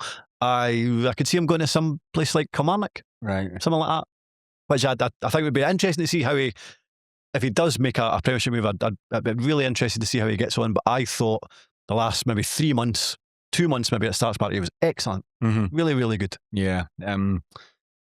Other player to highlight, Louis Longridge. He is entering his 7th season with the club, and I've got to say fair play to him because Longridge is a player. The times I've seen him, Queen's Park fans will obviously know far better than me because they watch him every week. I'm not quite sure what he's good at. I'm not quite sure he's good at like hanging around. That's it, hanging around. But he's like in terms of the midfield. What kind of midfielder is he? There's times where we've spoken about him in the past, and we've just been unsure. As like you'd look at like other specialist midfielders. Because he's not a great tackler. No, he's a decent passer of the ball. He's not particularly fast. He's not going to get you like 5 or 6 goals a season. So what is he good at? And so that's quite hard to define. But obviously he's played through a number of decent managers. You could probably get a testimonial at Queen's Park. Yeah, every chance. He'll stay there. Just quite. Seems like quite a good guy to have around the place. Quite low maintenance, professional. Can probably plug gaps in a number of different positions. Aye, and the other player as well is sticking around, but for maybe different reasons. Charlie Fox, who, if you remember, he had a terrible knee injury against Partick Thistle in November. He is going to continue at the club. He'll it's only just been announced last couple of days, isn't it? Which is good. So I mean, he's signed a new contract, or is he under contract? No, I think he's signed a new deal, and because he's still injured, isn't he? Basically, signed a new deal, and hopefully they can get fit. And have a deal. Right, that's fair enough, because it'd be like, you're injured, we're just going to let you go. So fair play to him, because imagine that's taken up a bit of budget as well that you could have spent it elsewhere. So that's good, because Charlie Fox is a right good player when he's fitting with add depth to the defence. That's the concerns. Depth is the concern here, because as we mentioned there, say, are you going to rely on Zebedee Lawson like on week in week out when it's like when you get into that grind of Tuesday Saturday? Is it a stage where you've got a game coming up but Rangers want to stick him on the bench for whatever reason? You know, there was a game Cove Rangers played Stennismuir last season, and they had 3 boys on loan from Aberdeen. I cannot fathom why Aberdeen did this, but they took the boys basically. So the game was on the Friday night. Stenny were playing Cove on the Saturday.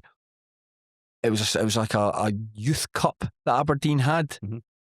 They recalled these boys to play them in the Youth Cup, and because of the turnaround in time, it was too quick a turnaround for them to be able to play on the Saturday. Is it 48 hours or 72 hours, something like that? I just don't understand why on earth would you want to win a Youth Cup when it's far better beneficial for these boys to play in the game. I didn't really understand that. But anyway, that's neither here nor there. What's predictions for Queen's Park then? Where are we placing them? I think they'll be okay. But I do think they will be a club that maybe somebody like Morton or Stenny will hope that they could reel in. I will put them down as 8th. I'm going to go for 8th as well. But Shaughan, listen, enough about other clubs. Let's talk about you, and let's talk about your club, Raith Rovers. Ever since they challenged for that league title with Dundee United in the 23-24 season, it feels as though the club have really struggled to reach those dizzying heights again. And they were never going to reach them last season with Barry Robson in charge. He was dismissed in mid-November after a series of wretched results, 4 defeats in 6 matches, and he was replaced by Dougie Emery from Greenock Morton. Now, Emery did oversee some impressive results, including a 6-0 demolition of Ross County, but the team were never quite consistent enough to challenge for promotion and ended up the campaign in 5th place. They did, however, win the Challenge Cup after a very convincing 4-1 victory over Inverness Caledonian Thistle at Firhill. And a special day for the supporters, and especially for Emery, whose family had suffered a great deal of hardship at points over the course of the season. So that was a real special moment for them. Now, this time around, they're probably in a similar-ish position to how they were last season. They might fancy their chances of challenging for a top 4 place, but I don't think they have what it takes to compete with the better sides in the league, and it might be a lower mid-table league finish in the cards. See at the end of last season, that Ross County game was such a laugh. And I remember, because it was a Friday night, ultimately for Raith, it was a dead rubber. They couldn't finish top 4. And I'm sure going into it, we were really light on numbers, and I was like, Ross County is going to win this. I can't even be arsed going, but I will absolutely head along. It's the last game of the season. I've got a season ticket. What a laugh. Brilliant. And you left Starts Park, and I was like, right, you know something, that was a good laugh. They won the Challenge Cup, they finished 5th or whatever it was. Okay, has they been very exciting for large swathes of the campaign? But absolutely, that's fair enough. hopefully there's something to build on there, something to tap into, sell enough season tickets again for next season, and hopefully they can maybe get into the top 4. Fine. And I wasn't even back to my house, and I got a text. I can't remember who sent me it. Somebody, another Rover supporter, and he said, there's a 60-minute John Sim interview dropping tomorrow. And I was like, oh no. Like, I mean, with the greatest will in the world, he is not somebody who would ever front a promotional campaign. Put it that way. Doesn't he come across particularly well in front of camera? So ultimately, I mean, that lasted an hour. It didn't come out the next day. It was about a week later, to be fair. But basically, he said the club is skint. They don't have any money. And even though there'd been an interview with Rory Kilgour about maybe 2 months previous, he'd spoken for about an hour. Sorry, who's he? So he is basically he's on the board. He is the last remaining member from when the Kelty guys from Kelty. He's the last remaining person. Although I don't know if he arrived at the same time as the Kelty guys. Regardless, he is the last person left. And he basically said that, listen, there's nothing to worry about. Like, okay, loads of people have left the board. We've been disappointed at performances, but in terms of finances, they're absolutely fine. Nothing to worry about.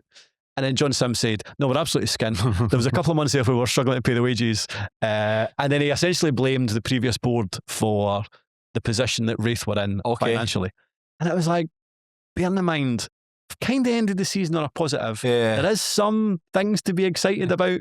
And now you say, oh, by the way, we're absolutely rook it. Give us a week. Can you not call us an interview a week from now? Let him still bask in the relegating Ross County and that having a laugh in that last match. And I was like, what a strange thing to do when you're presumably wanting to sell season tickets in the coming weeks and months. And I'm not saying that was the reason that the season ticket sales have went down, but it just suddenly you went from having a bit of a high and a good end to the season to like, oh, next season might be a bit of a struggle. And it feels like ever since that season where they finished second, the club have been, there's been diminishing returns. I think there's been diminishing quality in the squad. And I think, again, I would say exactly the same this season between the end of the end of last season and beginning of this.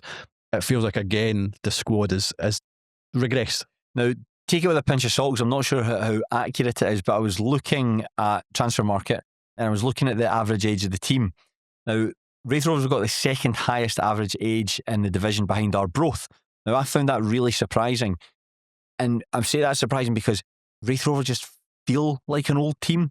And what I mean by that is just it feels like there's no like real razzmatazz there at the moment. I'm kind of looking at, there's a lot of like good players in the team, like got good players and players who have been good in the past. And when I say razzmatazz, I know how like exciting a player Dylan Easton can be on his day, but it just feels just really tired at the moment. And I look at the guys that you've brought in, and it's all guys that had been good in the past, but it feels like loads of guys with a point to prove. John Robertson's maybe the only signing that's come in where it's like, oh, I'm quite excited to see how he gets on, but the rest of them are just kind of like just championship jobbers that have kind of maybe Doug Emery's worked with in the past. It's exactly that. So in terms of the bodies that have come in, so apart from, I think it's Luke Armstrong, who's the young goalie they've got in on loan from Cardiff, who actually looks quite good. I think he might be able to challenge Josh Ray. And John Robertson, who obviously had an amazing season at League Two, Player of the Year. Every single player who's come in, off the top of my head, has come in on the back of a poor season last time around. So Zach Delaney and Aaron Lyle and Ross Millen, Charlie Telfer, Anton Dowds, George Oakley, Kyle Turner. So there's 7 players. Now, that's not to say they're going to be poor again this season, but they all just feel fairly safe, fairly generic cookie cutter championship type players. And that's to a degree, that's fine. You can have a few of those.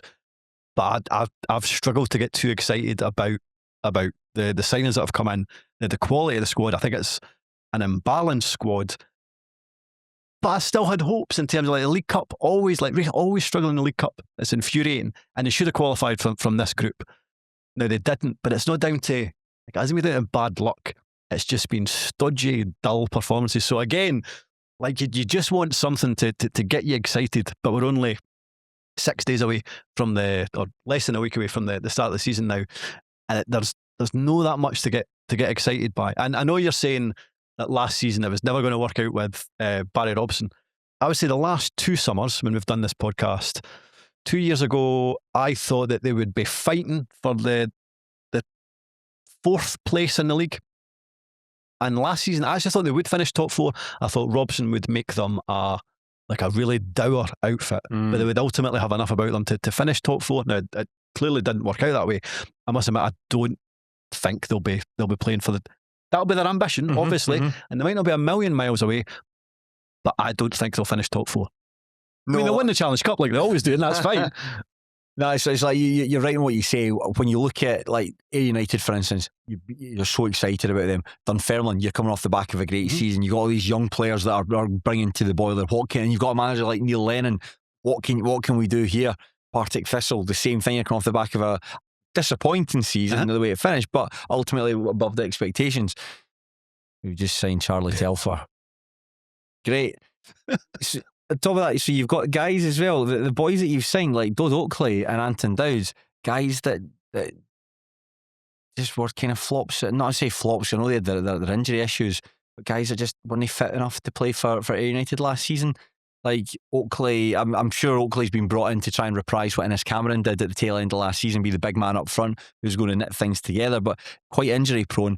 He's already out. Injured. September, that by the time we're going to see him. I think the prognosis is he'll be out for between 6 to 7 weeks. Right. So yeah, September he comes back. Anton Dowds went through a period that I might have been at Partick Thistle. I can actually see what this guy's quite an awkward player, quite chaotic, but he's quite good. I think at Ayr United initially when they were going to play him and Oakley up front, that looked like it had promised, but then he's a kind of couple of serious injuries. So he, if I remember correctly, he had a spell, not that season, it was 3 seasons ago. He ended the season in a prolific manner, and then he started the next season. So that would have been 2 seasons ago. He started it again, doing exactly the same as it started the season. How he finished the previous one. He was at maybe 10 goals by August, and then that's when he got his ACL injury. Missed the rest of that season. Came back last.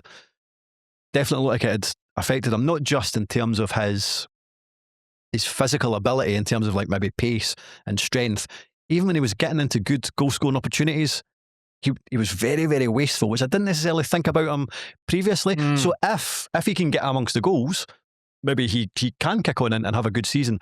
But ultimately at championship level, other than the end of one season and the beginning of the next, never really scored loads of goals at championship level. So it'll be interesting to see how he can bounce back from that ACL. But already at the start of the season, Kyle Turner came on against Peterhead and went off after 14 minutes. He's out for between 6 to 7 weeks. Scott Brown hasn't played at all this season. He's been injured. Paul Hanlon hasn't played at all. He's been injured. And Lewis Vaughan, I was really, really annoyed at... So I've been annoyed at how Doug Emery has managed Lewis Vaughan for the League Cup campaign. So they played Hearts in a friendly on Friday night, and to be fair, looked okay. Vaughan wasn't in the squad. I didn't expect him to be, but it turned out he's injured. And afterwards, now Emery said it's not a bad injury. He's had a knock, so it's nothing particularly bad or whatever he expressed it.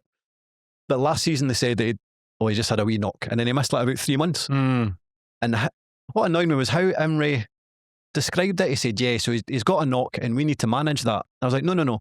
You need to manage Lewis Vaughan and his minutes, because he's got quite a unique situation. Yeah. He played 90 minutes against Elgin, entire game against Elgin, all the game against Hamilton, all the game against Kilmarnock, even the dead rubber against Peterhead.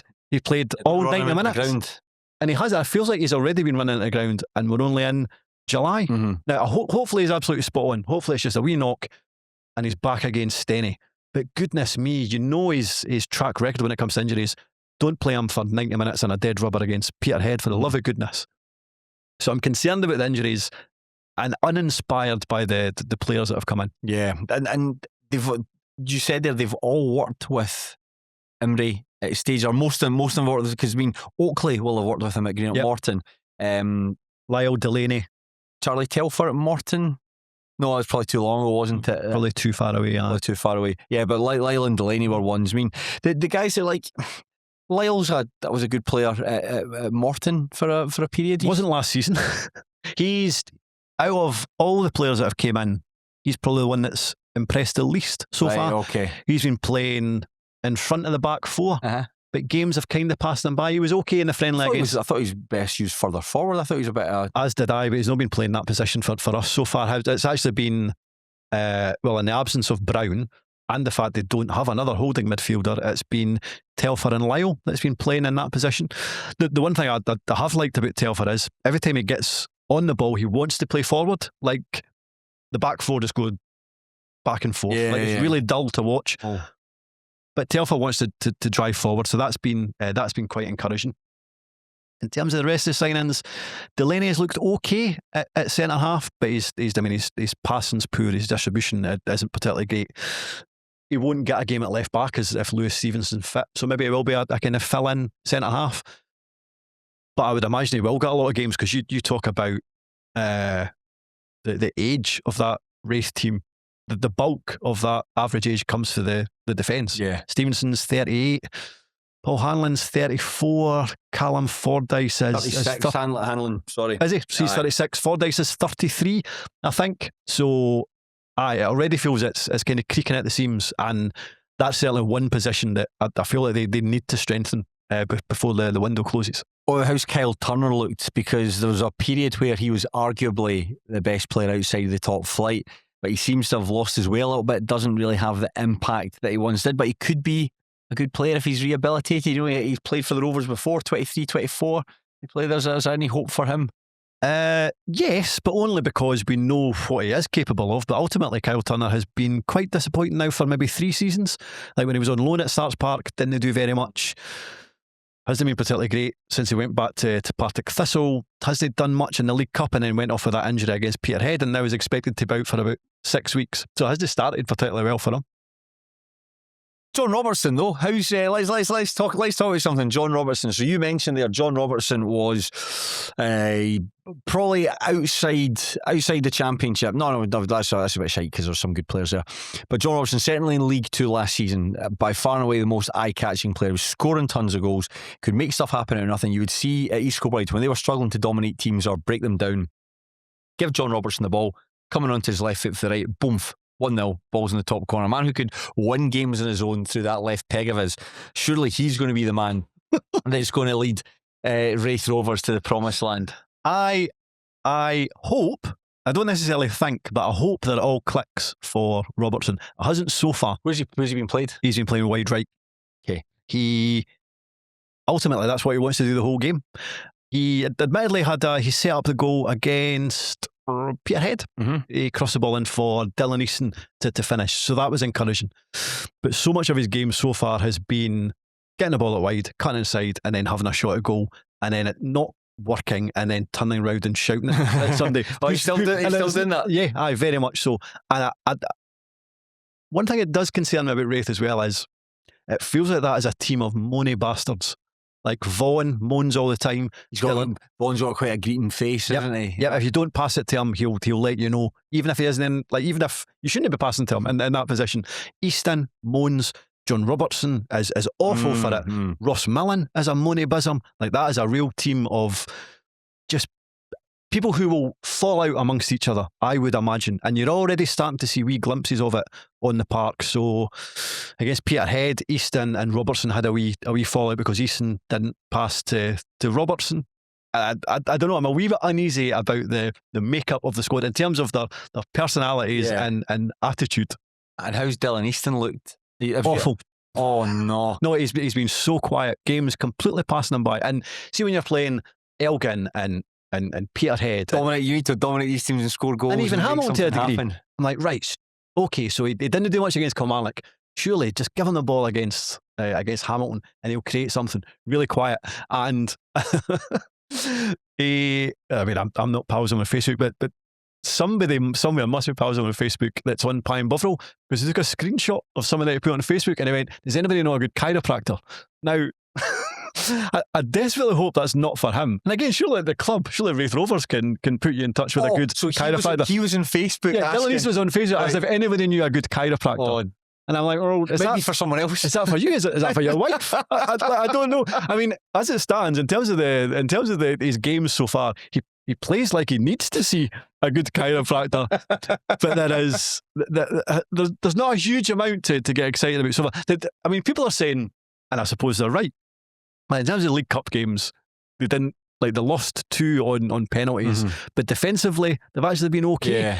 It's just been a dull watch, and I think Robertson, it might come. My concern would be is how many other things does he have at his disposal other than coming inside and having a shot at goal? Because he's not the quickest. He's in not the going to world. the right foot. He's not going to hit the byline and get it in there. And I think that's you're right in what you say. When you're playing at a level beneath yourself, and John Robertson was definitely doing that in the Lowland League and League Two last season. It's one thing when you're taking on some like a plumbers and jiners and that, when you're cutting, when you're able to drop the shoulder and cut onto the left foot. But when you're playing against like people, I think people, it's like the Arjen Robben thing now, where remember who described it? Was it Taylor Stevens when he was on loan at Ala Athletic? It's one thing like knowing what someone's going to do and then knowing exactly how to stop it. Like Arjen Robben, you know how fat, just what he wants to do, just his body's just. The timing is always perfect. Just he must be able to read defenders so well, and then be able to just jink onto the right foot. And once he wraps it around, just going to go in the top corner. Like when you come up against like decent Championship defenders or decent League One defenders, in the case of Peterhead and all that, if you're kind of struggling to go beyond, that trick isn't working anymore. And people can read it, and that they're waiting for that timing to drop the shoulder to make that space yourself. If that's not working, then that's something that needs to be worked on, because you might begin to see why Robertson might not have kicked on in his career the way he would have hoped. He was a youth player at St Johnstone. I think he had loan spells at Forfar Athletic and Cove, and it was at Edinburgh City where you really began to notice. In fact, he shares the name as well, like John Robertson with the striker. But do you see that bustling, that kind of Wayne Rooney sort of street soccer style of player? Or is it all just like on the left foot? No, I mean to a degree, and his work rate's been really good. Like he is happy to work back the way as well. So there is stuff to admire, but just in terms of a spark that I was kind of thought he would, like almost right away deliver, that's been missing. Although I suppose acclimatising to training like with a full-time club again, so maybe it will take him a while to get up to speed. But it just feels like, in terms of Miller Park, in terms of winning the ball back, at the moment there's nobody because Brown's out. So that, like what Niso was providing, and Brown latterly. And Shaughan Burr missed a lot of football last season, didn't he? Barely played. Barely played. In fact, I've got that in my notes from Montrose there. So in terms of a ball winner in the middle of the park, they don't have it. It feels like they need another central defender. I actually expect or suspect, I should say, that Emery would quite happily get rid of McMullen and Lewis Gibson. I was going to ask about McMullen. What can we expect from him this season? Is he going to go through the middle? Are we going to play him out wide where he can hit the byline? I would imagine he'll play out wide, but like even when he hasn't really had that many opportunities. He certainly came on as a sub at the Hamilton game, didn't really make anything of that opportunity. Played against Hearts on Friday night and kept like popping up at the edge of his own penalty area and help him out, which was great. Then he would get the ball, but then just pass it to a Hearts player. It's like, again, you're not really, if you're attempting to persuade Dougie Imrie that you should be playing for starting in this team, you're really not making the most of it. And Gibson was the same. Gibson missed a 1-on-1 and then kept giving the ball away. So I don't think Emery's too keen on him. But the squad is so shallow that at the moment you're entirely relying on them. It's a horrible feeling, that, especially if it's guys that you like and you've got an inkling that the manager doesn't fancy them. You just like, please don't make a mistake. Please don't make a mistake. And when they see, when they do, they give the ball away or miss a shot or miss a header or something like that. It's like, and you're just looking over at the dugout, hoping they've seen the manager shaking his head at that. But would you be happy to see like McMullen and Gibson moved on if that is the case? Yes, because they haven't done anywhere near enough in a Rovers jersey. It feels like I thought both of them were really, really good signings, and they've not worked at all. For whatever reason, they have not worked at all. I mean, it seems like quite a harsh thing to say now, but in terms of Lewis Gibson's career, and to fair, like he's literally just turned 21, I think, on Friday night, so he's still young. But he's had a lot of managers in his career to date, and the only one that's picked him every week has been his dad. So you do wonder about that. I think he can have a good career still, but I'd be amazed if it's at Starts Park. Here's an idea. Why don't you send Lewis Gibson on loan to Annan Athletic? There we go. We'll finally put him in touch with a manager that can unlock that potential that he's perhaps not shown yet. a good idea for him. I mean, he would get football certainly. I mean, even in Montrose last season, he was kind of in and out of that a reasonably average Montrose team. But so I kind of worried about that, and so far he's not done too much at the start of this campaign. Oh, Doug Emery, how's he been?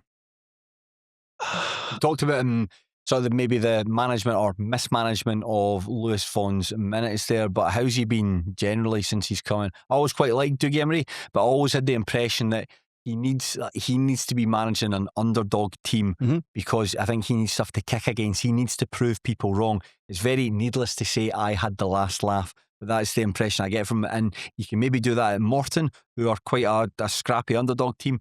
I don't think Wraith Rovers are that kind of club. So that's his management style and his personality, how you're finding it.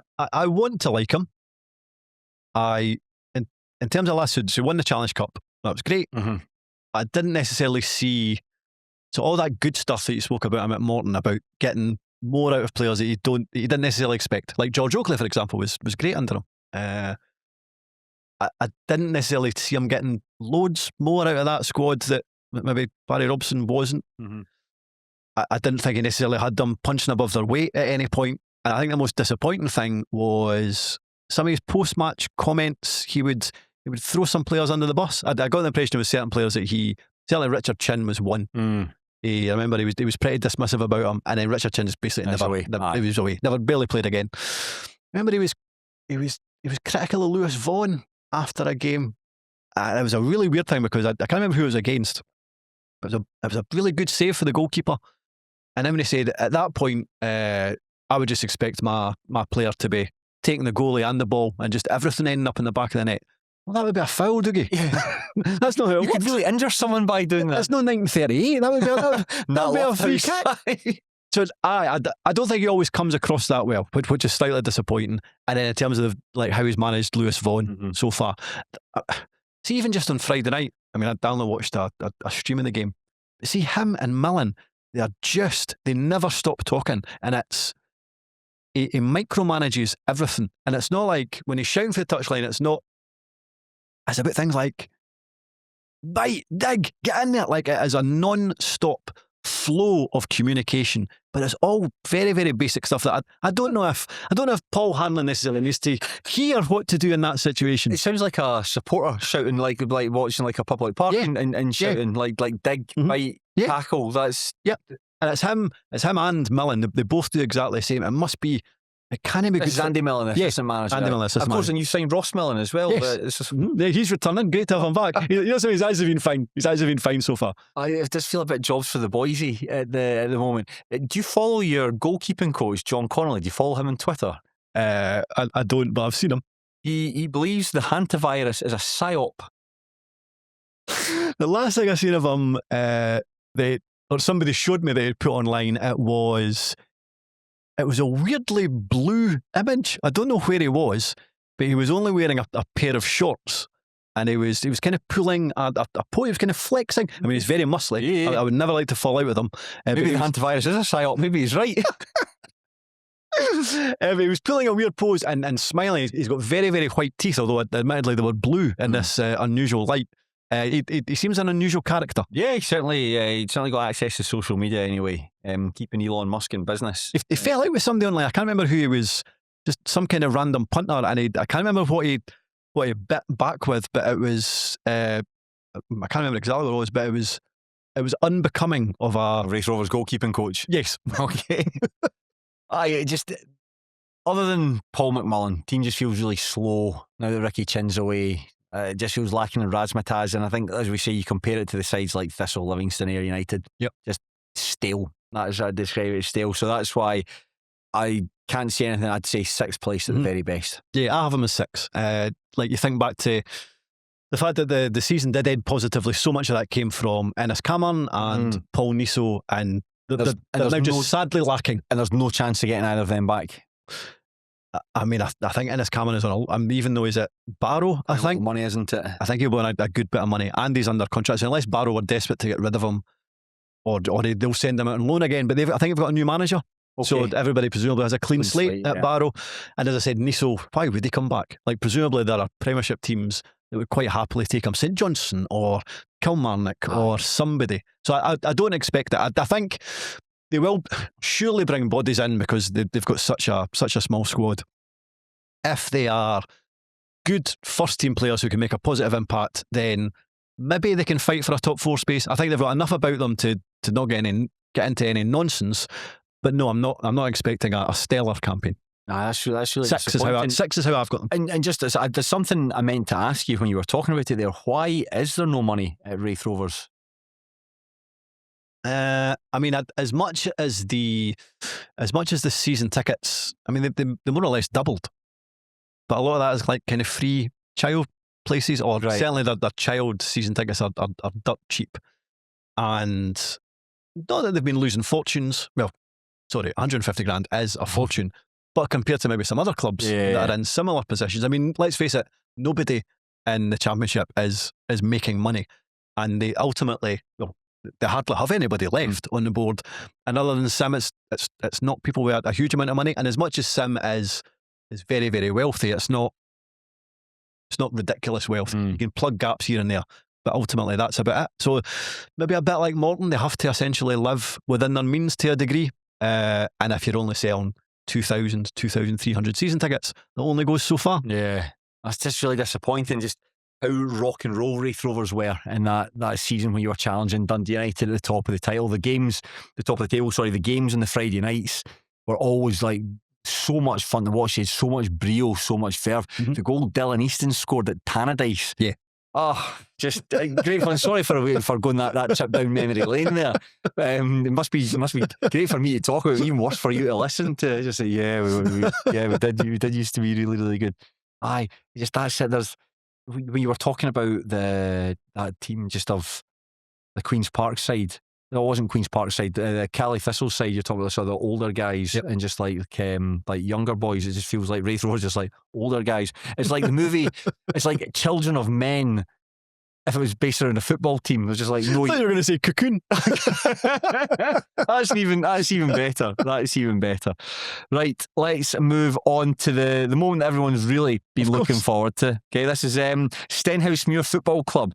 Stenny's astonishing ascent under. I mean, we've talked about Stenny loads in this podcast, but let's actually really drill down into talking about Stenny. Stenny's astonishing ascent under Gary Naismith reached its apex when the team won promotion into the Championship via the playoffs in the summer. I don't think even the wackiest supporter on the planet could have imagined how that campaign would have played out. They challenged Inverness Caledonian Thistle for the league title all the way up until the final game of the season. They defeated Queen of the South via penalties in the semi-finals, turned in one of their best ever performances against Alloa Athletic in the first leg of the final, and ultimately won promotion by an aggregate score of 3-2. This is the first time that Stenhousemuir are playing in the second tier since league reconstruction in the mid-70s. It's the highest level of football the club have been at purely on merit, but they're doing so without Gary Naismith. As we said there, he announced midway through the playoffs that he would be joining Ayr United, and he departs Okoview a hero. And Gary, if you're listening, you have given me some of the best times of my entire life, and I will never, ever, ever forget how wonderful you were to me. Now, according to Dan Wharton, the chairman, 118 people from across the world applied for the job, but they've settled on Marvin Bartley. This is the first time that the club have managed. In fact, this is the first time the club have appointed a manager who's actually younger than me. He said, how does that make you feel? Old as fuck, mate. Old as fuck. He was the Queen of the South manager between January 2023 and May 2024. I don't think it worked out for him at all during his spell at Palmerston, and as we mentioned earlier, he appeared to make Livingston more difficult to beat during his interim spell in charge last season. Martin Christie, who was promoted to the Director of Football role over the summer, he reached out to Bartley via LinkedIn to offer him the job, and he accepted it after a 10-minute Zoom call with Christie and Wharton. He'll be managing the club on a full-time basis. Got to say, made a very positive impression so far. Stenhousemuir talked their League Cup group stage, and this is a group that featured Partick Thistle and Livingston, and they'll progress to the knockout stages for the first time since the groups were introduced. So really, for Stenhousemuir, it's just the progress line just keeps going up. But even so, it looks like it's going to be a testing campaign for the Warriors, and I imagine most people, not all, but most people will have them pegged as favourites for relegation. Shaughan, give me your thoughts and I'll tell you why you're wrong just shortly. Just want to see, when we were preparing for this, I was like, I cannot possibly, even if I think that Stenhousemuir are going to be terrible. I cannot go on the podcast and say this because Raith placed Ennisby on the very first game. Yes, because I am absolutely going to come a cropper here if I say they're going to finish 10th and then they take something from Stars Park, which is possible, certainly. I am surprised at how you've started the season. Mm-hmm. That doesn't mean to say that it sounds like Darren Jameson has been very important to topping that group. I mean, he plays well most weeks, but that's not going to sustain a league campaign. It might. Maybe. I think the fact that, like, we all know that, like, Gary Naismith was the catalyst for everything good that happened at Steny. The fact that he's departed and replaced by Marvin Bartley, who, based on the evidence that we had, it's not overwhelmingly positive, but it might work out really well at Oakville View.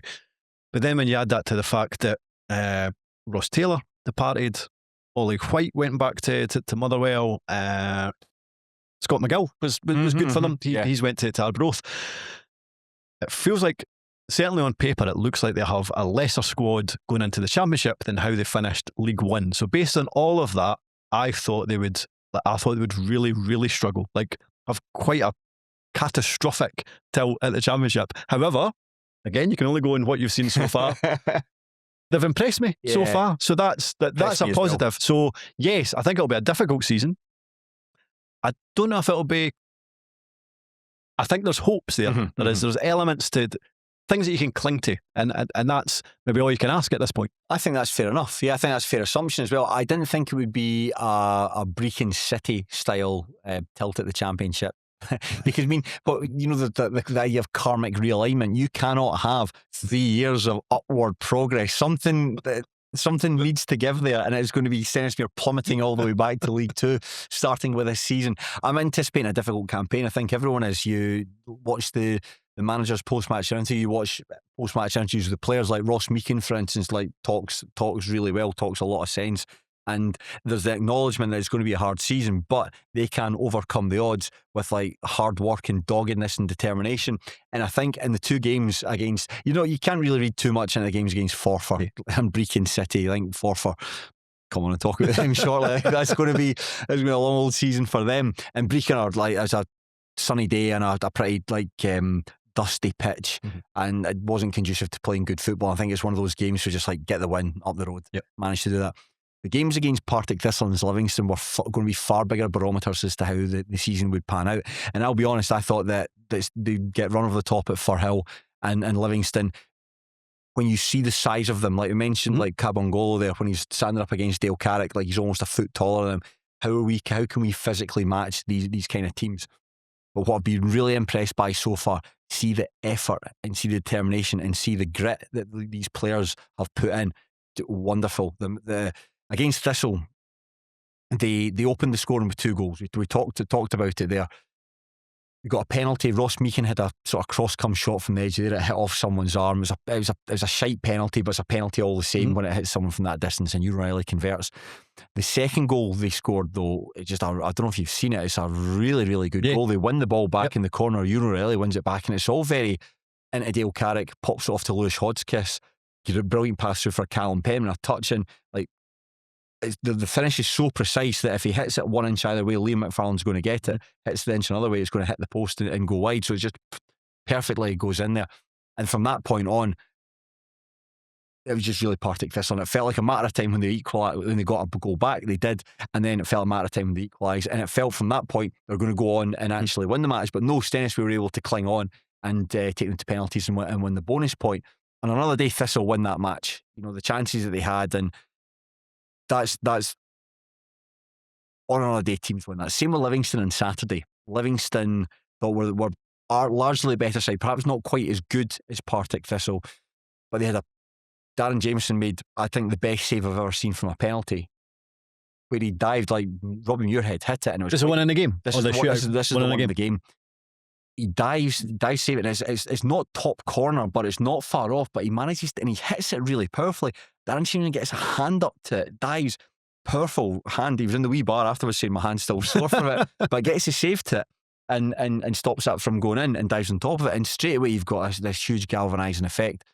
But the team are all working super, super hard. You can see out of possession There's no peacocks in the team. There just can't be. You're not going to have you can't carry a player. I'm thinking guys in the past now have been a bit luxurious. Blair Alston, there's not a chance somebody like Blair Alston could get into this team, because if you're not going to run around and drop back and do your offensive responsibilities, there just isn't a place for you. We can't carry players like that. Dale Carrick coming behind the ball, like at points against Thistle, it was 11 men behind the ball. So that doggedness and that rigidness in that organisation, there was a huge degree of fortune in both games. Let's not kid ourselves on. But from what I saw, the effort and the work rate of the organisation, I think if you can take that kind of application into the next 36 matches. But that's the sticky thing, because it feels like every game you're going to have to leave a lot of yourself out there. And I think just by making yourselves hard to beat, you give yourself a chance, but you're not going to go too far with it. And I think that Stennismuir have got, certainly at the moment, they're making themselves really hard to beat against good teams. But penalty and a really, really precise piece of counter-attacking football, beyond that, we created zero in those two games. And that's something that needs to be addressed. They need the team, there's no pace in the team, no fast players. Callum Penman, who's coming on loan from St Mirren, he's got a wee bit quick off the mark, so is Ewan O'Reilly. But these aren't guys, there's nobody like Ross Taylor who can absolutely zip past people. There's not a lot of power in the team, or certainly physicality. The Jiggy Buchanan's quite big. Sam Young's coming from Dunfermline Athletic, quite big. Scott Bright from St Johnstone, quite tall. The midfield's all wee guys.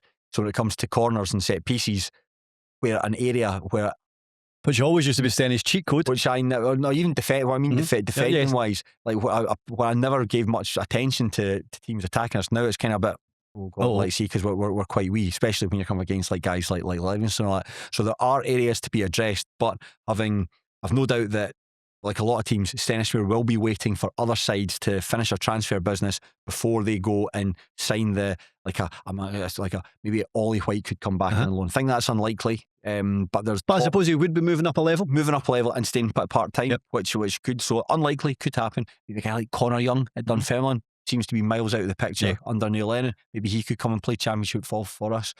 If you can get these players in and augment, the players will need to move on. We can come and talk about that in a wee bit. But if we can get that side of the game, I think we give ourselves a good chance. Yeah. Another thing that I was concerned about was essentially what you've described in terms of that, the determination, the organisation, the effort and work rate. That only takes you so far. Yeah. And you probably put it into a cup game. See, like against Falkirk, for instance, last season, essentially we played Falkirk, and to basically, I think the possession stats must have been 75% to Falkirk, 25% for Stennismuir. You can do that maybe about like 3 or 4 times a season. Like you basically see possession, and it's so organised. But to ask the players to do that every week, that is going to be mentally and physically draining for them. When presumably most weeks you're going to be under the cosh, especially away from home. And the other thing that concerned me was, it felt like one of the reasons that Stenny have been so good at this over the last season or two is because of Naismith. And if Naismith isn't there, I appreciate that the players have a sense of professional pride, but are they able to put in the same amount of commitment and work rate and doggedness for Bartley as they will do for Naismith? I would imagine not. I mean, maybe they will. That's interesting, because there've been. We'll talk about Marvin Bartley. I think that I found him quite an interesting appointment, and what I mean by that is, I think that if I had been in charge of recruitment, I wouldn't have gone for Marvin Bartley. I think what Stennismuir, because he is very much a. When you listen to him talk, I think there's 2 Marvin Bartleys. There's the Marvin Bartley that we've met through A View for the Terrace and like A View for the Terrace live shows, and the guy you kind of like you bump into, right? And then there's Marvin Bartley, the coach. The Marvin Bartley that we've met from A View for the Terrace, I think he's class. Like very, very funny. Like just a good laugh. Someone that you actually kind of want to hang around with, because he's got such a big personality. Then there's a coach. It feels like a screen comes down, and he's very much like talks like quite like LinkedIn. He's quite cold. He's quite aloof when it comes to it. And when you compare to Naismith, I mean, I eulogised him when we were talking about Ayr United there. Like, it's very different, and it's quite different for fans to buy into. Results certainly go a long way, and I think at the moment things are really going in his favour. But just wee things like after the game against Partick Thistle, he didn't come over and clap the fans at the end. he basically, all the players were over clapping away, brilliant, and they deserved it because they again put in a really good shift. But he's down, down towards that the sort of the far corner there at Firhill. And at the game against Livingston, there was a bit of clamour to get him in the wee bar. And I know the wee bar sounds like when Rangers fans talk about their managers wearing brown brogues. This is like the Stennismuir equivalent. That makes such a difference, though. It makes such. You saw was it Stephen Swift? Stephen Swift never who didn't do it, and he kind of talks quite similar to Bartley in terms of just like that quite coaching speak that does seem quite like distant from it all. And I think that if you come into the wee bar, I think it goes. Talked about it loads of times. It goes such a long way, and I think when I think about a club's culture, I do think the wee bar plays a big part in the club's culture. That building relationships between players and the supporters, hugely important. And again, when things aren't going well, gives you extra credit. And I hung about the wee bar for like half an hour. I was going to see my mum, and he didn't come in. There was talk that he was going to come in, but he didn't come in. And I think that that's a missed opportunity. I don't know why you wouldn't do that. Just come in and say, like, listen, guys, cheers for the support. Especially if you've had such a positive result. You've had 2 positive results back to back. I don't know why you wouldn't do that. Now, I know that Marvin Bartley in his first interview he gave with the club had said, I think he corrected himself. We talked to him, it's a great opportunity for me and Neil Hastings to manage the club, but it's a great opportunity for the club as well, being in the Championship. We know why he's here, right? To rehabilitate his reputation after the poor time at Queen of the South and maybe the relegation under Livingston, to rehabilitate and then kick on and do well. And I hope that's the case, because if Stennismuir do well, Marvin Bartley does well, vice versa. And that's what we want. We want to be in a position where people can look at Stennismuir, not as necessarily a stepping stone club, but people who have maybe good managers in the past who have lost their way can come here and there'll be support and all that. You shouldn't say that, though. You don't say that we appreciate your ambition,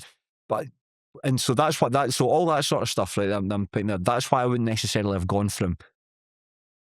There were a couple of names that were mentioned, and when I heard those names, it's like they make more sense. You need somebody who's going to continue Gary Naismith's work, and that's from both like a tactical point of view and I think a personality point of view. And you basically want a continuity candidate that is going to come in. And having had about 8 or 9 players signed up going into this new season, the idea of getting guys to play out the ball from the back and taking short goal kicks and all that is we're going to get absolutely murdered if we play that kind of football. It's not quite as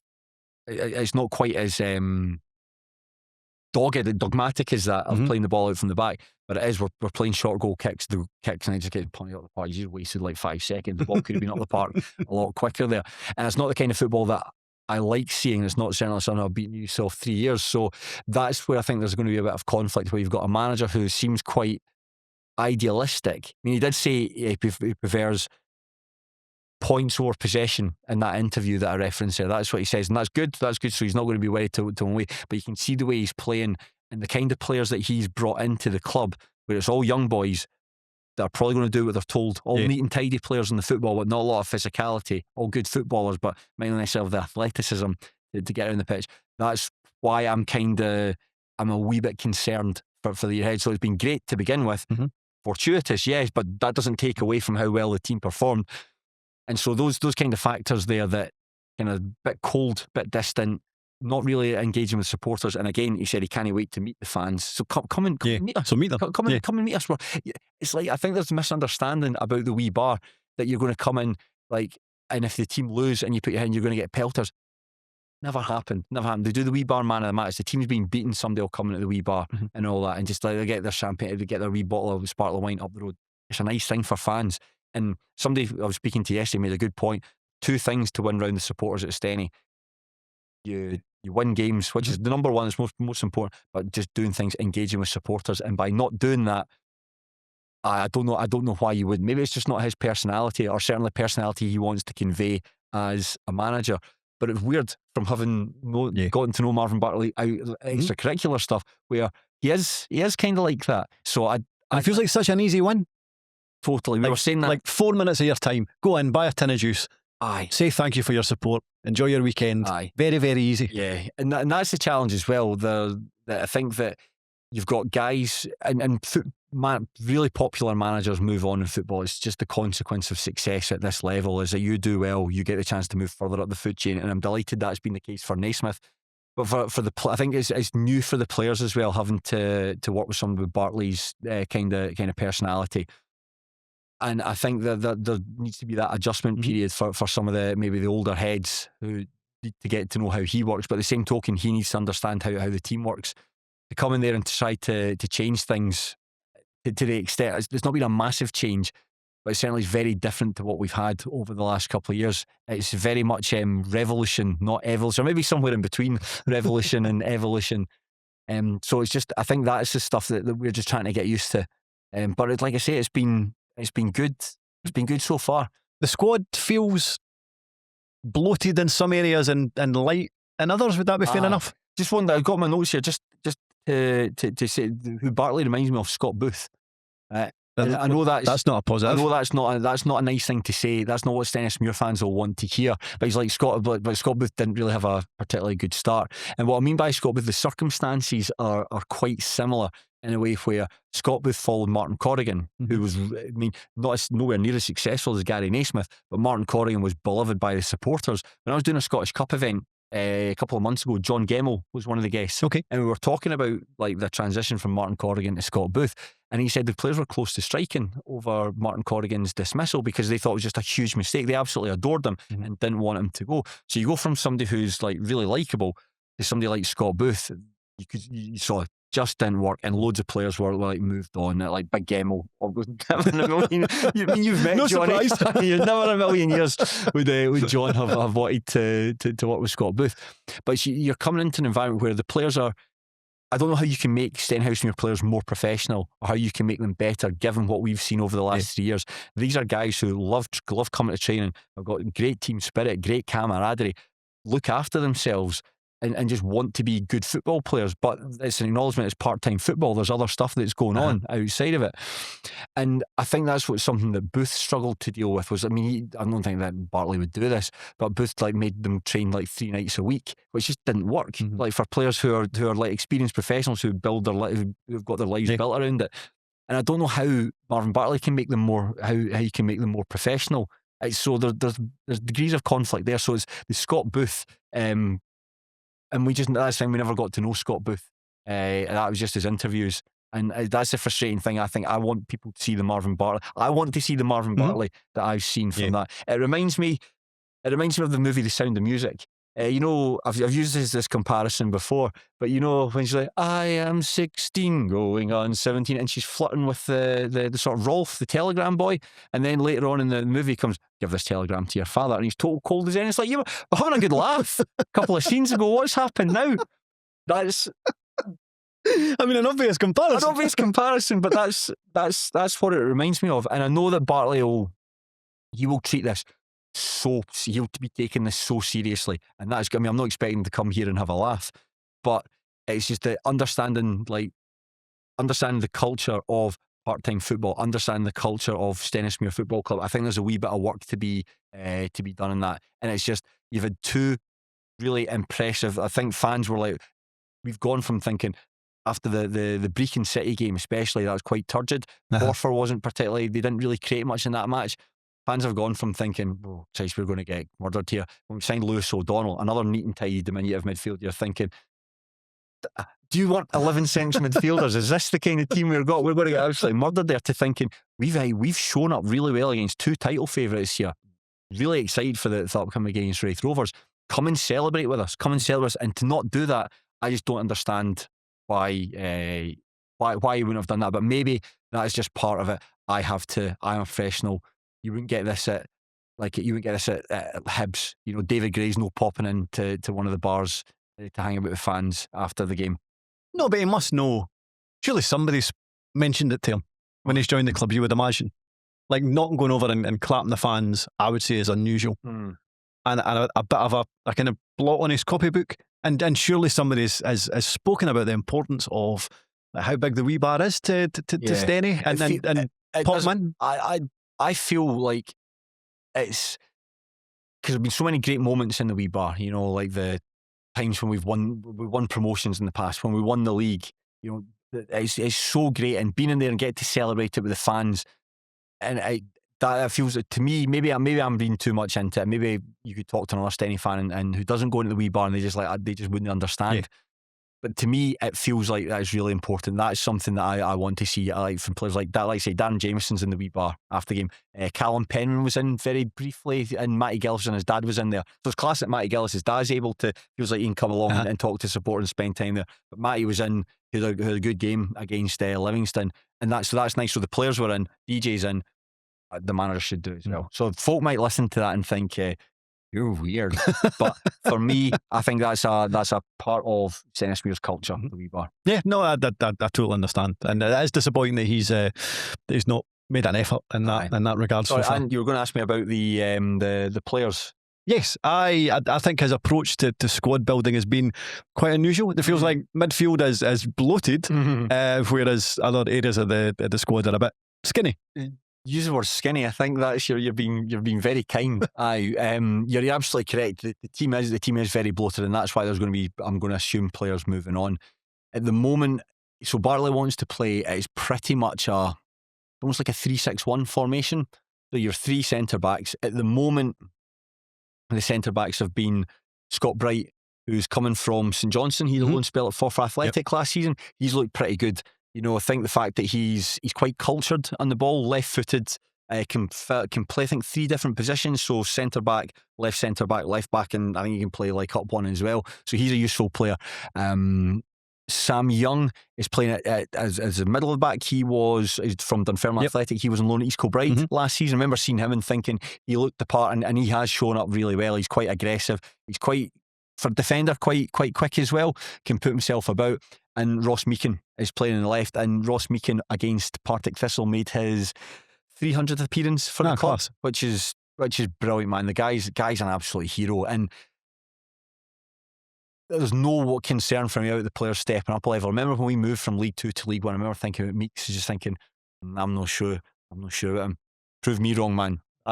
He's getting better and better as the team's getting better, and that right-sided centre-back role just really seems to suit him. Like, I don't think he'll ever play as a centre-back as part of a 2. He had a game against Clyde, the game we lost 6-1. He had quite a poor performance in that game. And I think that just a role he never play. Can play it right back, can play it wing back, and he'll play that right centre-back. And he does it well because he's a decent footballer, strong defender, and he's getting better as it's going on. It's class to see. And it's great seeing him captaining the club at the moment.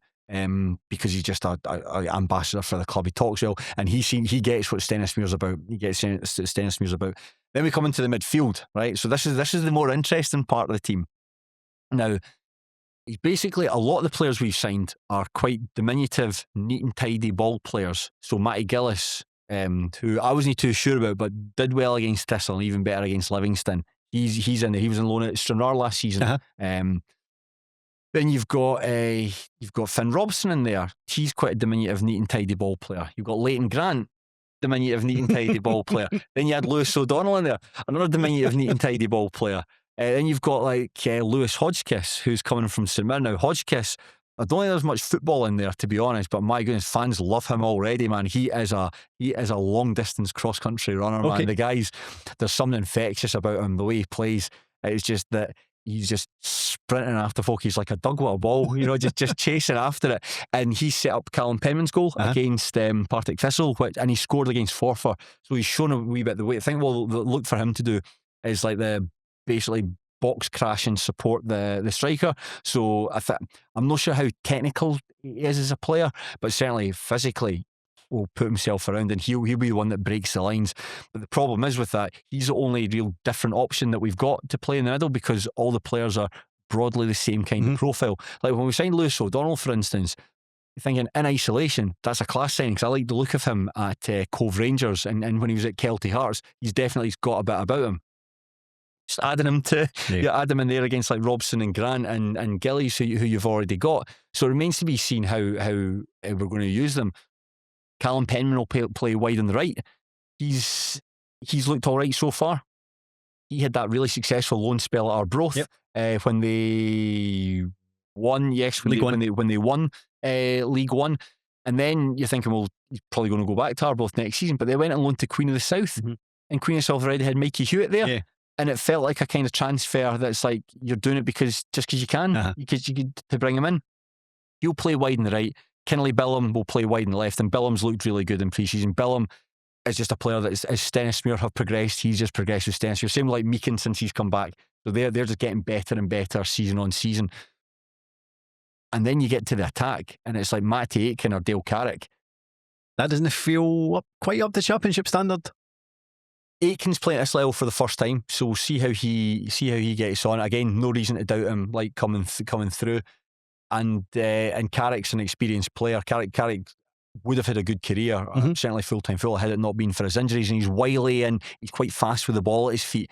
The issue is there's no pace in the team. Like I said, no fast players, no real width in the team. You've got guys that can maybe, I think Scott Bright can maybe go out there to replace Kinley Billum, but it's all like defensive wide players, if you know what I mean. There's no Ross Taylor. There's no like a Ross Taylor that's going to really go in there. Ewan O'Reilly can play wide as an attacker, but O'Reilly's not really fast. O'Reilly's more skillful with the ball at his feet, and the way he gets past players, it's through jinx and that. He's not going to explode past someone.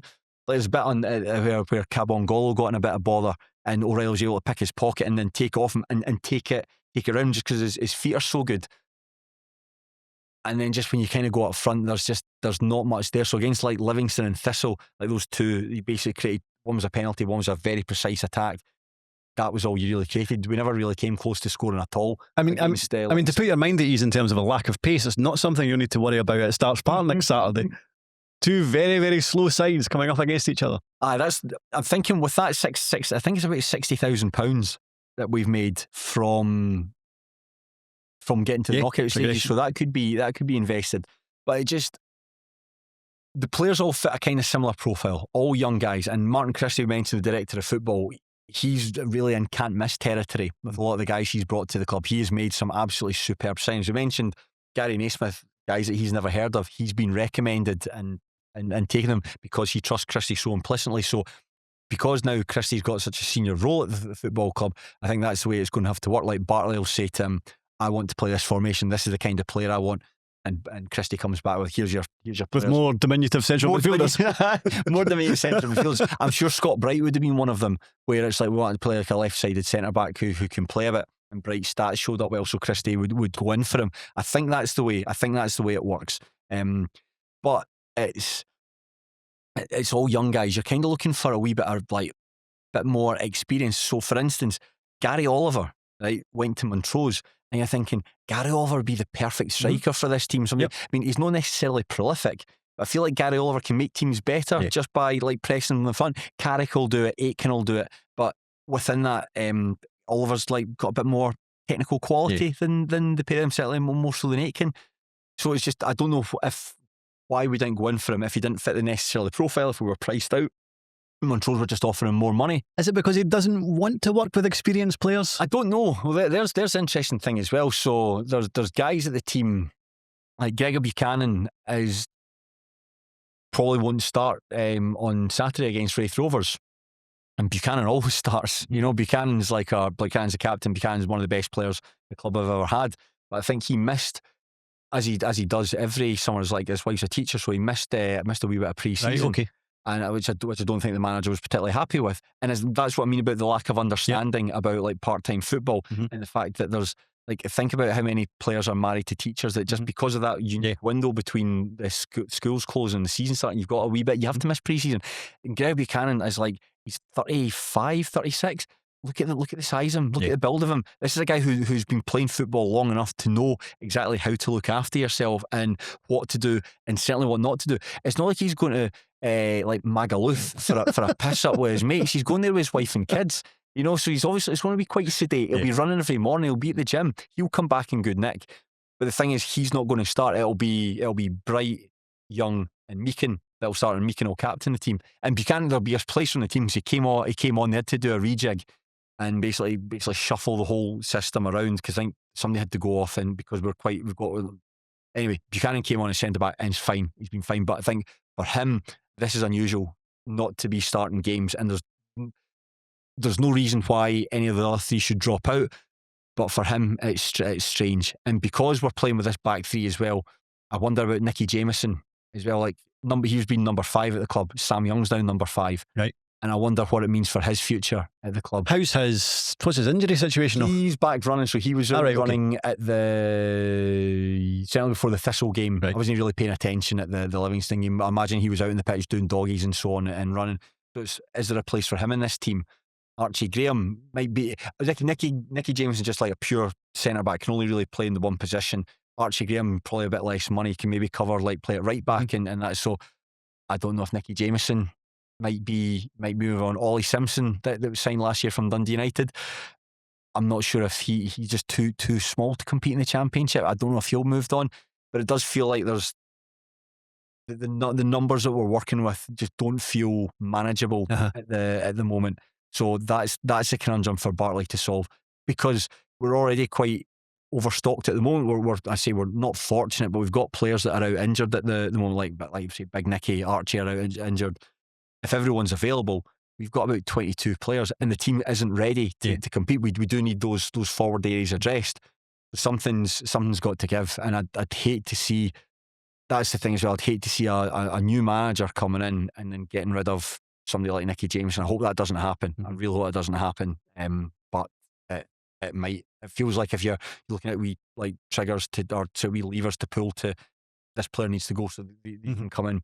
He might be the candidate, and I hope that's not the case, because he's beloved by everyone at the football club, and I do appreciate things need to change and things need to evolve, but I hope it's not at his expense. And what about in terms of how you think the season will pan out? How hopeful are you of making a fight of it? Ultimately, you know something. There's for the players that have come in, I've been quietly impressed with them. Certainly, you can't fault the work rate, right? And I think once we're able to sign the more attack-minded players to go within that, I think we'll do well. But like you say, it's one thing going away to Thistle and putting 11 men behind the ball. What if we're playing Morton in the second game of the season, which I think is going to be going to be a bit of a. I feel like it could be a 6-pointer already. You're playing Morton and you're chasing the game, and you've got nobody on the bench. Like Matt Aiken's out injured. You've got Dale Carey. You sit Ewan O'Reilly on up front himself. That's not really going to work. The players that are stepping up, there's not 1 inch of doubt in my mind that any of the guys who were there last season can go and step up. Having even talked on Michael Anderson so far, he got a wee knock. I had to come off against Livy, so they couldn't get into the game. Against Thistle, superb. Like genuinely, like superb. He does not look out of place in the Championship. I knew he'd be class in the Championship. He is absolutely proven me. Ross Meakin, like I say, so proud seeing him develop and the player that he's become. Zero doubt he'll do well. Like Kinley Billham's done well. Leighton Grant, well, just like in terms of just a really classy, technically adept football player, can play in a number of positions. A little bit of nasty streak in him as well, so he'll be really good. It's just that's the areas further forward that we might need to take a look at. I think it'll be a tough season. I think there'll be times where it'll be like tough to watch. You'll be up against it a lot of the time, and there'll be some games where we're keeping it tight, and if we concede a goal, I'm not sure at the moment. I'm not sure we've got the players to really go out there and attack teams. So that's the worry. But it'll be like so many other teams. We're just waiting on a wee bit of movement, and then we can see from there. But it's certainly interesting. Just the slight change of direction that the club are going in. It's interesting. You wish like that Naismith would be there for now till whenever. But that just can't happen. So it's a new guy, new dad that's come in. You just need to roll with it, and hopefully in time he gets what we want to do and what we're about, and the fans, because it's an easy thing. I know that you want to be super professional. I know that you see yourself as like a full-time manager. I know you ultimately want to manage Hibs or someone like that.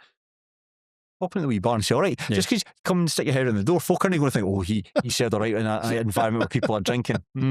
He's not professional. He's not the kind of manager that we're looking for. So, very interesting to see how the team goes. And on top of that as well, Darren Jameson, fantastic goalkeeper. So if he can make world-class saves every single week. 5 world-class saves for 36 weeks of the season, you should be fine. Aye. So I mean, I hope I didn't sound like I was down on Marvin Bartley. I'm intrigued by him.